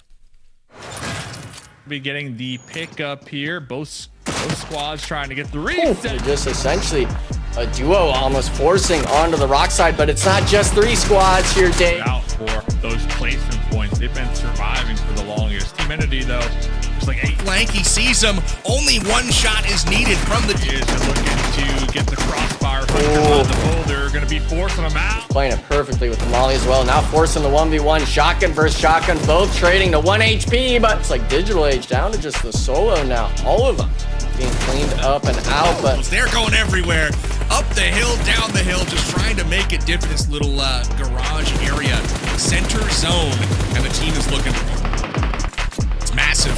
You love to see it. Bison, only 1 member up right now. I believe it's Brutal, and he's got squads that I think is the best position right now is Entity on that southern edge. They own about...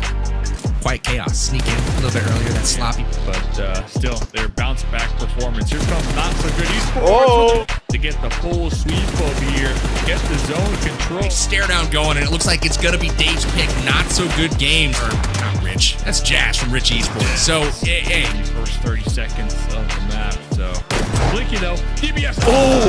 Hey, Digital Age going here again. We're gonna get some points. I don't know. Here comes the Eggs. 2 members. the first knockdown from Gutsy's teammate, duoed up. Not anymore. I was so proud for a moment, and then I've lost my pride. It is gone. DBS to the doorway. Putting in some work. Game for them. Yeah, and Frog, unfortunately, they didn't even get an option to use the vehicles, just driving straight. Really, we're going to be deflecting off. They're going to be deflecting off a monster truck. Beat him. He's going to send it out the window in the smoke. Watch this. Masterclass right now. The flank comes in from Blinky. I thought Prob wasn't aware, but problem is that little fishing. He's going to be taking this match because one player, I don't think it's going to be enough. 3v1 in there. Everyone was looking at me, and got you back up in the game, at least support me, but I'm going. We cook it to perfection, tossing it out. 4-man up still for both squad, but we're A going to 1v4 essentially, and then Cat God is on the hillside up there to the west. matter of which of these solos here, Dave, are going to be able to stay alive, because that second place placement, it's Oh, going to we be got spelling it. wonders. So that's the